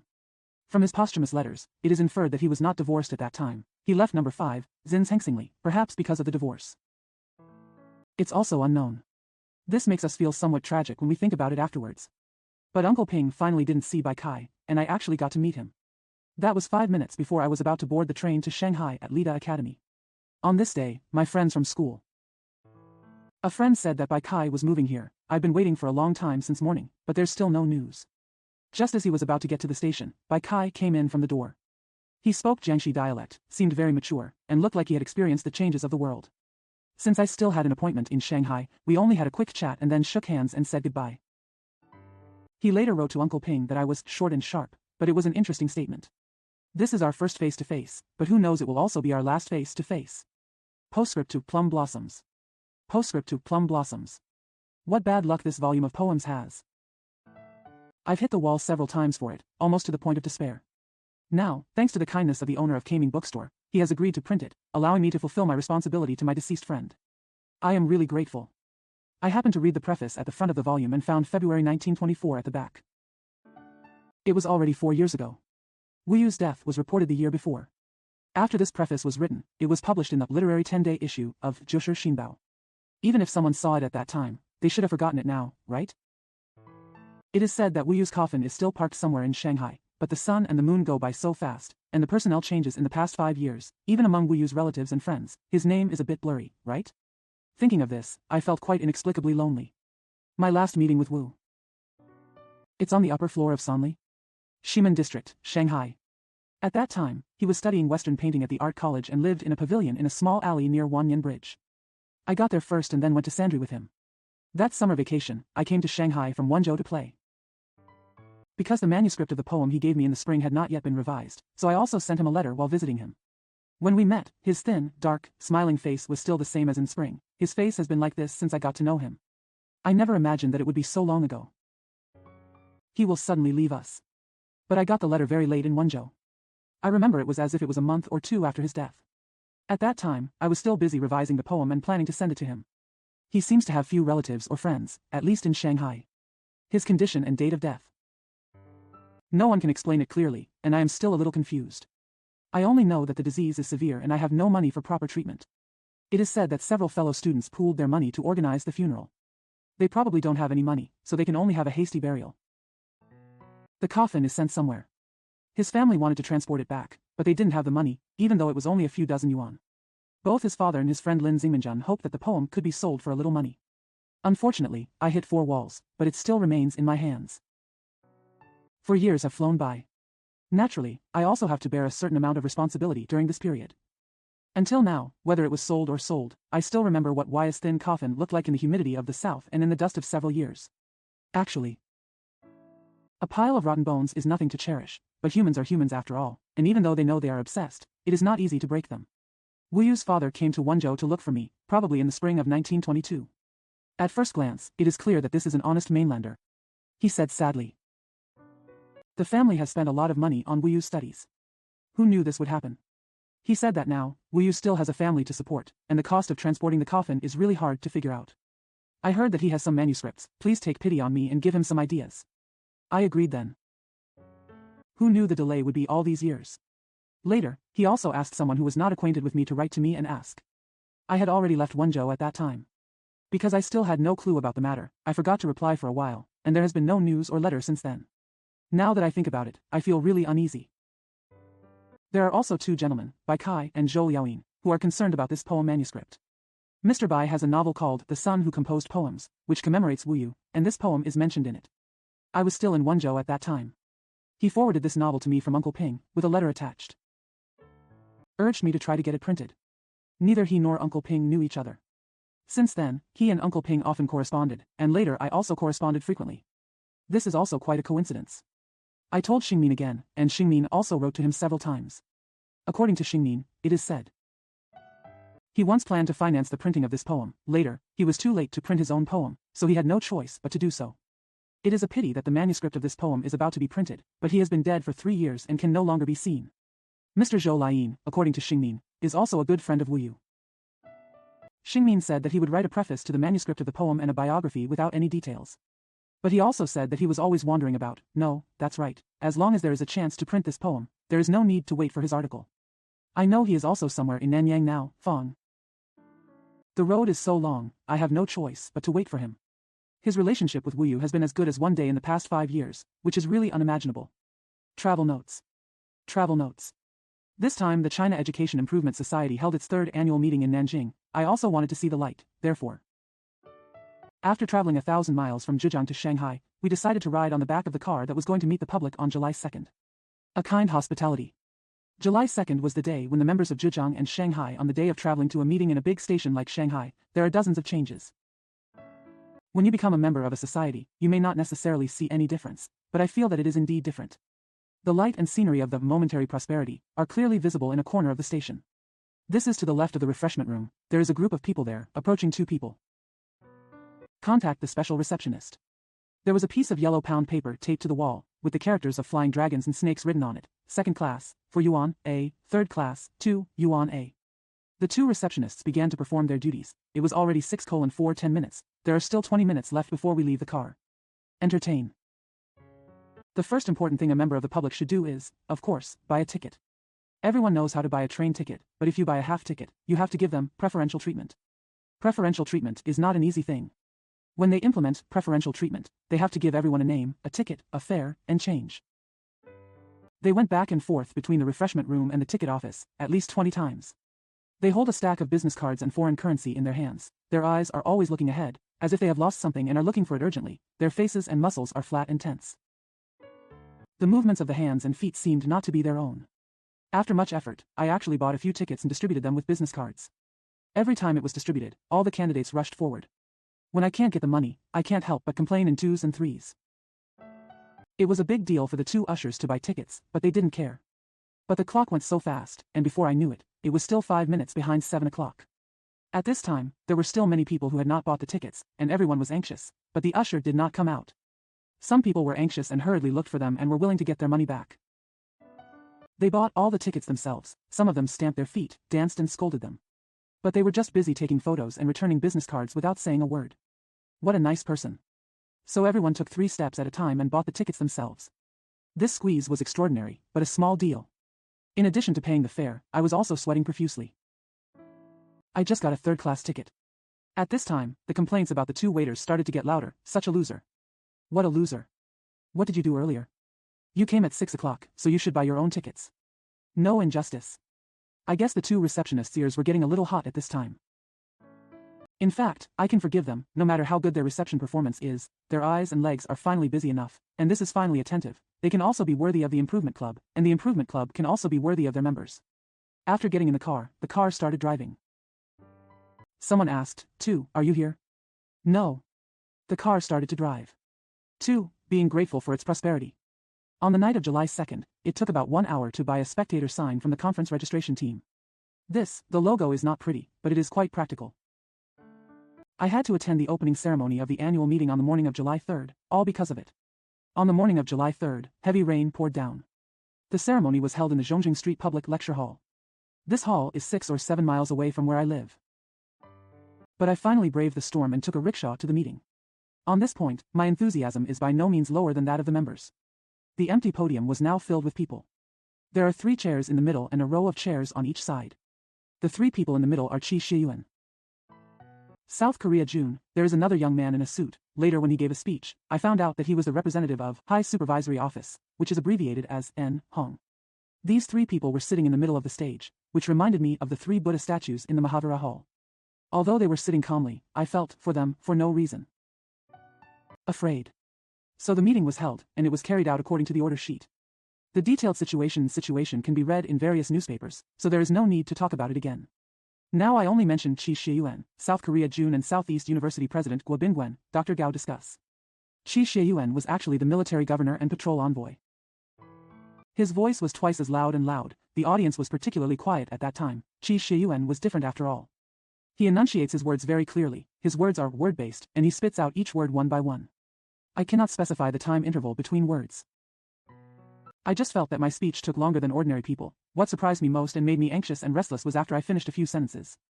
At that time, I always thought that the second line should have started, but I didn't know that the first line would not come, the second line would not come, and the third line would not come. He was singing, and there was a full rest here. After the third and fourth beats were completed, the first word of the second sentence came slowly. This was at least a minute. Using subjective timing, it was almost 5 minutes. Come on, what on earth was he talking about? I replied respectfully. Half a piece of stereotyped writing. He used the word-splitting method to split the question, China Education Improvement, Society, into 4 paragraphs. First, the word education is the first part, the second word education improvement is the second part, China Education Improvement is the third strand, adding the word social is the fourth strand. Progress step by step. It's the same as when he was promoted from military governor to patrol envoy. Chi Shiyuan was originally a student of Lin Gong, and this kind of articles was his specialty. Because of the reform of the times, it was inevitable to make some improvements in order to be suitable for the world. There are only 4 parts of the 8-part essay left, probably for this reason. What taught me the most is not to forget. It was the bow he made after he finished speaking. That bow was really different. When he bowed, his upper body was completely parallel to the desk, and we only saw his black hair. Then, he slowly stood up and stepped down. It took an ordinary person 3 times to bow. Yes, indeed. Then came South Korea June. He had a speech for the Improvement Society meeting, which he distributed before the meeting. There was a section in it that discussed the current bad academic style, which was quite heartbreaking. I'd love to hear his thoughts. But he never preached it according to the text. He had something else to say at this time. He also spent a lot of time, but I don't know whether it was because of my mental weakness or some other reason, but I didn't understand what he meant at all. Only when he raised his voice, and I pricked up my ears, did I hear his warning. He said, politically, the North and the South are not unified now. All the gentlemen present today are from the North and the South. They all take research and education as their professional ambitions and have no territorial distinction. It can be seen that unification depends on culture, not on culture. Force. This last sentence is indeed beautiful. Winning thunderous applause and many slight oohs and ahs. He withdrew amidst applause. What we were paying attention to at this time was Chi Shiyuan, who was at his elbow and armpit. Unfortunately, my eyes were not good and I couldn't see the changes in his face, so I couldn't explain his mood in detail. It's a pity. So, this is the so in my writing, not the so, in fact. Please note, here comes Dr. Guo Bingwen. He said, I only remember him saying, young people's thoughts should be steady and correct. Someone next to me told me, this is what Chi Shiyuan said. But I found out. This is also what Han Guojun said in his speech at the meeting. Whose words were those? Or is it, what the hero sees is roughly the same? I have to ask Dr. Guo himself about this. But I can't understand, what kind of thinking is correct and stable? Dr. Guo. There were no footnotes in his speech, so I had no choice but to be incomprehensible. Broad sea and sky, and ancient and modern, Chinese and foreign. Broad sea and sky, and ancient and modern, Chinese and foreign. One day, I was chatting with a new colleague. I accidentally asked, what did you talk about in your first class? He smiled and answered me. I have known all times and all over the world for an hour. He explained the facts in this way and showed humility. I had never thought that the word ancient and modern, Chinese and foreign, could be used as a verb, and the word could be added to express the passage of time. Suddenly I heard it, and it was very refreshing. It's like eating Guangdong broad beans that have just come on the market. A few days later, I asked another new colleague the same question. But he said, the sea is vast, the sky is vast. The sea is vast and the sky is vast. I originally knew the couplet, the sea is vast for fish to leap, and the sky is for birds to fly. It was often seen in the hall of a classmate's house. But this is the first time I heard such usage. I'm so happy that I got two fresh ideas, which allowed me to think about the way of life in an analogous way. Huang Yuanqing once wrote an article, The Public Poison of the Nation, in Oriental Magazine. Talk about the shortcomings of Chinese people's general thinking. He cited the example in the novel, the writer must know everything about music, chess, calligraphy and painting, and the martial artist must be proficient in all 18 kinds of martial arts. I think if he could cite Wen Suchen in The Words of the Wild Old Man and Zhang Qiugu in The Nine-Tailed Turtle, they would be more suitable. Because these two are both civil and military talents. What a talented person in both civil and military fields. The word Quan has become a public poison to the nation.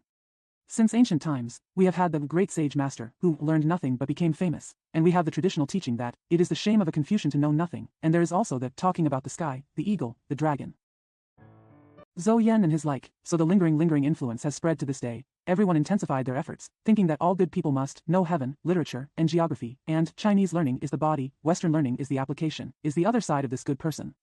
Abstract is of course complete, Gaodong and harmony are also complete. Full comes to full. Go, all is a mess, a mess, a mess. You see, Westerners are much smarter. They secretly give omniscient and omnipotent to God, and never want to claim to be omnipotent. Therefore, they settle accounts everywhere, and there is no ambiguity at all. They don't understand the power of being versatile, son. But Oscar Wilde also said something that seems to be our public evil but is not. He wants to eat all the fruits in the garden of the earth. He wants to enjoy as much as possible. He doesn't care about anything. But he is a human, unlike Wen Suchen and Zhang Qiugu who are monsters, he is an idiot. Unlike those who connect China and the West, they are slippery. In short, he is anti-traditional. Although his words are inevitably exaggerated, they are not as exaggerated as traditional Chinese thought, because they only talk about the earth but not the sky.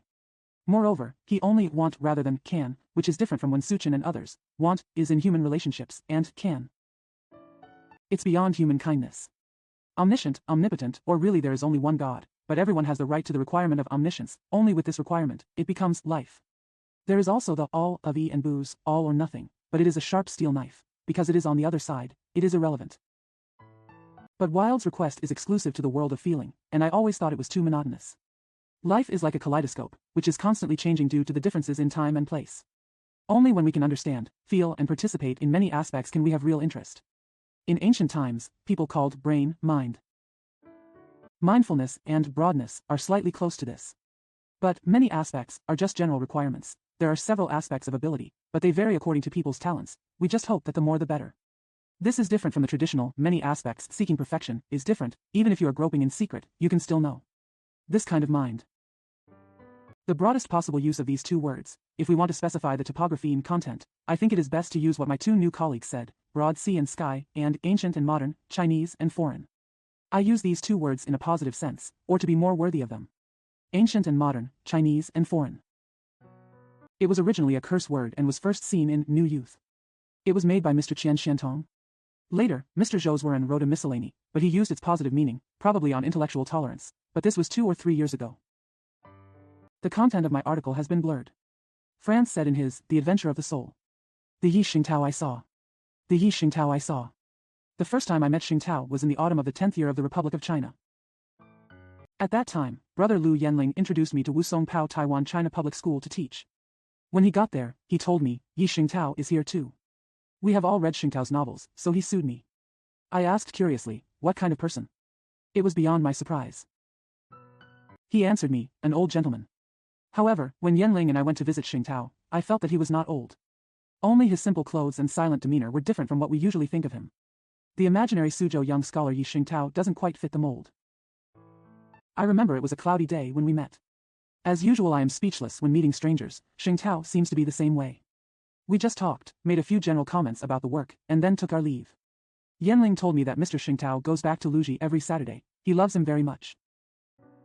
Home. He often invited Yanling out for walks when he was at school. Since I wasn't familiar with him, I just sat in the room alone. Soon, a trend suddenly arose in Chinese public schools. I told Yanling about a tough method. It was really a stupid and boring method. I said I was just afraid. Yi Xingtao may not agree. But to my surprise, he actually agreed. Later, when I thought about it more carefully, he might have intended to be more tolerant of us. This was really the attitude of a big brother. Our method naturally failed and the trend was delayed, so everyone moved to Shanghai. Xing Tao and I met almost every day. At the same time, I got to know Shidi and became my brothers. A month has passed like this. This month has actually been a good day for me. I saw that Xing Tao was always a man of few words.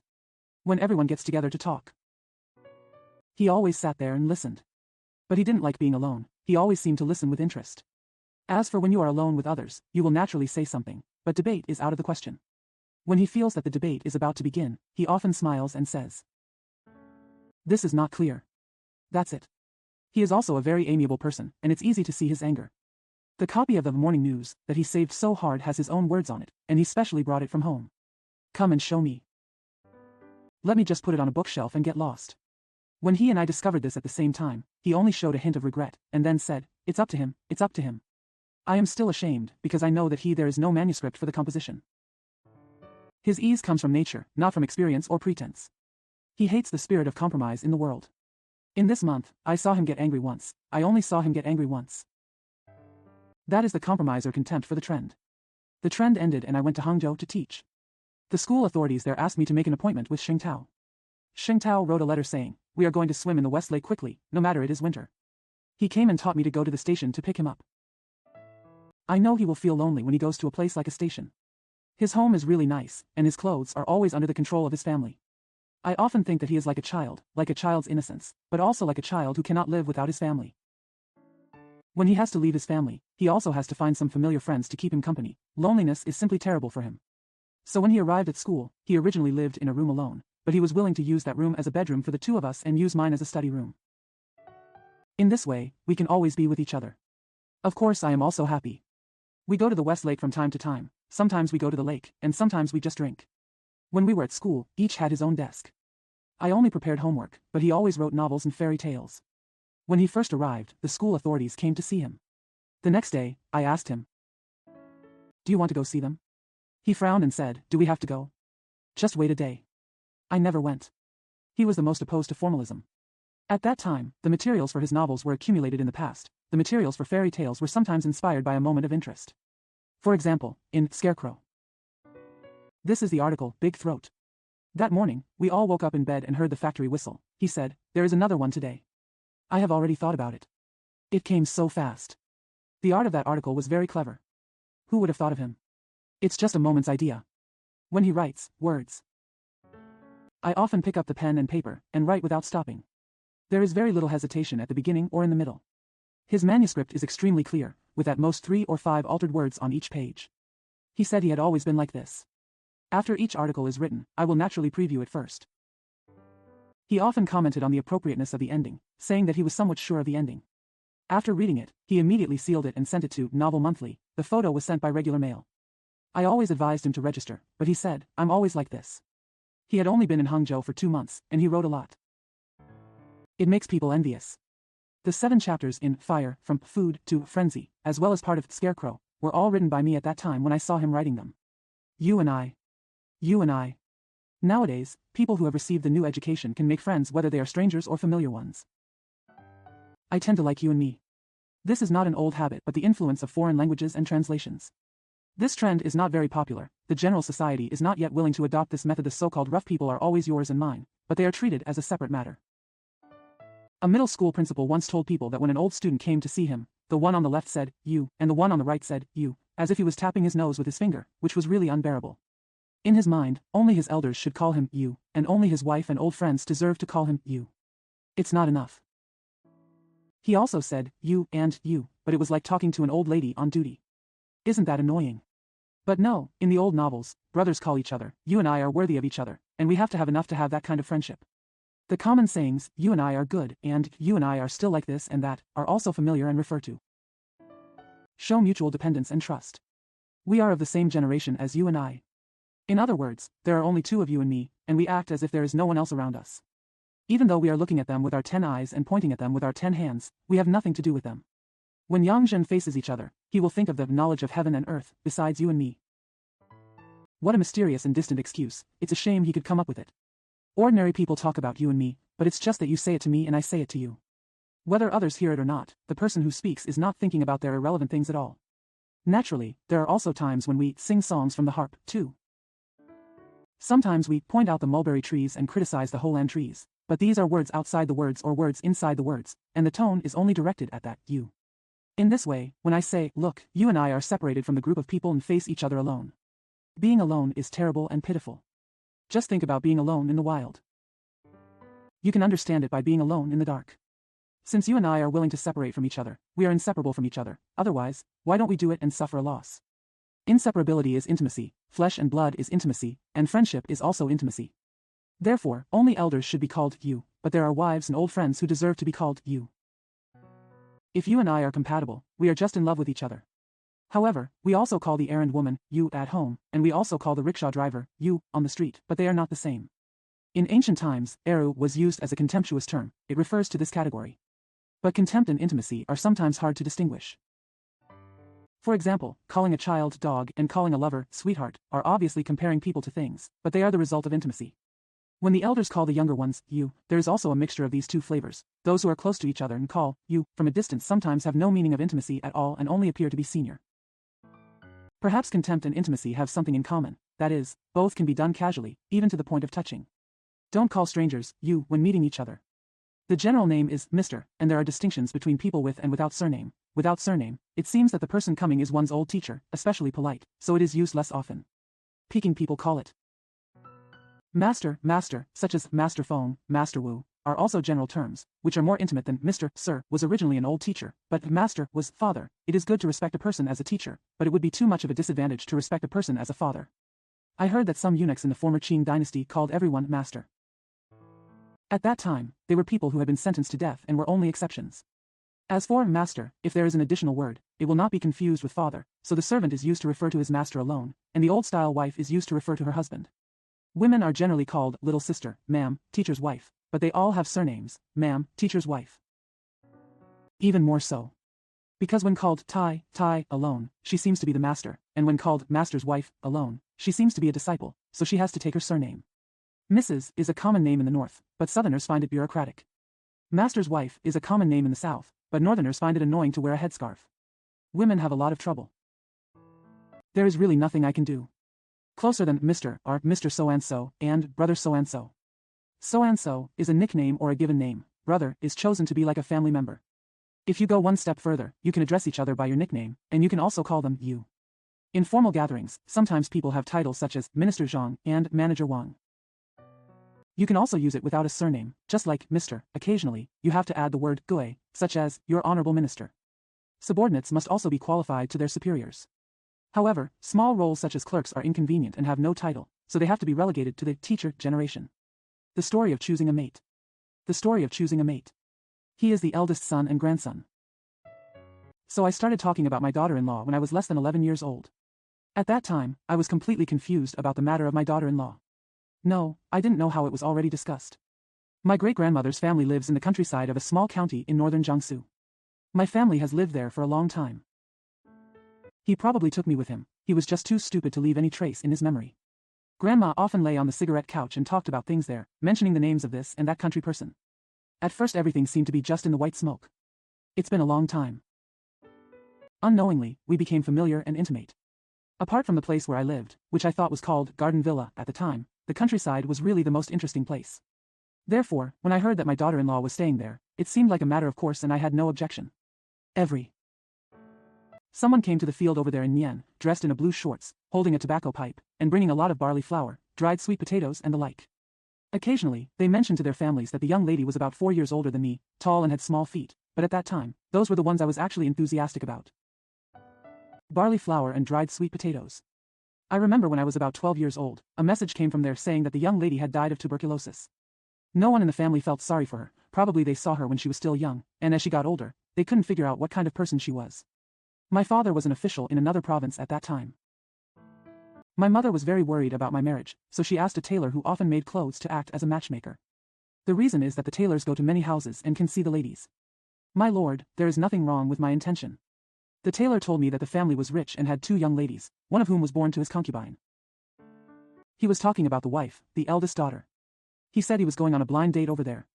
My mother agreed and set a date for the tailor to take me to the tea house. I remember it was winter, and my mother asked me to put on a maroon Ningbo silk robe and a black Ningbo silk mandarin jacket. Putting on a black satin melon skin hat with a red knot, he warned himself to be more careful. I met the blind date gentleman in the tea house. He had a big face and big ears, and was about the same age as me now. He wore a cloth robe and a coat, as if he was wearing a filial piety for someone. This man had a kind appearance and kept looking at me. I also asked some questions about what kind of books I was studying. When I came back, the tailor said that people were looking at me carefully. They said that my philtrum was long, not that I would have a short lifespan. They also saw that I was walking and feared that there was something wrong with my feet. Finally, someone has taken a fancy to it, and it's our turn to look at it. Mother sent her confidante, the old lady. The old lattice report is that the eldest young lady is much bigger than me and can fill a circle of chairs when she sits down. The second young lady is actually slim, and her mother said she is too fat to have children, so she is a coward among relatives. She taught the tailor how to talk about the second young lady. The other side seemed to be angry, and if they didn't agree, the matter would be ruined. My mother met a lady at the card table. She had a daughter who was very smart. My mother became interested and came home and said that the girl was the same age as me, jumping around and still just a child. After a few days, I asked someone to check the tone. The officials there seemed to be. They were younger than their father. It was the year before the Restoration, and these things were still important, so they were happy to have this marriage. Things were 90%, when something suddenly went wrong. An old widowed woman who was employed by my great-uncle was familiar with the family's affairs, and she didn't know how to teach her mother to inquire.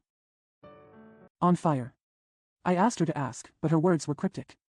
After finally asking, it turned out that the little girl was brought here as a baby, but her family doted on her as if she were their own. Mother's heart was cold. 2 years later, I heard that she had contracted tuberculosis and was addicted to opium. Mother said.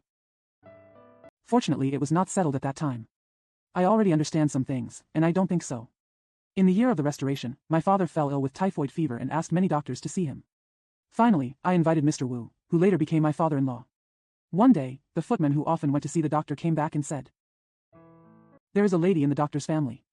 Since my father is ill, my mother should naturally be more worried about me." As soon as he heard this, he asked further. The footman only talked casually and couldn't explain why. My mother was with the doctor. When he came, he asked someone to ask the bearer whether the young lady was from his family. The bearer said yes. The mother discussed it with her father and asked her uncle to ask what the doctor meant. That day I was beside my father's bedside and heard their conversation. When the uncle found out that the young lady didn't have a family yet, he asked, "What's wrong with a family like Mr. X?"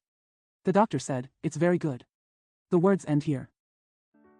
Then came the blind date. It was my mother who was the confidant of the old lady. This time the report is not bad, it is just that the feet are bigger. When the matter was settled like this, my mother instructed the bearer to go back and tell the little sister to bind her feet. After my wife got married, she had already avoided her when it came to blind dates. What I saw was another person. As for the letter brought by the sedan bearer, it caused a small disturbance. The father-in-law said to the mother-in-law that she would have taught you to bind her feet. You don't believe it. Look, why did she say it? The mother-in-law said, "I don't want to wrap it up, it depends on how his family is doing." But in the end, a compromise was adopted until his wife got married. Tanja Temple Jitan Temple. Tanja Temple, Jitan Temple. I have long known about Tanja Temple and Jitan Temple.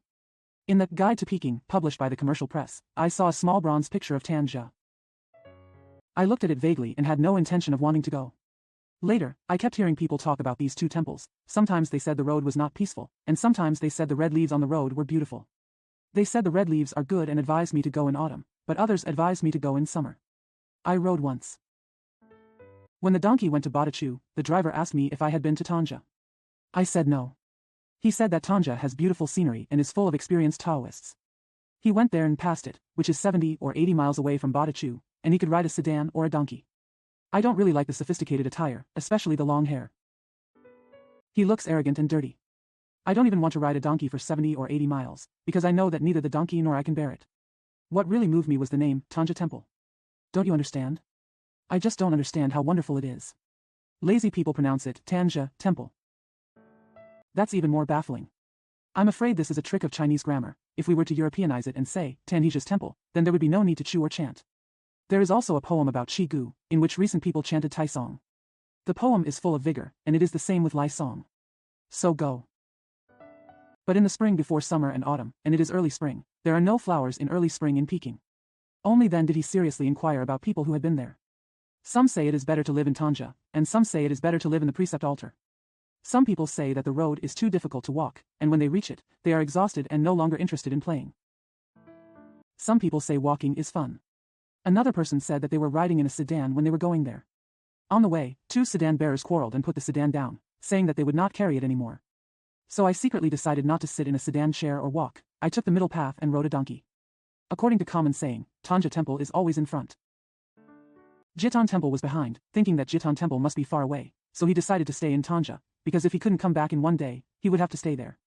When I got off the bus at Mentugu, I was worried that I wouldn't be able to hire many donkeys because there were so many people, but that was not the case. When I hired donkeys, I realized that going to the altar was half the price.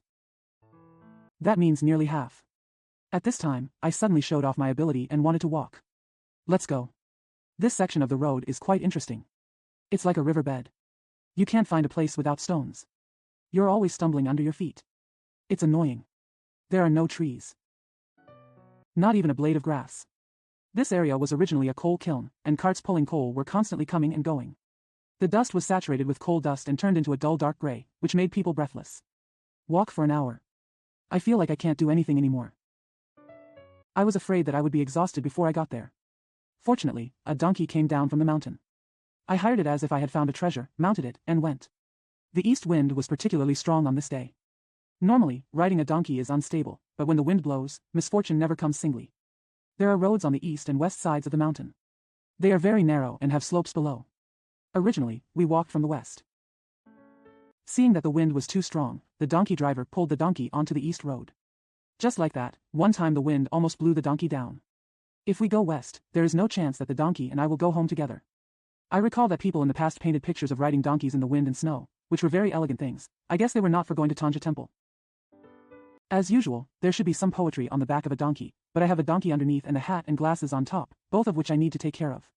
I also have a habit of crying when the wind blows, so I often have to take out a handkerchief to dry it. At that time, I really wished I had a third hand. The mountain peaks are rising in the east, and the wind cannot pass. But the donkey can't be ridden either, it's said to be too rough. There are so many obstacles. At this time, my spirit became better. The rugged road is the perfect place to practice my waist and feet, and I have to pay attention to everything from my eyes to my heart to my feet, unlike on the flat ground. The more people there are, the better. I have a competitive mentality and always want to be at the front. Furthermore, although the mountains here are not dangerous, they are abrupt, ugly, and carved in many places. We say this is a bit like a mountain. It is always like Badachu, which is really boring. So I walked straight to the back gate of Tanja Temple. This rough road is half as long as the one walked in the wind. The little donkey is useless. The donkey driver said, "Well, this is just for me. You can be a companion." Early the next morning, more than 20 people hired animals and headed to the altar with great force. Mine is a mule, which is said to be much more stable. This is the first time, so I ride on it happily. This way we have to go through Luoho Ridge. It's just a mountain, but the road is narrow and winding. Although it's not high, it's always convex and concave. In many places only one animal can pass. To be honest, it's a dangerous point, son. I think of the ancient times when we used troops to attack the enemy from the side roads. Perhaps this is also the case. Zikai Comics, Preface. Zikai Comics, Preface. Foam Zikai's comic collection. Brother Zikai. Knowing that your comic will be published is exactly what I wanted, and I am full of joy. You should always remember that there was a dusk. At dusk on White Horse Lake, in your living room with a ceiling that almost reaches your head, like a dice, you and I read a comic collection by Takahisa Yumeji. You told me that the preface was interesting, and you translated it roughly for me to listen to. You understand me best about painting. A layman through and through. But for comics, you often have to nod or shake your head in a serious manner, and there are always more nodding times than shaking your head, although there is no statistics, I know it. That day I naturally turned my head around. While nodding. I think I first saw a comic, also drawn by a Japanese. There is a painting in it, the title seems to be A.A. Viscount B. Tears, the last two words have been forgotten, which depicts a slightly sideways bust. He wears glasses on his serious face, and there are 3 or 5 double-hooked teardrops. Tick-tick-tick-tock fell from his eyes. I felt great oppression and relaxed pleasure at the same time, a strange contradiction. One of Meng Er's paintings, probably the first in the collection, also gave me a similar feeling. My memory of the title and content of that painting is really poor and has become very blurry. I only remember that in the left or right corner of the bottom of the painting, there were extremely thick, fat, and short exclamation point and question mark painted side by side. It's a pity that I don't remember which of the two brothers has the upper hand. Who stands at a disadvantage? I knew, for shame, that they were the mystery of my entire life. At the same time, I felt like they were the 2 fat kids that were often seen there. In my mind, it tastes like syrup and ginger juice, but I can't tell what it tastes like. No matter what, I am always amazed. A few strokes of smear will create a small world that will make you sigh and laugh at the same time. Although the sigh is gentle, and the smile is slight, it is like a sharp paper knife that can kill you if it is poked into your throat. And to laugh and sigh at the same time is really unworthy of a man. What a joke. That's a long way to go. Now I just ask you, brother, what did I say to you that day? Do you think this sentence is a bit menacing and difficult to resist? It doesn't matter, let's read the following. I said, you can do the same as Meng Er, and you will also print a copy in the future. You are so old, I probably didn't say anything. Yes, you always say nothing. When I say this, I don't mean it out of words, I really do, and I look forward to it. Moreover, at that time, in your small living room, the two perpendicular walls were already lined with manuscripts of cartoons that looked like little eyes, when the breeze passed through them. You can almost hear the rustling sound. What I say is more certain. Now that Zikai comics will be published, he can prove that I have not lied. It's windy tonight. The wind from the north troubles my heart no more than the wind from the south. I stopped writing. November 2nd, 1926, Peiping. Venice. Venice. Venice is a unique place.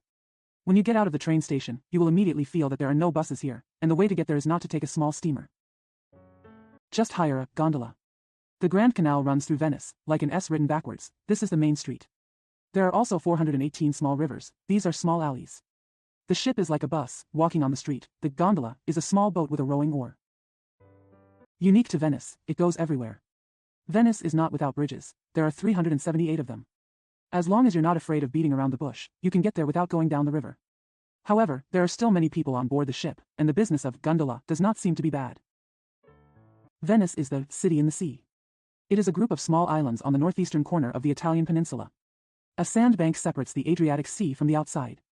Looking from the bell tower of St. Mark's Square, clusters of flowers are rippling in the green waves. In the distance is the water and the sky meet in a vast expanse. There is no soot here, the sky is clean, in the mild sunlight, everything seems transparent. When Chinese people come here, they feel like they are in a water town in the south of the Yangtze River. Those who come from Northern Europe in early summer can still see the clear spring here. The back of the sky. The sea water is so green and so strong that it will take you to your dreams. Venice is not only beautiful, you can tell it by walking around St. Mark's Square. This square field faces a canal in the south, the center of the field is eastward, and to the south is the clock tower that can be seen in the distance. The most lively place in Venice is here, and the most gorgeous and solemn place is also here. Except, on the west side, it is surrounded by buildings that are over 300 years old. On the east side, in the middle is St. Mark's Church, which is 800 or 900 years old. The bell tower is on the right side of it. Further to the right is the new Yamen. On the left side of the church is the old Yamen. The lower floors of these two buildings are now full and shops have been opened. In front of the shop is a long corridor, with people coming and going all day long. Next to the church, extending straight to the canal, is the grandfather's mansion. This half belongs to the small square. The other half belongs to the canal. St. Mark's Church is the owner of the square. It was built in the 11th century and was originally in the Byzantine style, mainly with straight lines. In the 14th century, Gothic-style decorations, such as pointed arches, were added. In the 17th century, Renaissance decorations, such as railings, were added. Therefore, it is both majestic and beautiful, and wonderful at the same time. This is the beauty of the Venetians. The roof and walls of the church are covered with paintings made of broken glass, large, probably real gold, blue and red images of the Holy Spirit. These statues are made very solemnly. The floor of the church is paved with marble in various colors and patterns. In that spacious and dark atmosphere, you feel majestic and solemn. The two buildings on the left and right of the church are of different styles and are not symmetrical. The bell tower is 322 feet high and is also on one side. But both houses have 3 floors and many arches, just in line with the church's facade and dome. They are also made of white stone, which highlights the splendor of the church. To the right of the church is the road to the canal. It is a small square, which originally seemed more spacious. The bell tower just fills this gap. It seems that when a general appears in our play, the flag behind him always takes the lead. The buildings in this square are actually in harmony with their rhythm. Canalet #O, Italy, 18th century. There is a school of painters who specializes in painting Venetian architecture and draws many of their paintings from this square. There are some pictures in the Dresden Painting Academy in Germany, which are really good. There are many murals and ceiling paintings of famous people in the mansion, including Tin D #Orit #O, 16th century. The large painting, Paradise, is the most famous, but more importantly, it is the value of its architecture. Having this house on the canal adds a lot of color. This is completely Gosei style. It was started in the 9th century, at the beginning of the century, and has been repeatedly damaged by fires and rebuilt many times. It is said that the current one is still in its original style. The best thing to see is its southwest side. The west side is diagonally opposite St. Mark's Square, and the south side is on the canal. Looking at it from the canal, it really looks like you are in a painting. It also has 3 floors, the lower 2 floors are pointed arches, and at first glance, there are countless pillars. The arch at the bottom is simple and wide. It looks like it is carrying a load. The upper floor is denser and more for decoration. The top floor is simpler, without a single pillar, and except for a few scattered windows and doors, it is a whole wall. The walls are made of white and rose-red marble with simple square patterns. It's as bright as a girl in the daylight. The Venetian is truly a master of coloring. From the canal, the house appears to be in the water. The lower 2 floors are exquisite shelves, and the upper floor is the house. This is a very clever structure, coupled with the bright and elegant colors. It makes people feel confused. There is Taishi Bridge behind the mansion. In the past, there was a prison on one side and a court on the other. Prisoners had to pass here for interrogation, hence the name. Byron once sang this in his poem, so it became popular, but in fact it is only a recent thing. Pangbei Old City. Pangbei Old City. Today's translation is Pompeii. The ancient city of Pompeii is located south of Naples, on the southwest corner of the Italian peninsula. Mount Vesuvius is to its east, like a screen. In AD 79, Vesuvius erupted fire for the first time. The lava that spewed out was nothing but the cracked ash. It pressed down like a mountain, and in the end buried a prosperous Pangbei city alive underneath, without a breath of wind. It was, in the middle of the night. Fortunately, most people, seeing the omen as bad, had already rolled up and left. There aren't many left, I guess they're just poor boys and fools. The city was buried, and over time, no one forgot about it. There are only 2 letters from a man named Junior Blini at that time, describing the circumstances of Pangbei's fall. But no one can point out the ruins of this ancient city. It was not until the Colosseum and several other houses were unearthed in 1748 that we had a clue. Systematic excavation was not carried out until 1860. By now most of the city has left and arrived, the work is still going on. Pangbei's culture is very high, which can be seen from roads, buildings, murals, sculptures, utensils, etc. Most of the latter 3 are displayed in the National Museum of Naples. Those who go to Pangbei are best to go there first. But this culture was generally imported from Greece and Rome. Man himself has very little. At that time, the Roman generals had won many battles and had nothing to do, so they became elegant and collected Greek beauties and arts to decorate their houses. Some of these things were stolen during the war, and some were purchased. As the old saying goes, the best is the one above. There must be something like this. This hobby of art gradually became a trend. At that time, the Romans had a lot of money, but the Greeks were poor, and they were happy to have such good patrons. It's just a third-class city where wealthy people display fine art. It is already like a dusty museum, which can be imagined in other big cities. Along the coast of Pangbei, it was connected to Greece at that time and was also a commercial city, and the people were very wealthy. Their life is very luxurious and extravagant, just like the saying, full and warm, thinking about lust. The obscene style seems to be very strong. They worship the male root and believe it can give people good luck and luck, unlike later generations who have dirty thoughts. When walking on the street, it is common to see black male roots placed horizontally on the walls. Utensils are often decorated with them. There is a big house. It was inhabited by 2 single men named Wei Ti, and it was the best preserved. There was a small room inside, and the walls were covered with spring paintings. It is said that they often invited women here from outside. There was originally a fountain in the yard, and the spring water exited from the male root of the small stone statue. The statue is now hidden in that hut. There is also a mural on the corridor, which depicts a scale. In the left plate is a money bag. A man puts his manhood in the right plate, and the left plate becomes taller. It can be seen that Pangbei's emphasis is on that and not here. There is also a brothel. Enter. There is a hallway in the middle of the door, and there are 5 small rooms on both sides. Each room has an earthen bed, and there is not much space outside the bed. There are spring paintings on the walls of the hall, and people's names are sometimes engraved on the walls inside the hut. It is said that these are the names recommended by tourists, so that his friends can see them and choose his favorite. People who have always been drunk and lascivious are also extremely indulgent in drinking. I just saw that there were hotels everywhere and many people's houses had cellars for storing wine, and I knew it. Hotels in Pangbei are somewhat like those in Shaoxing, Hangzhou. The wine bar and counter are at the door, and there is not much space inside. Most of the people who come here drink counter wine. You can still see many broken wine racks and wine jars of various sizes. There are also quite a few wine jars piled up in the cellar. These wine bowls are made of luss, have long necks, thin bellies and pointed bottoms. They look nimble, but they are not stable. I don't know how to arrange it at that time. Pangbei people will enjoy happiness because their bathhouses are well built. There are hot and cold baths and steam baths. There are wardrobes in the venue, one for each bather, so they can take a bath comfortably and safely. The field is wide and tall, and the walls and dome are covered with paintings. There was a big round window in the middle of the roof. Light came from here, and rain also came from here. But they didn't care about the rain, because it was wet inside anyway.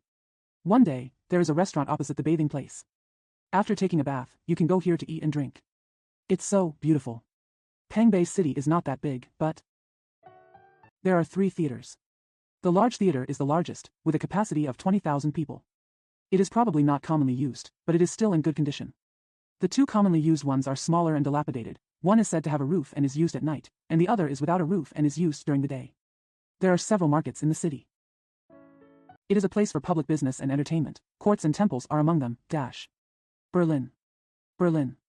The streets in Berlin are wide and clean, and even London and Paris cannot match them, and because of the recession, the number of vehicles coming and going is also sparse. Walk here. You can breathe the air calmly and freely without having to look around and dodge. It is also very easy to find the way, because the streets are probably crisscrossing each other, and there are few sideways. The largest and widest one is called Under the Linden Tree, which houses the University of Berlin, the National Library, and the new National Academy of Painting. The State Opera House is on this street. The east end is connected to the Museum Island, the Cathedral, and the Forbidden City. The west end is less than 2 miles long, ending at the famous Brandenburg Gate. After passing the gate, you will reach Tiergarten, and the street will continue straight down. This time it is quite long, 37 or 8 miles. The Brandenburg Gate, like the Arc de Triomphe in Paris, is also dedicated to merit. The building was built in the late 18th century, somewhat in the style of the Nexicals Gate in Athens. It is 66 feet high and 68.5 yards wide. There are 6 multi-power, Q-style stone pillars on each side. On the top is the Statue of Victory standing in a horse-drawn carriage. It is majestic and solemn, showing the splendor of the German capital.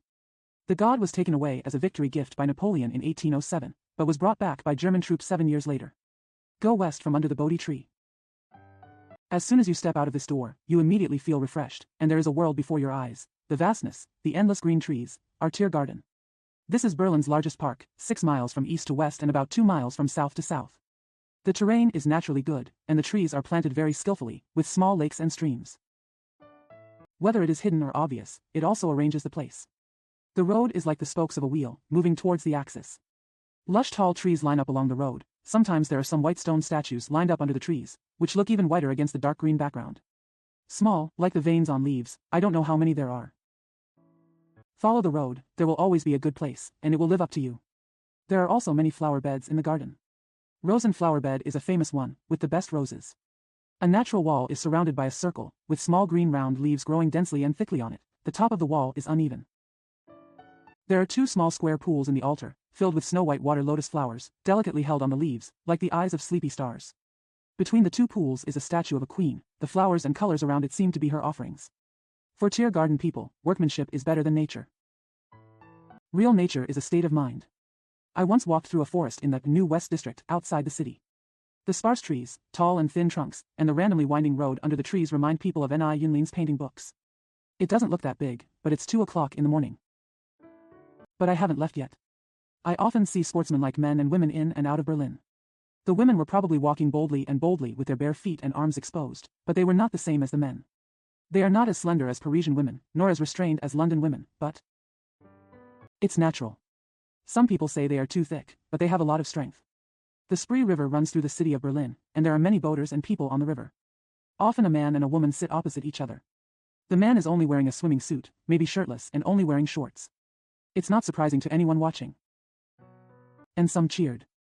I once saw a female college student pointing at a person rowing like this and saying, "Beautiful." Praising the body and praising sports has become their morality. On Saturdays and Sundays, I went to the waterside to see the outdoors. Everyone, men, women, old and young, showed a little bit of sportsmanship. One step further is the so-called natural movement.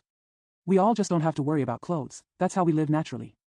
There is a certain place for this, but of course it won't be seen everywhere. But books and magazines are easy to buy. There are movies like this too. Those people. The movement posture is nice and soft, a bit like Tai Chi against the background of the long sky and the sea. This set is indeed beautiful and harmonious. The newspaper recently said that the German authorities are going to ban them, which seems to be a bit troublesome. Berlin's important museums are concentrated on a small island in the Spree River. This is called Museum Island. Although it is called a continent, because there is so much land around it, the rivers are almost crowded, and with the addition of the 16 bridges, you don't feel like you are in a continent when you walk up there. President of the continent. There are 7 museums in total, 6 of which are connected. The most amazing ones are Pergamon and Near Eastern monuments. Pergamon was an important Greek city in Asia Minor and is now Bergamo. A group of Berlin museums discovered and excavated there. A large hall of enjoyment was excavated, which was used to worship the great god Zeus. This temple was built 2,200 years ago. It is grand in scale and exquisitely carved. It was already dilapidated when it was excavated. Scholars painstakingly studied it and found out what it looked like, so they repaired it accordingly and put it in place. In a large, purpose-built room. The room is so big that one can look at this palace however they want. The roof is covered with glass, allowing the most even light to come from above. The walls are light blue, making this white stone temple even more attractive. The temple is in the shape of a square lock, surrounded by ion Nick-style stone pillars, like a corridor. Where the lock is located, there are several levels of steps. There are also several floors at both ends, with halls and bases on each. On the base of the hall and under the pillars are the famous wall sculptures. Frieze is a special decoration in Greek architecture. Stories are carved half-deep on the narrow strips of stone, embedded in the middle of the wall. This kind of wall sculpture is quite famous. For example, this is the wall sculpture of the Parthenon in Athens that now exists in the British Museum. The one here is 132 yards long, and part of it is already. The sutra was moved to the wall opposite the temple. The story engraved is the war between the Olympian gods and the giants of the earth. Among them, the characters are energetic, full of strength, and experience disasters as if they were alive. Another large room houses the remains of Roman architecture. The first is a large three-door gate with 2 floors, the upper floor. All for decoration. There are 6 pairs of Corinthian stone pillars on each of the 2 floors, separated from the door and separated by a slightly winding corridor. There are 3 buildings on the upper floor. The doors are solid and there is a statue inside each. They are all neat and beautiful. One is the small temple. Both were in the 2nd century. Paris. Paris. The Seine River runs through the city of Paris like an arc. Hunan is called the left bank, where the famous Latin Quarter is located. Hebei is called the right bank, and there are 2 major places on the left bank. All the prosperity of Paris is in this area. It is said that Paris is the flower capital, and this area is really it. The right bank is not a place where poor students can often go, so a Chinese friend said that he is from the left bank and adheres to the principle of nothing but the river. A mere strip of water separates the 2 groups of people. But when it comes to art, both sides of the Taiwan Strait have their own advantages, we might as well say. Paris as a whole is an art city. In the past, people said that the vegetable sellers and servants in the 6 dynasties had smoke and water. Everyone in Paris probably had 1 or 2 elegant bones on their body. You see, in the parks and on the streets, there are some fountains and some statues, there are museums everywhere, and exhibitions are always open. They breathe art almost like air, and become elegant naturally. In the center of the right bank is the Congo Square. This square is very wide, extending in all directions, and is surrounded by scenic spots. Standing majestically in the middle is the 2nd monument of Egypt's Ramesses. The monument is a square cone, 76 feet high, and is inscribed with hieroglyphics. It was moved here in 1836, and it has been 100 years in the blink of an eye. There is a bronze water fountain on each side, which is very large. There are some bronze statues surrounding the pool, representing the major cities in France. One of them represents Fort Strasbourg.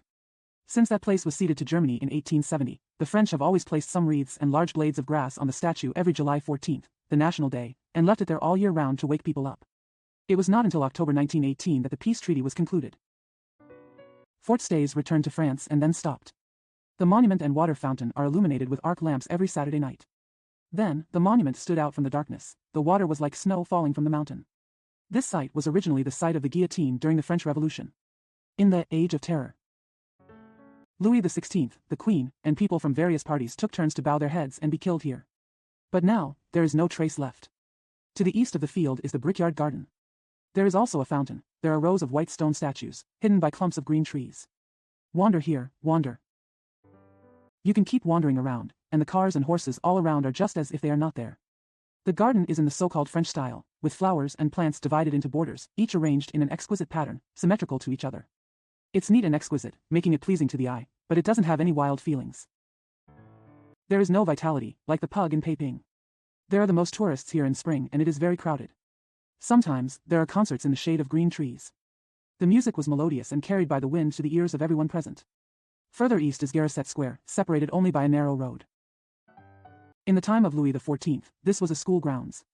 There is a small triumphal arch in the field, which was built by Napoleon to commemorate his victory. It is modeled after a certain gate in Rome. Napoleon ordered the bronze statue of the horse taken from St. Mark's Church in Venice to be placed on the top of the door. But by 1814, the bronze statue finally returned to its hometown.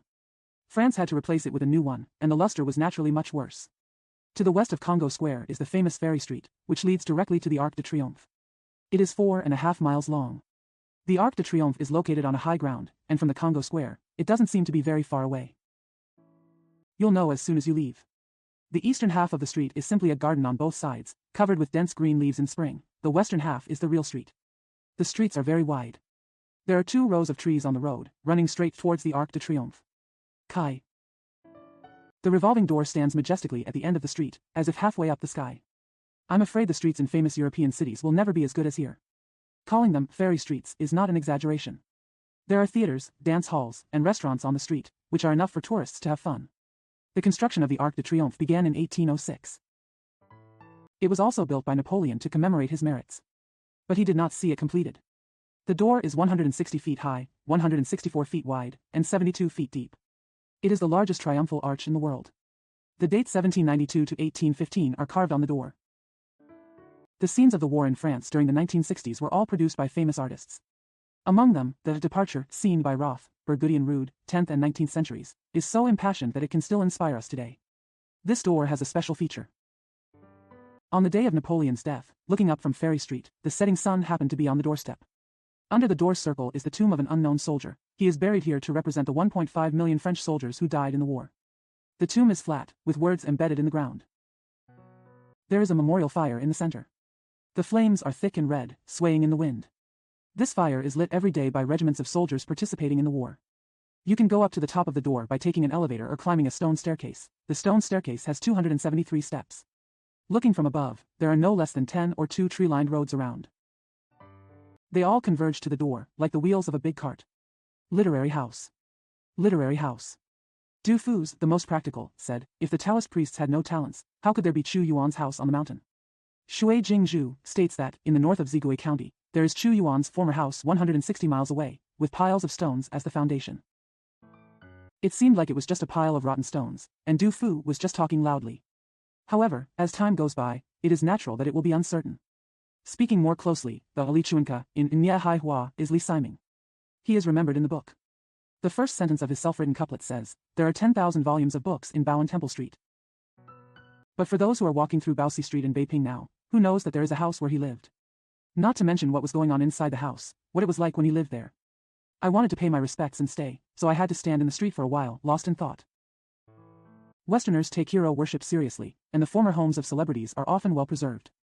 For example, Shakespeare's house, the old house, the new house, and the old lady's house are all in good condition, even the furniture and belongings are preserved. Shakespeare may be special, but others. If there is an old house that can be recognized, it should at least be marked with a wooden sign on the wall so that visitors can have a place to wander, whether there are people living in the house or it has been converted into a shop.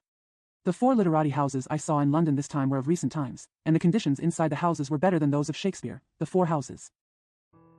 They were probably purchased with private donations, decorated, and then handed over to the public. Dr. Samuel Johnson's, Samuel John, Psalm, 1709 to 1784, house is a 3-story building in the Old City, quietly located in the corner of a small square. He entered the house in 1748 and lived there for 11 years, his wife died here. His assistant compiled it in the small room 3 floors above, which became his big dictionary. That allegorical novel, allegorical novel, Isella, c. Rasselas, was probably written in this room. It was written at night, only for a week, in order to pay for the burial of my mother. Everywhere in the house, such as the entrance hall, wainscoting, stairs, cupboards, kitchen, etc., is full of ancient style. The famous large dictionary is displayed in the living room downstairs. It is the 3rd edition, 2 thick volumes. He compiled this dictionary to preserve the purity of English and to determine the meaning of words, because at that time, writers used too many French words. Some of the meanings defined in the dictionary are very different. Humor, such as she-poet, mother-poet, she-poet, spelling example of she-goat, female goat dash, or oats, a kind of grain, are used to feed horses in England, while in Scotland thinking it as food for the people is enough to cause damage. The London Johnson Society used this house as its meeting place. Keats, John Keats, 1795 to 1821, house, in Hampstead District, Hampstead, North City. Although he did not live or die in this house, he lived here, fell in love here, and was attacked here. Write immortal poetry here. At that time, Hampstead was still a rural area and famous for its scenery. It was not as densely populated as it is now. Coeyes lives with his friend Brown, Charles Armitage Brown. Behind the house is a large garden. The green grass and flowers are as quiet as a lifetime ago. In the middle is an old plum tree that died in 1921, but its trunks are still there. According to Brown's memoirs, Nightingale's Song seems to have been written under this tree. Brown said, in the spring of 1819, there was a nightingale nesting near this house. Giz often listened to it singing to please himself, one morning after breakfast, he picked up a chair and sat down on the grass under the plum tree, and sat upright for 2 or 3 hours. When he entered the room, he saw him holding a few pieces of paper and stuffing them behind the book. Ask him. Only then did I realize that it was written by the nightingale who sang about us. The plum tree mentioned here may be the one in the garden. But there is grass in front of the house, and there is also a 300-year-old mulberry tree on the ground, with sparse branches and leaves, and it still bears mulberries. Some people think that nightingale's song may be here. Written under a tree. Jiz wrote the most good poems in this house. Their engagement ring is also here, set with a ruby. There is also a copy of a quarterfold edition of Shakespeare that Jiz often uses. He worked hard on Shakespeare. The margins of the book are filled with quotes and some exquisite comments. Wrote in his own handwriting in the margins 2 poems from the play, King Lear, written by him when he met Milton and sat alone to reread it. On the title page of the book it was written, to Bronfan, nigh, 1820, according to the year. I must have given it as a souvenir when I went to Italy. A copy of Cologne's ink imprint of The Nightingale Song is here. There is also a manuscript of Hardy's poem, Hampstead House, donated by Mrs. Hardy. Photocopies are sold in the house. Jiz's calligraphy excels with its beauty. Hardy's old age wins. Galtonian Market. Galtonian Market. People who have lived in Peiping always know the fun of visiting temple fairs and small markets. You pace back and forth, looking here, standing there, looking for something you like, and comparing the price.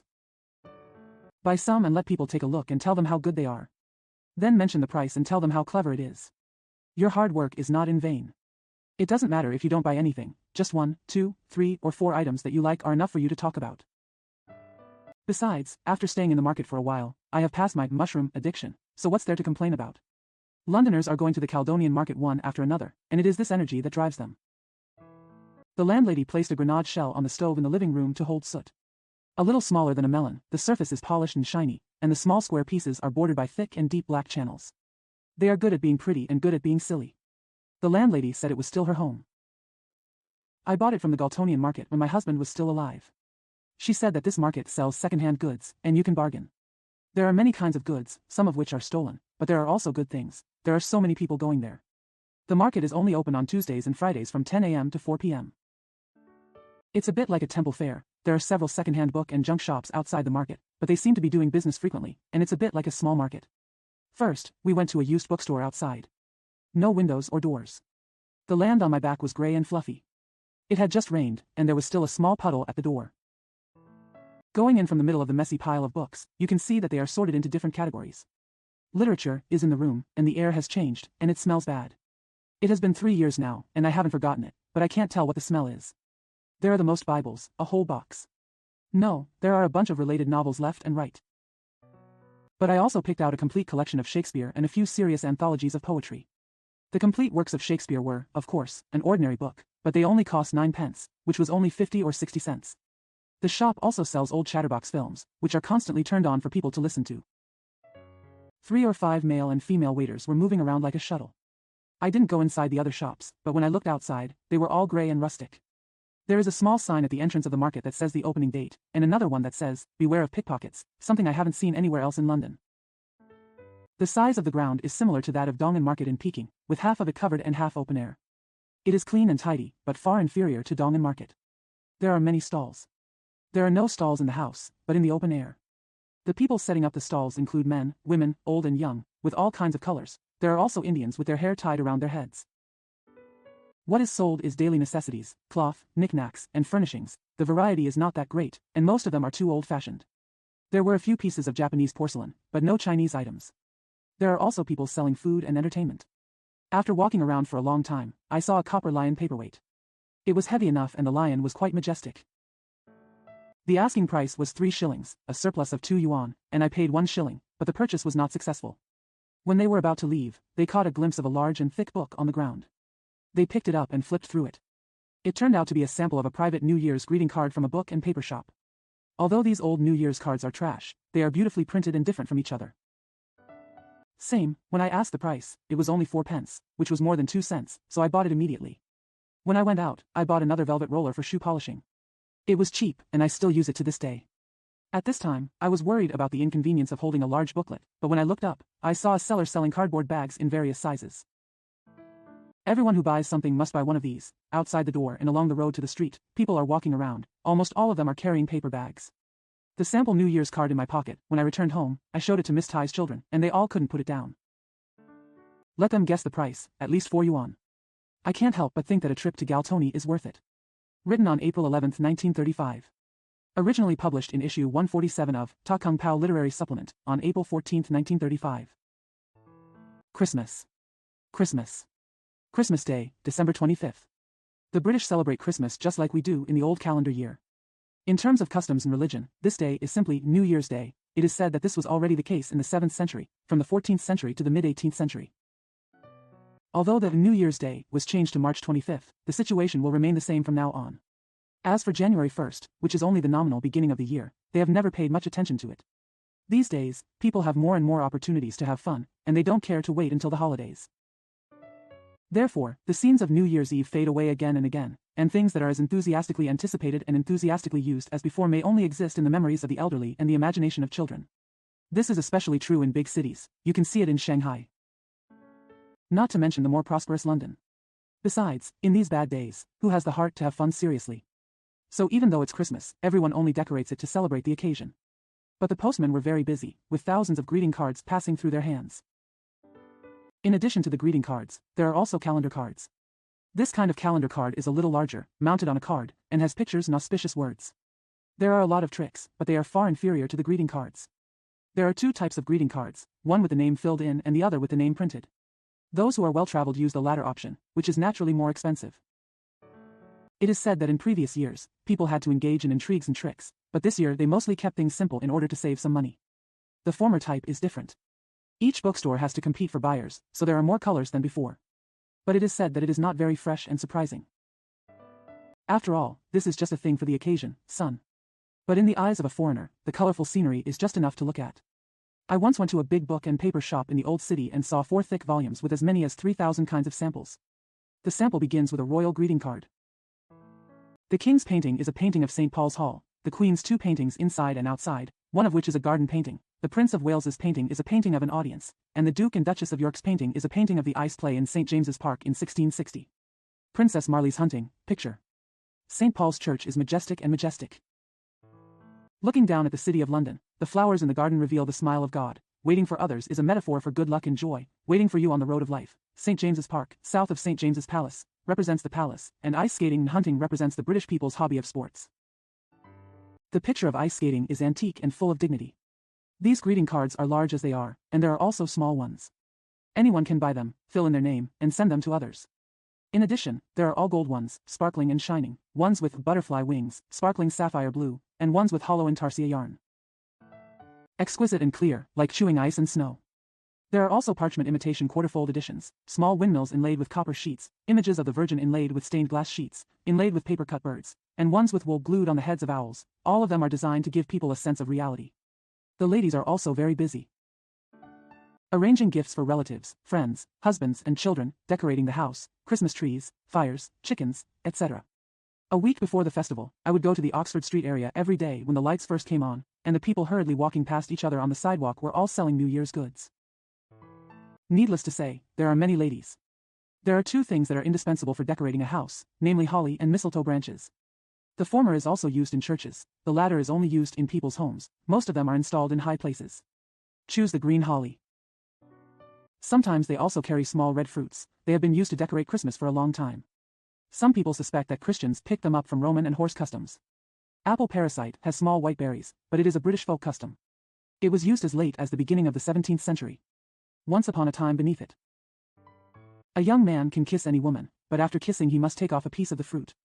After picking the fruit, no more kissing is allowed down there. On Christmas night, I was at my friend's landlady's house. As usual, we should eat turkey and plum pudding. The landlady was very poor with money, but she sold some old furniture and bought a 22-pound turkey for the holidays. It's a pity that the maid was not careful and it dried up a little bit.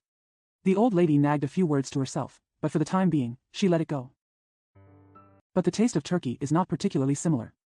During the meal, everyone threw paper balls and played with fireworks. 2 people pulled them, sometimes with just a single sound, sometimes with small pieces of paper between them, most of which were auspicious words with the word love. Play games after dinner. There are musical chairs. The number of chairs was 1 less than the number of people. When the music stopped, everyone rushed to sit, covering their eyes and blowing candles, catching people blind, robbing people, dividing into teams, grabbing balloons, etc. Everyone seemed to be in a mess, childish. Finally there is dancing. The night passed, and the next day everything was pretty much the same as before. A big loss for Chinese academic circles. A big loss for Chinese academic circles. Morning to Mr. Idwa. 1. Mr. Wen Idwa was brutally assassinated in Kunming, arousing grief and indignation across the country. This is a big loss for the democratic movement and a big loss for Chinese academics. Regarding the latter aspect, the author knows a lot, but now I will give a rough outline to commemorate this old friend whom I have admired for many years. Everyone knows that Mr. Wen is a poet. His Red Candle, especially his Dead Water, has been read by many people. This is one of the features of these collections. It's those patriotic poems. Before the anti-Japanese war, he was perhaps the only new patriotic poet. Here we can see his attitude towards literature. Since the new literature movement, many authors have understood the political and social nature of literature and expressed it. But Mr. Wen got to know him very cordially and acted very emphatic. He admires Du Fu the most among the poets in the past because Du Fu's poems are the most political and social. Later he went a step further and paid attention to the singing and dancing of primitive people. This is the art of the group and is also related to life. The art of living together. What he wants is enthusiasm, strength, and life like fire. But he did not ignore language skills. Everyone remembers him as the person who advocated the new rhythm of poetry and the person who created the new rhythm and rhythm of poetry. He creates his own poetic language. And create your own language of prose. Everyone knows the poems, so there is no need to elaborate. The prose is like miscellaneous comments on Tang poems, but it's a pity that there are only 5 articles. The economical words and sentences, the complete and short length, are simply poetry. I, listening to his recent speeches, have been so powerful 2 or 3 times. Every word and sentence seems to be weighed out, but it is so natural and smooth. He, therefore, is particularly able to appreciate the twists and turns of ancient languages. Of course, the above all rely on academic ability, but more importantly, they rely on talent, that is, imagination. Just reading ancient books. Of course, one must first master the study of text and rhyme, but this is not enough.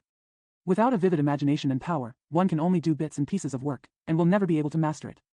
Care is needed here, but also boldness is needed. Mr. Wen, students can appreciate the expression of ancient languages. His collation of ancient books is frighteningly bold in some places, but you have to read it carefully to get what you have learned. If you read it calmly, you can't help but believe it. School books can be divided into dead schools and living schools. He is naturally a living school because of the general progress of knowledge and technology. His achievements surpass those of Gao Yuwang and his son from Jiahua School. He studies ancient China, but he wants to resurrect the partially fossilized ancient times in the minds of modern people. Because ancient times and modern times belong to the same society and the same country. And history is coherent. We need to objectively understand ancient times. However, we are objectively understanding ancient times. We modern people must be able to imagine ancient life in our minds and share ancient life in our minds. Only then can we understand the living antiquity. Perhaps this is the real ancient times. This is also the objective understanding of ancient times.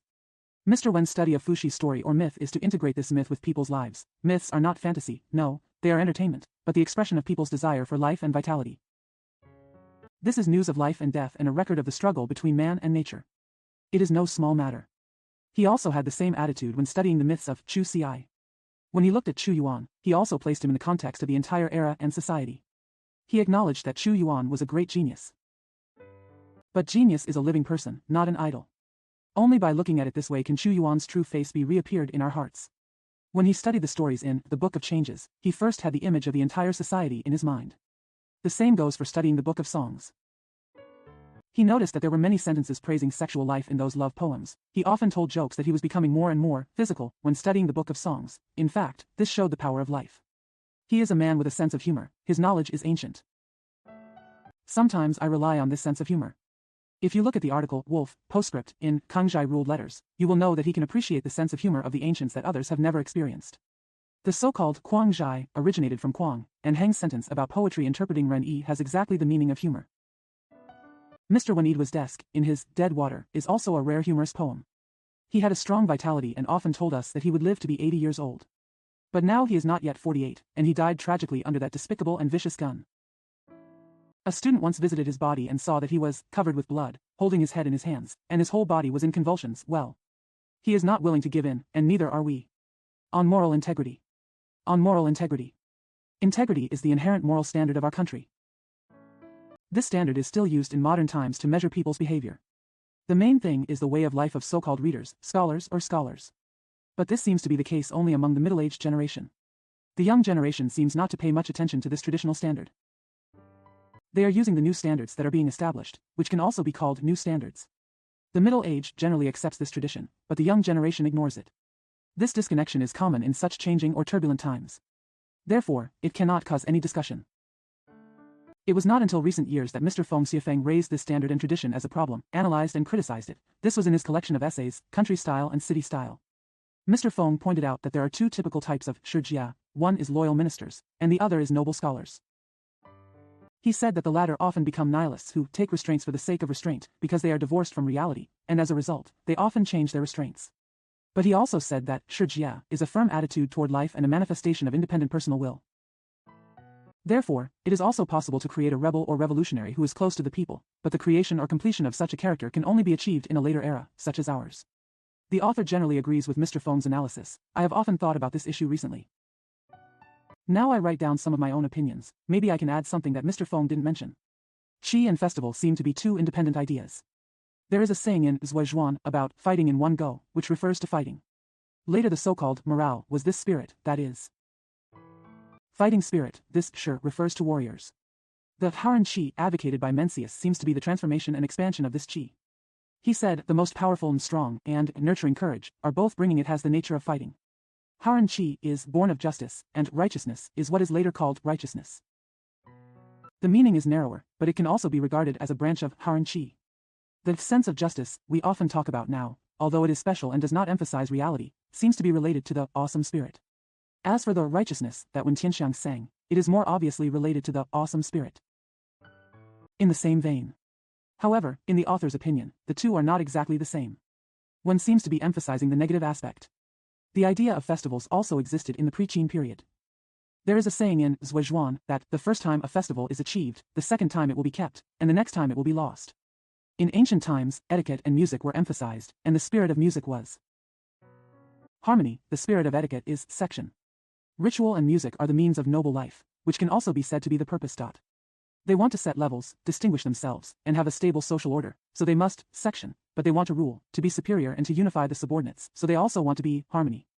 The etiquette is mainly about section, but it must also be combined with harmony. Cooperation, music is based on harmony, but it must be coordinated with festival. Section and some are opposite and complementary. Understanding this truth, we can say that the so-called Xingda festival and other festivals are derived from rituals and music and have become standards of behavior or standards of life. And this festival is actually the middle way of tradition. It is said that harmony is also the middle way, but the difference is that harmony focuses on unity, and section focuses on division. The emphasis is on division, so it is important to avoid making mistakes and not causing chaos, which brings negativity. Under various social conditions in the authoritarian era, it is not easy to express collective actions, so the scholar's attitude towards society was biased towards the standard of section. Those who are in power must be loyal ministers. This kind of loyalty may be manifested in direct remonstrances that offend the dignity of the monarch, sometimes even at the cost of one's life. Or it may be manifested in not serving as an official in the new dynasty or even martyrdom for the country. To be loyal even to the point of death is to be loyal and fierce. Those in the opposition should be noble people. This kind of people express their unwillingness to cooperate with those in power, so they are far away from reality, or even worse, they escape into the mountains and forests. That is a reclusive person. These two kinds of moral integrity, loyalty and high moral integrity, are both negative expressions of the individual. Loyalty and integrity can at most create some failed heroes, and high integrity can only create some arrogant people who are wise and self-protective, and even some nihilists. It turns out that Qi is moving. Can vary. We often talk about ambition. Ambition is the direction of the heart. It can be anywhere or thousands of miles away. Ambition and Qi go hand in hand. However, integrity is quiet and unchanging, therefore, one must keep the integrity or not lose the integrity. Sometimes the knots even become dead, and the dead knots are disconnected from the living reality. As a result, people who think they are noble eventually change their moral integrity. Mr. Feng Xiefeng's discussion of Zhou's conduct as a human being is an example before his eyes. From the standpoint of the ruling class, loyalty is helpful to deeds. After all, loyal ministers protect this class, while noble people tolerate rebels. It is also beneficial to this class. So people in the Song dynasty said, starving to death is a small matter, but being dishonest is a big deal. Originally they were talking about women, but later they also used it to talk about scholars. This was exactly the tone of the spokesperson of the ruling class, but it was also. It means that the personal status of the warriors increased and their responsibilities increased at that time. On reading 100 times and never getting tired of it. On reading 100 times and never getting tired of it. I attended a seminar a few days ago to discuss Mr. Zhao Shuli's Li Youcai's Banhua. A young man in the audience suggested. One fact, he read this book and liked it, but he didn't want to read it again. Everyone spent some time discussing this fact. Yes, people express their opinions and say that they don't want to read it again, which does not necessarily reduce the goodness of this book or its value. But time is running out. No clear conclusion has been reached. On the one hand, it seems that no one has reread this book, and it seems that they have never thought of rereading it. However, the problem is not only about this book, but about all literary and artistic works. Why do some people cannot read 100 times some works? Tired of reading, but some people don't want to read it a second time? Is it because the works are different? Is it because the people who read them are different? If the works are different, is never tired of reading them 100 times a criterion for evaluating works? These are all it's worth thinking about. Su Dompa's poem, Send Off the Scholar Zhang Dun Return to the West, the first two sentences are, I never tire of reading old books 100 times. Read it carefully and think deeply, and you will know yourself. This is where the idiom, never tires of reading 100 times, comes from. Old books refer to classics, so you should read them carefully and think deeply. 3. Guizhi Weiji Huang Sichuan Note. Classics give people knowledge and teach them how to behave. There are many linguistic, historical, and cultural topics in them, and there are many annotations and explanations. In addition, there are many related textual researches.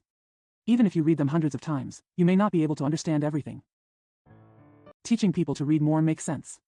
However, the later so-called never tire of reading 100 times often refers not to classics but to some poems, some articles, and some novels. These works are read with relish, rereading, and never tire of reading them again and again, so they are said to be never tired. Never tire of reading them not only is not annoying, but also never get tired of it. Poems and novels are both literary and artistic works. There are also some language and historical topics in them. Poems also have some annotations and textual research. As for novels, no one paid attention to these topics until modern times, so there are also various textual researches. But past. The average reader only pays attention to the annotations of poems and articles and pays little attention to those topics, especially for novels. They focus on reading, reciting, or browsing this article. These people recite poetry for appreciation, or even just for entertainment, and browse or read novels just for entertainment. What they require is fun and pleasure. This is different from reciting the classics. Reciting classics is for knowledge and teaching, and it must be read seriously, and with an upright attitude. Unlike reading poems and novels, which can be done casually, in bed. Even on trains and ships. This can also teach people to never tire of reading 100 times. What exactly do those poems and novels rely on? In the author's opinion, poetry mainly relies on tone, while novels mainly rely on plot. In the past, most readers probably chanted and chanted. They recite poems and derive interest or pleasure from the tone of the recitation or the music. The meaning has little to do with it, as long as they understand the literal meaning. It does not matter if the meaning of the whole poem is not clear. Mr. Liang Qichao has talked about some of Li Yishan's poems, although he doesn't understand them. I don't know what it actually means, but it's still very interesting to read, generally. This interest may be partly in the images of the literal words, and partly in the music of the 7-character rhyme poem. Literal images cause people to have strange feelings, this kind of image. What they represent are often rare and gorgeous scenery that are not easily accessible to ordinary people, such as the so-called 7 Treasures Pavilion. The gums that are often seen in folk and literature and art have exactly this effect. Popular folk tunes focus on music, not words. Appreciation also focuses on music, just like reciting poetry. The enjoyment of feeling seems to be direct and instinctive, that is, even the feeling caused by literal images is still more or less the case. As for minor tunes and chants, it is more obvious to appeal directly to hearing.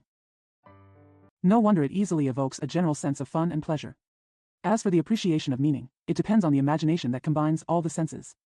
This requires long-term education. However, like the well-educated Mr. Liang Qichao, he sometimes lets his feelings lead him, which shows that his feelings lead him. The power is great. The never tire of reading novels mainly depends on the story or plot. People love to listen to stories when they are children, especially strange stories. Adults still love stories, but the plots are more complicated. These stories are probably always about gods, martial arts, and talents. Son and beauty, after all kinds of joys and sorrows, they end up happily reunited. The joys and sorrows must be unusual, and the happy reunion is enough and strange. The novel originally originated from the folk, among farmers and small townspeople. In feudal society, farmers and small citizens were heavily oppressed. They don't have much freedom, but they have the freedom to daydream. They pin their hopes on surreal gods, deified martial arts, and the talented and beauties of the upper class who look upon them as gods. They hope that one day they will become like this. Such a character. This is naturally a miracle that cannot be realized, but it can give them comfort, fun, and pleasure. They want a happy reunion, precisely because it is rare for them to have a happy reunion in their lives, and strange feelings are normal. They sympathized with the characters in the story and put themselves in their shoes. Worried about the ancients, this is also because of the strange things and strange people. It seems that the novels of the past have never been completely handed over to the hands of scholars and officials. When scholar officials read novels, they only read casual books. Even when they wrote novels, they were just game articles.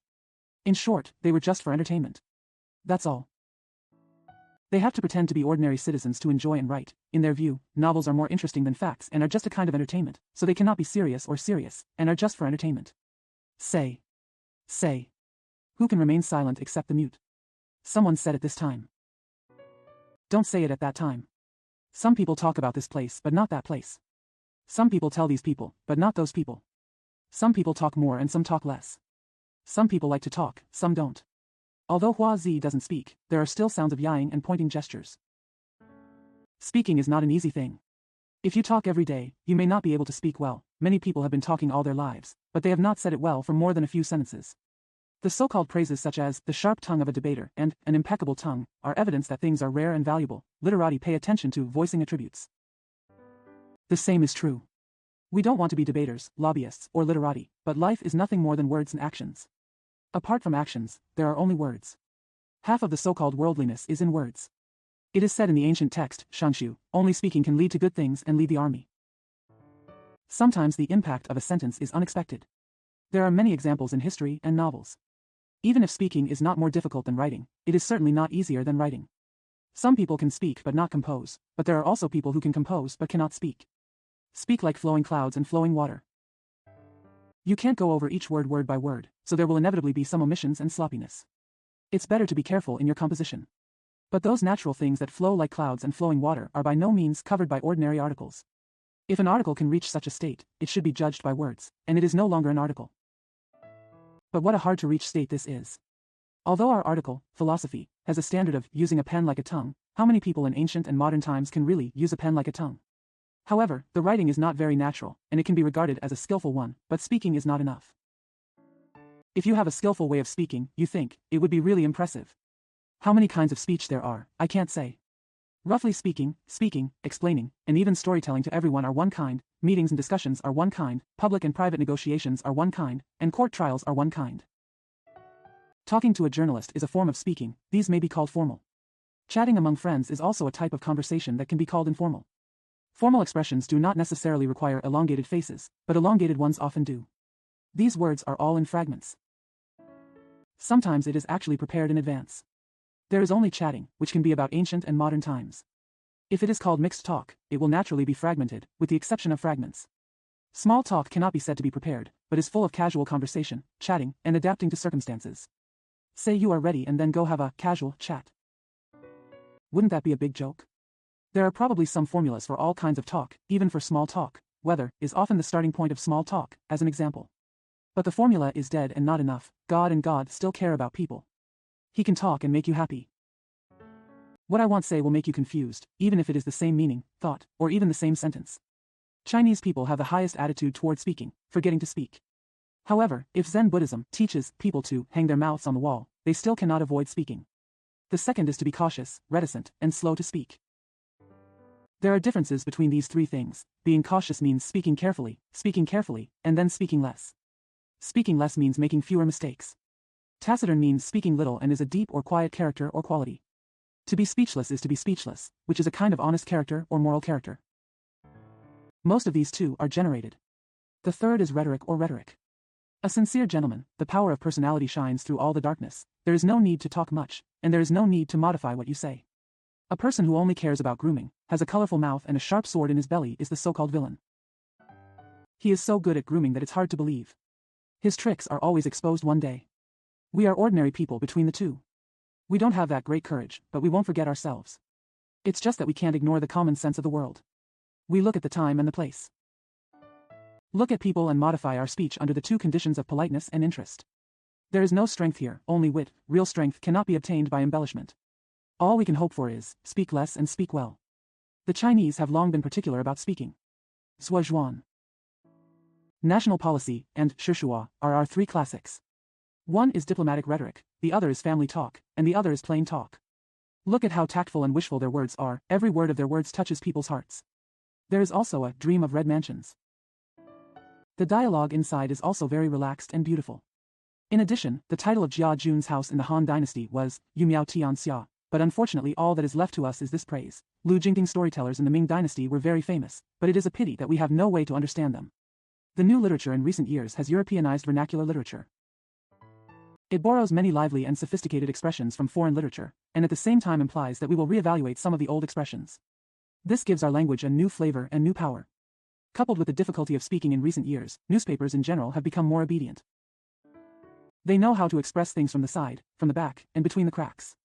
This is an unavoidable and good training for readers. They gradually become sensitive, and only sensitive people can appreciate the subtle and chewy taste. The art of speaking did make considerable progress during this period. Regarding the art of speaking, the only famous text in the past seemed to be Han Fei's Speaking of Difficulties, which was a detailed analysis of the text. Now we have many fine works of caution, including Mr. Lu Sun. This is the Li Luan written by the students. This proves what I said is considerable progress. Such as an interview. Such as an interview. A friend sent me a box of letterhead. On the letterhead was engraved two figures in ancient costumes, bowing to each other, with the words, like a face-to-face meeting, written on the side. It was the first time that these three words were inscribed on Zhongxing's ruler slips of the Ming Dynasty. These three words exactly describe the purpose of writing letters. The letter was originally written to you or a few of you. It was originally a private conversation between I and you or a few of you, and it was just a written conversation. Although the people you are talking to vary from close to distant, the conversation should never sound like a speech, as this will be intolerable to the obedient person. When you write a letter, you can't write it like an essay, which will make the reader of the letter unbearable. You have to make the reader feel that the words in the letter are addressed to you. It depends on the various tones. Only when the tone is appropriate can it be like a face-to-face interview. But writing a letter is not an interview, after all. Not only is it not like you can use tone, expression, gestures, etc. in an interview, but it is always your own monologue, without the convenience of interspersing and covering up, and it is also more difficult than an interview. Writing a letter should be like an interview. It requires more thought and skills than an interview. It cannot be done with just one stroke of pen. But in a language, this kind of thinking and skills gradually become stylized after being used by many generations. As long as you are familiar with those programs. In application, like interviewing, is not necessarily that difficult. Our classical Chinese letters are formalized and formalized over time. By using those procedures, the letter writer can easily write a formal letter that is more or less like an interview. If you teach them to write in vernacular. It's not easy to write a letter like this. Essays on 2 Autumn Rains records a man writing a letter home to a woman. The woman wanted to write it as she asked, but the man wrote for a long time and finally stopped writing. He couldn't write what she said into a letter like a letter. Letters written in classical Chinese have a certain appearance, but letters written in vernacular have no appearance at all. The person may feel that vernacular is simply unusable for writing letters. In the same way, calligraphers do not use vernacular to write letters for those who are illiterate. They would rather use those illiterate, classical Chinese, such as. There is no difference between letters, and so on. We now naturally believe that vernacular can be used to write letters, and sometimes we practice writing letters in vernacular. However, it seems that people who often write in vernacular, except Mr. Hu Shiji, still use classical Chinese when writing letters to friends. There are many times. You only need to look through modern slips and other books to believe this. The reason is just the word lazy. Letters written in classical Chinese have a ready-made formula, so it's clear. Every word of a letter has to be carefully considered, just like a composition. It's too laborious. Who always has so much time? Classical Chinese can still be lazy, slowly. Find some programs for applied writing in vernacular, and classical Chinese will really be dead. Mr. Lin Yutang said in The Use of Confucius Recording Style, The Analects of Confucius, Issue 26. When a person is writing a book, he doesn't say, I'm aware of it, but says, I received your letter. Instead of saying, I'm very grateful, or I'm very sorry, he says, I'm very grateful to you. I'm very ashamed is just too verbose and the article is uneconomical. The most troublesome thing is the title. The relationship between the title and the tone is the most direct. It can be seen with just one stroke of writing and cannot be detoured. When talking, use titles less often, and if you make a mistake, you can be more sloppy. Writing letters cannot be face-to-face like talking. You need to use more names. If you make a mistake, you will see black words on the white paper, and there is simply no place to hide. There are many levels of titles in classical Chinese letters, and the honorifics underneath the titles are countless. The title at the beginning. It is the title of the trustee, and sometimes it is necessary to overlap, such as, my parents, my dear friend, sir, etc. Nowadays, my dear friend, and so on are rarely used, but replaced by, senpai, my brother, and the like. As for, parents plus, adult, it is still very common. The title at the beginning. Some of the honorifics carried at the bottom of the call seem to be positional words, such as under the knees and under the feet. This means that one does not believe in oneself, so one can directly hand it to the recipient and only put it in his or their, on your knees, and on your feet. Let him or them read it at their own leisure. Some originally refer to the person who serves, such as, Your Excellency. Deacon, this means that people who only dare to hand the letter to Your Excellency's servants, or deacons, have them pass it on to the recipient without hesitation. But after using it for a long time and getting used to it, no one will pay attention to it. Those meanings are just used as honorifics, but these honorifics represent different identities. People who use it understand it. These honorifics also have another important purpose. When addressing the recipient in a letter, sometimes just Your Majesty, Your Excellency, and Deacon are enough. These shorten, replace the cumbersome words at the beginning. There is a special short title in the letter, like Tai Duan is the case. Others are honorifics, but they are really just honorifics, such as Daijian, Tai Jian, Jun Jian, Sun Jian, Dao Jian, etc., Yu, Tao, yes. There are also some that are only considered adjuncts, not honorifics, such as Rumian, Rume, Ruju, and Lan, Yu, seeing words, Jiji, etc., probably used for people close to you or juniors. Very good. Very good. The words very good are really on our lips. We said, your idea is very good. Your article is very good. Zhang San is a very good person. This thing is very good. People asked, how can this matter be done in this way? What do you think? We often reply, very good. Sometimes we add another one casually and say, very good, very good. Or instead of saying, very good, you say, that's great, but the tone is still the same. In this way, haven't we all become Mr. Nice? We know that Mr. Nice Guy is not an indiscriminate idiot. It is the wish of having a city. Although there are many idiots and idiots, no one can believe that those who often say, very good, or really good, are idiots or idiots. The words very good or really good that ordinary people say are not only not necessarily very good or really good, but also not necessarily good. In fact, these two words only mean the so-called sympathy, due respect, and minimum sympathy. In ordinary conversation, respect and sympathy seem to be much more important than truth. A person can tell the truth everywhere and everything, no, but knowledge and ability do not allow it. And you have to be at odds with others all day long. This doesn't make you impatient, it simply makes you unable to live, so go ahead. Naturally, a person should always be serious sometimes, but when there is no need to be serious, there is no need to be serious. Let others take it from your mouth. Getting a little respect and sympathy from the children and maintaining a strong or weak friendship with each other seems to be the way to be human in this world. When saying, very good or really good, the emphasis is not on objective praise but on subjective favorable impression. Use the little bit you gave me to listen to me, and feel good about me. In exchange for a little favor from the obedient one, that's all. If you are an expert or an important person, and you stick to your word, then that's a different matter. If you are not an expert or an important person, and you say good things, bad things, and just average things, it doesn't matter. If you say bad things, most people will just say that you are bad-mouthed or bad-tempered behind your back, so why bother? Even if you are an expert or important person, you can only seriously criticize those who are within your threshold. There is no omnipotent expert or important person in the world, so when you say something beyond the threshold, aren't you as insignificant as others? Don't you have to pay attention to respect and sympathy? We listen to our own and other people's soft and happy, very good, or so good sounds all day long. Anyway, I understand the weight of these two words. If someone expects others to take his own words as a correct comment, or indeed, to take other people's words as his correct comment, then he is really wishful thinking or a fool. I said gently. Quickly, this is the so-called tone. As long as you say, very good, excellent, great, it's all the same. It doesn't hurt anyway. It's itchy, but very good, true, good can be said more briskly, but the words very, true, and good are used. If one of the words is said more slowly or more strongly, or if the whole thing is said more seriously than slowly, the weight will be different. At least you are saying that you like that idea, that article, that chapter, that person, that thing, that method, etc., even if you are not yet confident that your words are an accurate comment. Sometimes not, I say it more forcefully and slowly, but add some words before and after, such as, very good, cough. It's really good.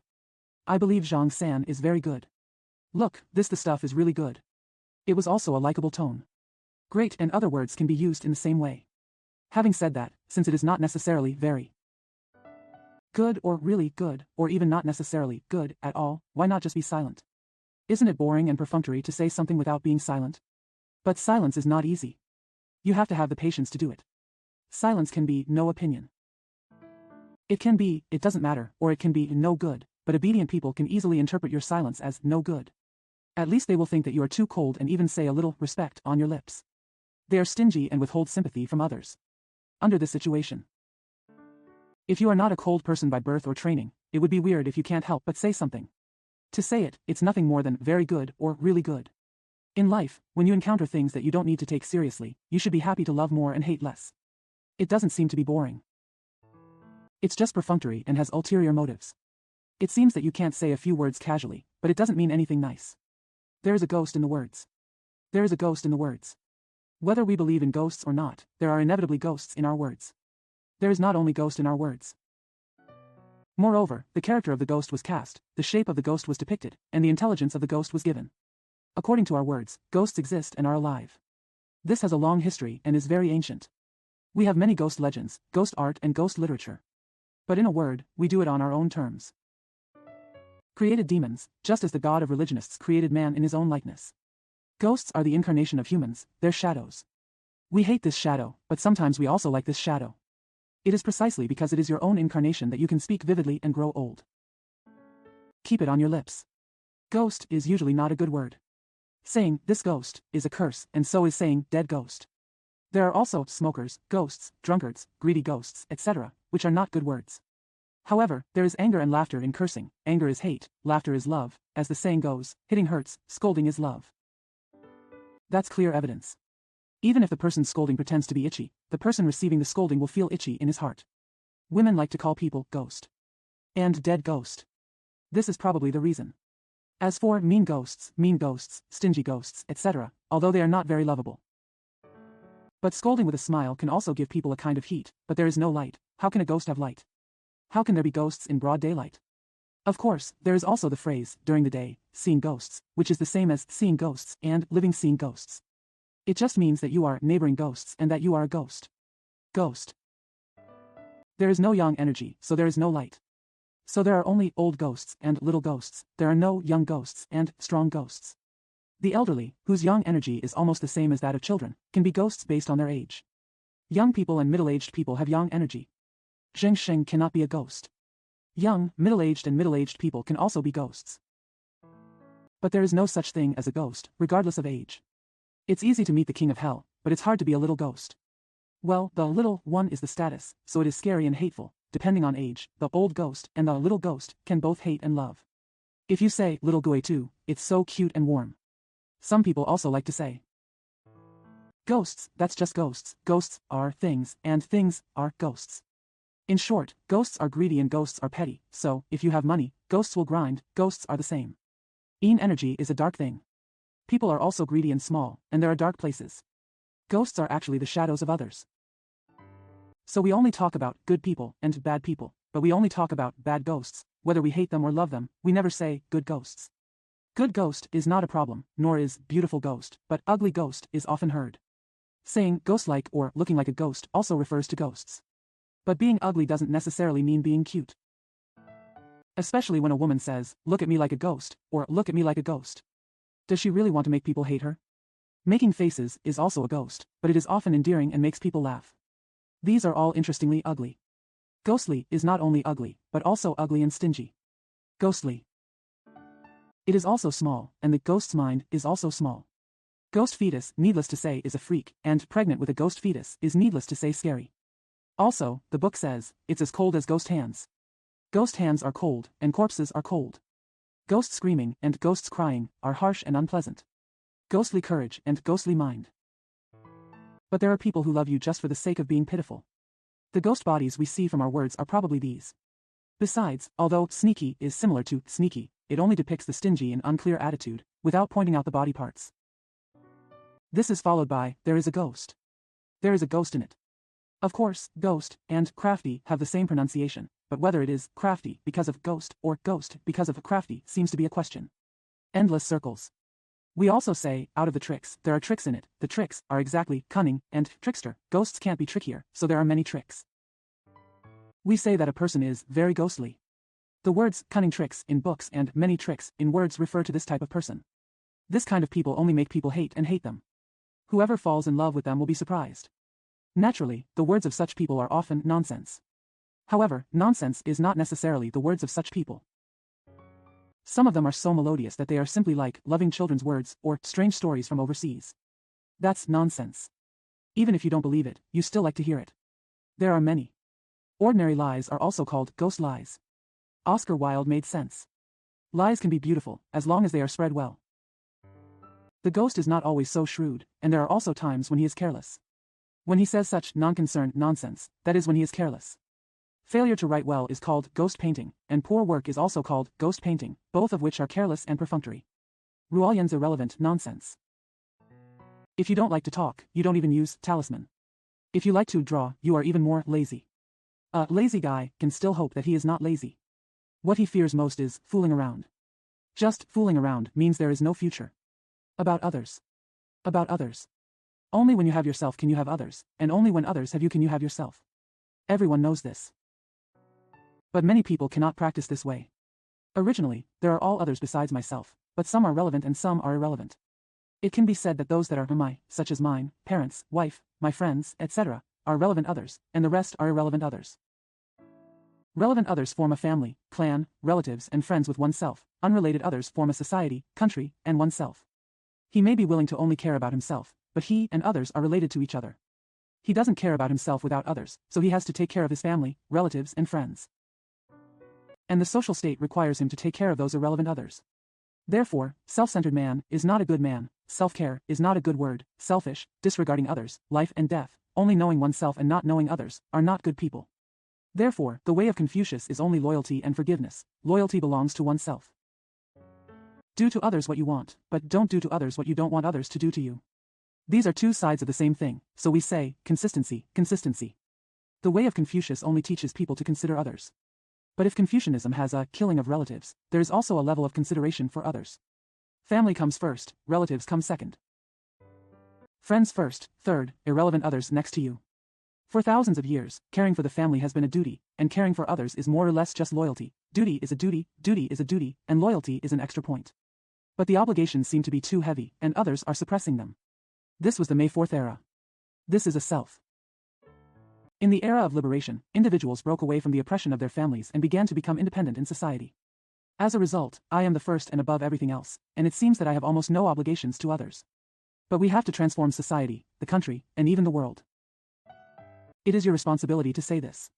Although it is a responsibility, it is an unlimited responsibility. There is no end to your love, and you will do as much as you love. Anyway, society, country, and the world can be just abstract nouns, not like a family waiting for you with their mouths open. So take care of yourself. First in practice, taking into account the social and national world, and first in name. This is considered an obligation. Taking care of others, whether relevant or irrelevant, is just loyalty and politeness. These liberated people, as well as those who were born late and did not catch up with that kind of oppression, people. Since you are above all else, you should consider it polite to take care of others without looking at them. In fact, in the eyes of the emperor and his arrogant sons, others seem to live for themselves, and it is only reasonable that they all have to support themselves. I love me became the trend. Thinking about oneself at all times is true, thinking about others is false and hypocritical. But here, fake is a bit cute, and real is a bit scary. Thinking about others is actually just pushing yourself from yourself to others, or treating yourself as others. There is no fundamental difference between thinking about yourself and thinking about yourself. However, it does take considerable reluctance to put oneself in others' shoes, and it is not as natural as, I love me. The so-called false and true probably mean this. This kind of true may not necessarily be good, and this kind of false may not necessarily be bad. Read small. When talking about watching a play, I often sweat and shed tears for the people in the book and the play, so-called worrying about the ancients. This is also to apply oneself to others, to assume that one is in one's own place, but because people and places are only in books and plays, they are not real. There are no interests to be calculated, and the relevant and irrelevant are lost. That distinction, so, pushing, and setting up, feels natural. Acting in novels cannot be like this. You have to observe, figure out, and consider other people's tone, identity, and psychology in order to achieve a realistic level. Especially when it comes to acting, if you can't forget yourself, it will be a disaster. You have to force yourself and train yourself. The better you train, the more realistic and beautiful it will be, and the more it will infect readers and audiences. If truth is nature, it seems that readers of novels and audiences of dramas cannot think about others in that way and call it false. Observations and speculations by authors of novels and actors in dramas. Thoughtfulness seems fake, but they can achieve it to the point of realism, and what they seek is still truth. In literature and art, thinking about others is true, but in real life, it is said to be false and hypocritical, which seems to be due to the calculation of interests. The calculation of interests is the bottom line: true, false, fake. It's just a good-looking facade. If you care too much about the pros and cons, you are really like what France said, closed in your own prison. If you are always so closed, you must die. Fortunately, these people can still read novels and watch plays. They should read them carefully and learn how to consider others. On youth. On youth. Mr. Feng Yulan pointed out for the first time in New Issues, Praise for China, that most people now value youth more than old age. This sums up our times. This is the age of youth. And this era should start with the May 4th movement. From then on, young people raised their heads and discovered that they were no longer just the grandson of their grandparents, the son of their parents, and the children of society. They discovered themselves and their group. Discovered the power of myself and my group. They fight against tradition and against society, constantly striving for their own leadership and even social leadership, to truly be the masters of new China. However, like all societies in all times, the leadership of China is in the hands of the elderly and middle-aged people, especially the middle-aged people. Then came the rebellion of young people, resisting their teachers in school and resisting rulers in society. They rebelled against tradition and discipline by sabotaging work and sometimes by attacking. The middle-aged ruler remembers the calmness of the youth before the May 4th movement, and feels that the young people now love to make trouble and cause trouble, so the first step is to suppress them. But it didn't work. So I continued to deal with it. The perfunctory situation reached the point where it was difficult to deal with it, so we came to collective training to create a new situation. But we have to wait and see. Youth have rebelled against tradition and society since ancient times, but they have always bowed to them and been pressured, unable to exert great strength, and have remained calm and quiet. It is common for parents and children to have quarrels in families, which is a sign of oppression and resistance. In politics, there are also struggles between the old and the young. There are many examples from Jia Yi of the Han Dynasty to the Six Gentlemen of Wushu. Middle-aged people are always in a dominant position, and when the elderly are powerful enough to influence their status, it is the age of old age. When young people are powerful enough to affect their status, it is the youth era. The power of old and young people waxes and wanes with each other, but middle-aged people are always in power, so there is no middle-aged era. The decay of the elderly is the past, and the immaturity of the young is the future. Only middle-aged people occupy the present. On the one hand, they have to comfort the elderly and cultivate the young, but on the other hand, they also ridicule the former and hate the latter. Comforting is smooth, but cultivation is often counterproductive, so it is more difficult. Training is based on the knowledge and experience of middle-aged people as the standard. Generally speaking, we should cultivate Chinese people who are responsible, protective, loving of people and things. Young people hate this kind of close typical standard, which hinders their ideal of leaping forward. They are not willing to be pressed into the mold before their ideals are tired, so they are always struggling. Looking forward to the realm of vast seas and sky. Middle-aged people cannot understand why young people always like to take sideways steps instead of taking the right path. They say it is a disease of the times. In fact, this is the road to becoming a moral person, struggling against oppression. The achievement of moral character lies in the balance of these two forces. These two forces are eternally balancing step by step, which has been the case since ancient times, but now it is more superficial. Young people love to say that they are innocent and pure. But look at this era, there are so many experienced young people. Sophisticated but just working on his own, when big things happen. Judging big doubts seems childish again.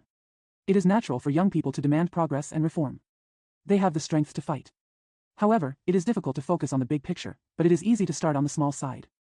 Their full energy may finally be used only on their own material reform and progress. Therefore, he is arrogant, extravagant and licentious, doing everything for his own benefit and no righteousness. There is me but no one. There is no shortage of such people among middle-aged people, but their efficiency is not as high as that of young people. If you are short-sighted, you can still take a step forward, which is to be a free man and live in a muddle-headed way, or you can even take a step back and be passive when things happen. Dealing with it carelessly and not seriously at all. In middle age, there are enough people of both kinds. However, if you contract these habits when you are young, you will age before you get old, which is even more terrifying. Fortunately, young people are easy to look back. The prodigal son never changes his mind for gold, unlike middle-aged people who often make mistakes. Keep sinking to the bottom. Young people can easily change their appearance, which is something they can really be proud of. They are energetic, have long years, and have a broad road ahead, which is also something they can be proud of. Probably more anyway. Maybe the more you rely on, the more you can rely on, so young people are crazy. People say you are not crazy when you are young. When did you become crazy? Good. But this madness must be cured when the time comes, otherwise we will forget the reason. Young people love to be sarcastic, and scolding. They can learn it once and never get rid of it, but this is only enough to make them happy for a while, and it will become boring after a long time. Young people scold middle-aged people. Escaping reality, being tactful, not struggling, and compromising have their own reasons. However, young people are sometimes enveloped by reality, unable to stretch their heads, unable to open their eyes, and can only vaguely see a section of the road in front of them. It is true that you will never see the ancients before, and you will never see the newcomers afterward. This is again, small place. If you can take a rest in the so-called world outside the world by chance, you may be able to enlarge yourself a little bit. Young people are sometimes paranoid. In the past, they thought that studying could not save the country. At that time, Mr. Kai Jimin pointed out, if you don't forget to read, you will save the country. Don't forget to study to save the country. This is not a compromise, but a tactful view of weighing the importance. If you understand this tact, you can calm yourself down. Only when you can magnify yourself and calm yourself can you have the true work in seriousness. Here is the need to struggle. The responsibility of parents. Parental responsibilities. In ancient times, parents did not know what responsibilities they had towards their children. At that time, parents thought that childbirth was a kind of magic, due to the influence of elves, but they did not know that it was their own power. So it was really even. The concept of parents is also very vague, let alone any responsibility. Hapu Hiroshi once said this, their attitude and method of treating their children, presumably, are based on natural love and traditional superstition. These two bases, there are no conscious standards. It can be asserted. Later, as people progressed, the idea of elven worship was slowly eliminated. Parents began to understand that their children were just the result of sexual intercourse, and there were no gods or monsters at all. But what about the relationship between children and their parents? What about parents' responsibilities towards their children? Those ones. The unyielding parents gradually came up with various ideas. Let's just talk about China. From the time of Mencius to the present, the so-called orthodox thinking probably goes like this. Sons continue the ancestral sacrifice, that is, sons live and exist for their parents' parents. Parents should raise their sons to be adults and become worthy sons. The younger ones should be able to earn money to support the family, and the older ones should be able to honor their ancestors. But now, the second condition seems to be more important. In addition, marrying a wife for their son is also a major responsibility of the parents. It is not a responsibility for the son. It is a responsibility to their ancestors and themselves, because the first purpose of marrying a wife is to continue the ancestral sacrifice. As for their daughter, everyone does not pay attention to her, and some even hate her. Sell her as a prostitute, concubine, or maidservant, and foster her into other people's homes as their daughters. Sending her to the nursery is an ordinary and insignificant matter. As for treating her as a loser, that is even more ordinary. Under such circumstances, parents have almost no responsibility for their daughters. Usually they are just raised after they are born. When they are older, the mother will learn some needlework and housework. Waiting to get married. There is no certain responsibility for these, and they are all done, at will, by the parents. Only when you get married, your parents have to bear some responsibilities, but they are quite minor. At these times, parents finally have clear responsibilities towards their sons and some responsibilities towards their daughters. But they are all calculated from the birth of the child. As for the responsibilities before birth, there are none, and no one seems to have thought of it. If I tell them about it, I'm afraid they will be surprised. In their vague minds, there are only two things, having a son, and having more sons.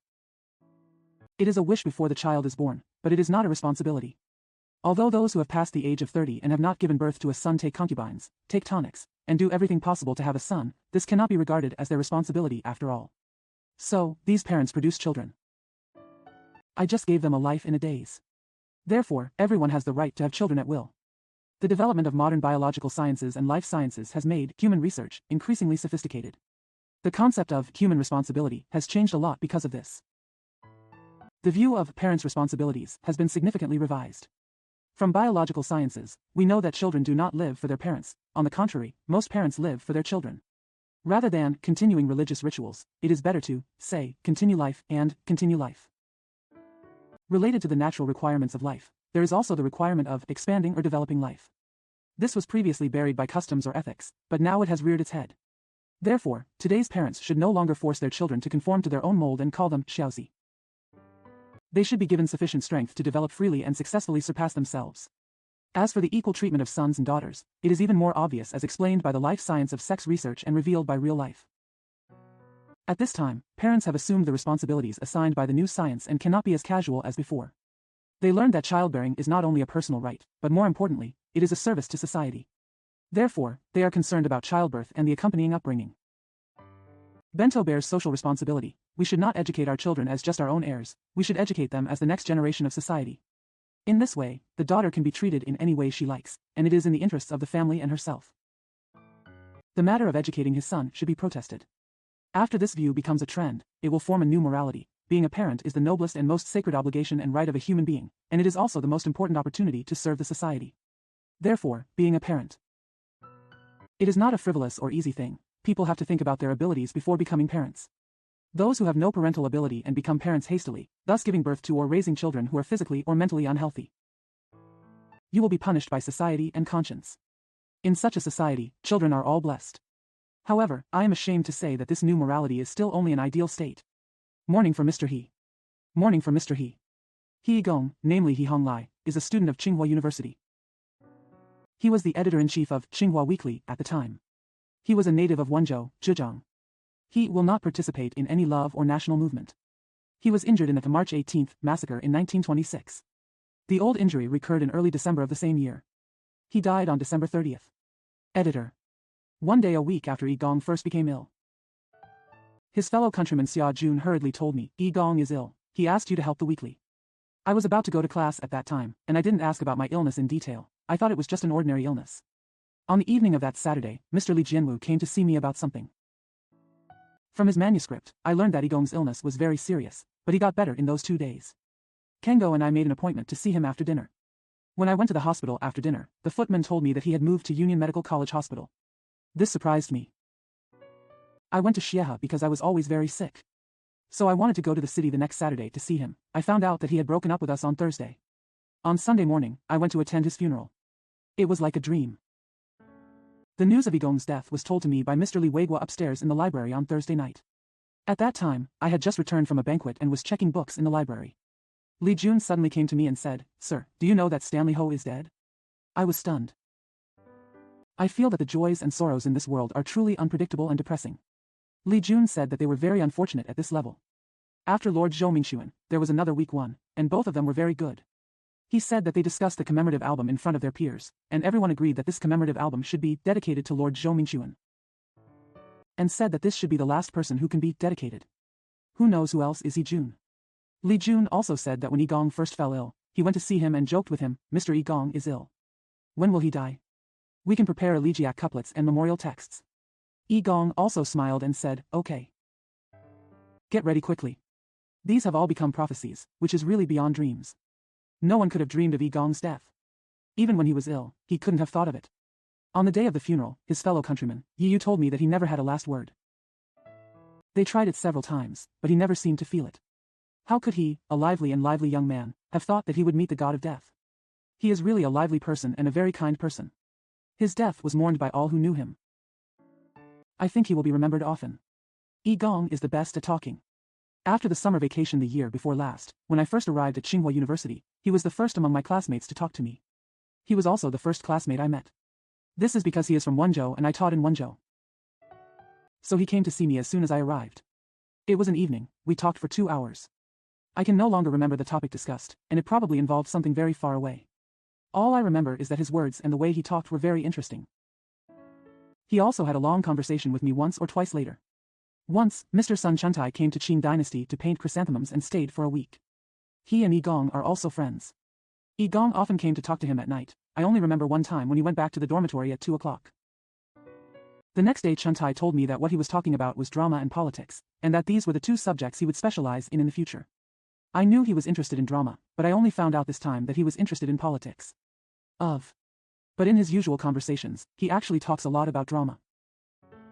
His love of theater and literature seemed too political. I always thought so. This can be proved by the comments given to him by his classmates as Shakespeare, Asia. He is really passionate about drama. He has written several scripts, but I have not read them in detail. I wrote them the year before last. During the National Day celebration of our school, I saw a play written and directed by him. Although he later said it was not good in a humble manner, I thought it was really good. He has various plans for the school's drama, but due to lack of help, they have not been realized. But Mr. Li Jianwu sued me, Mr. Before getting sick, I told him that he must act in a show in the near future. Everything is finished now. Yi Gong discusses drama, essays, and studies, and often has sharp words. When I returned to South China during the summer vacation last year, he and I were on the same boat. One night, we were all leaning on the railing to look at the moon. The moon was perfectly round and shone with silver light. There were surging waves below, and the waves rolled up from time to time, making us all wet. Yi Gong and I talked about nature and creation. His words were very weighty. White Horse Lake. White Horse Lake. Today is a rainy day. This reminds me of White Horse Lake. Because the first time I returned to Beima Lake, it was a spring day with a gentle breeze. Beima Lake is located at the Yiding station of the Yongshao Railway. It is a very small rural place. Speaking of this name in the north, Guanbao 100 people don't know it. But it's not a bad place. First of all, this name is not a bad name. It is said that from before Song Dynasty, there was a man named Zhou who rode a white horse into the lake to go to the immortals, hence the name. This story is not a bad one either. If you are willing to collect. Or you can compile it into a small book and send it to Beijing bookstore for printing. White Horse Lake is not a round or square lake. As you might think, it is the name of many lakes with twists and turns. The lake is as clear as you can imagine. Nothing like a mirror. The water along the railway line is nowhere clearer than here. It is a public opinion. In the summer of drought years, grass grows in other lakes, but it remains clear here. Beima Lake is the largest, the best, and the best. It was the one in front of the house where we lived. The lake is not small, but its mouth is surrounded by mountains on both sides. There was only a slight blue wave outside, but I didn't expect it to be so big. At the end of the lake, there is a village with families in their 30s or 40s. It is called Shisueo because there are many people named Su. This village is not connected to the outside world. People in the village have to go out and punt.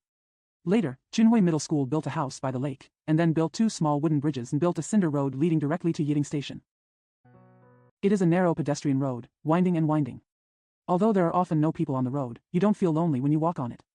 Especially in the drizzle of spring, when a new visitor looks around, he can only feel the excitement. Junhui Middle School is located in the most scenic spot of the lake. The house we stayed in was not far from the same, it was semi-western style. The scenery of lakes and mountains comes in from the door and the wall, and comes to our window and table. We have several families in a row. The Wang's family is the most elegant.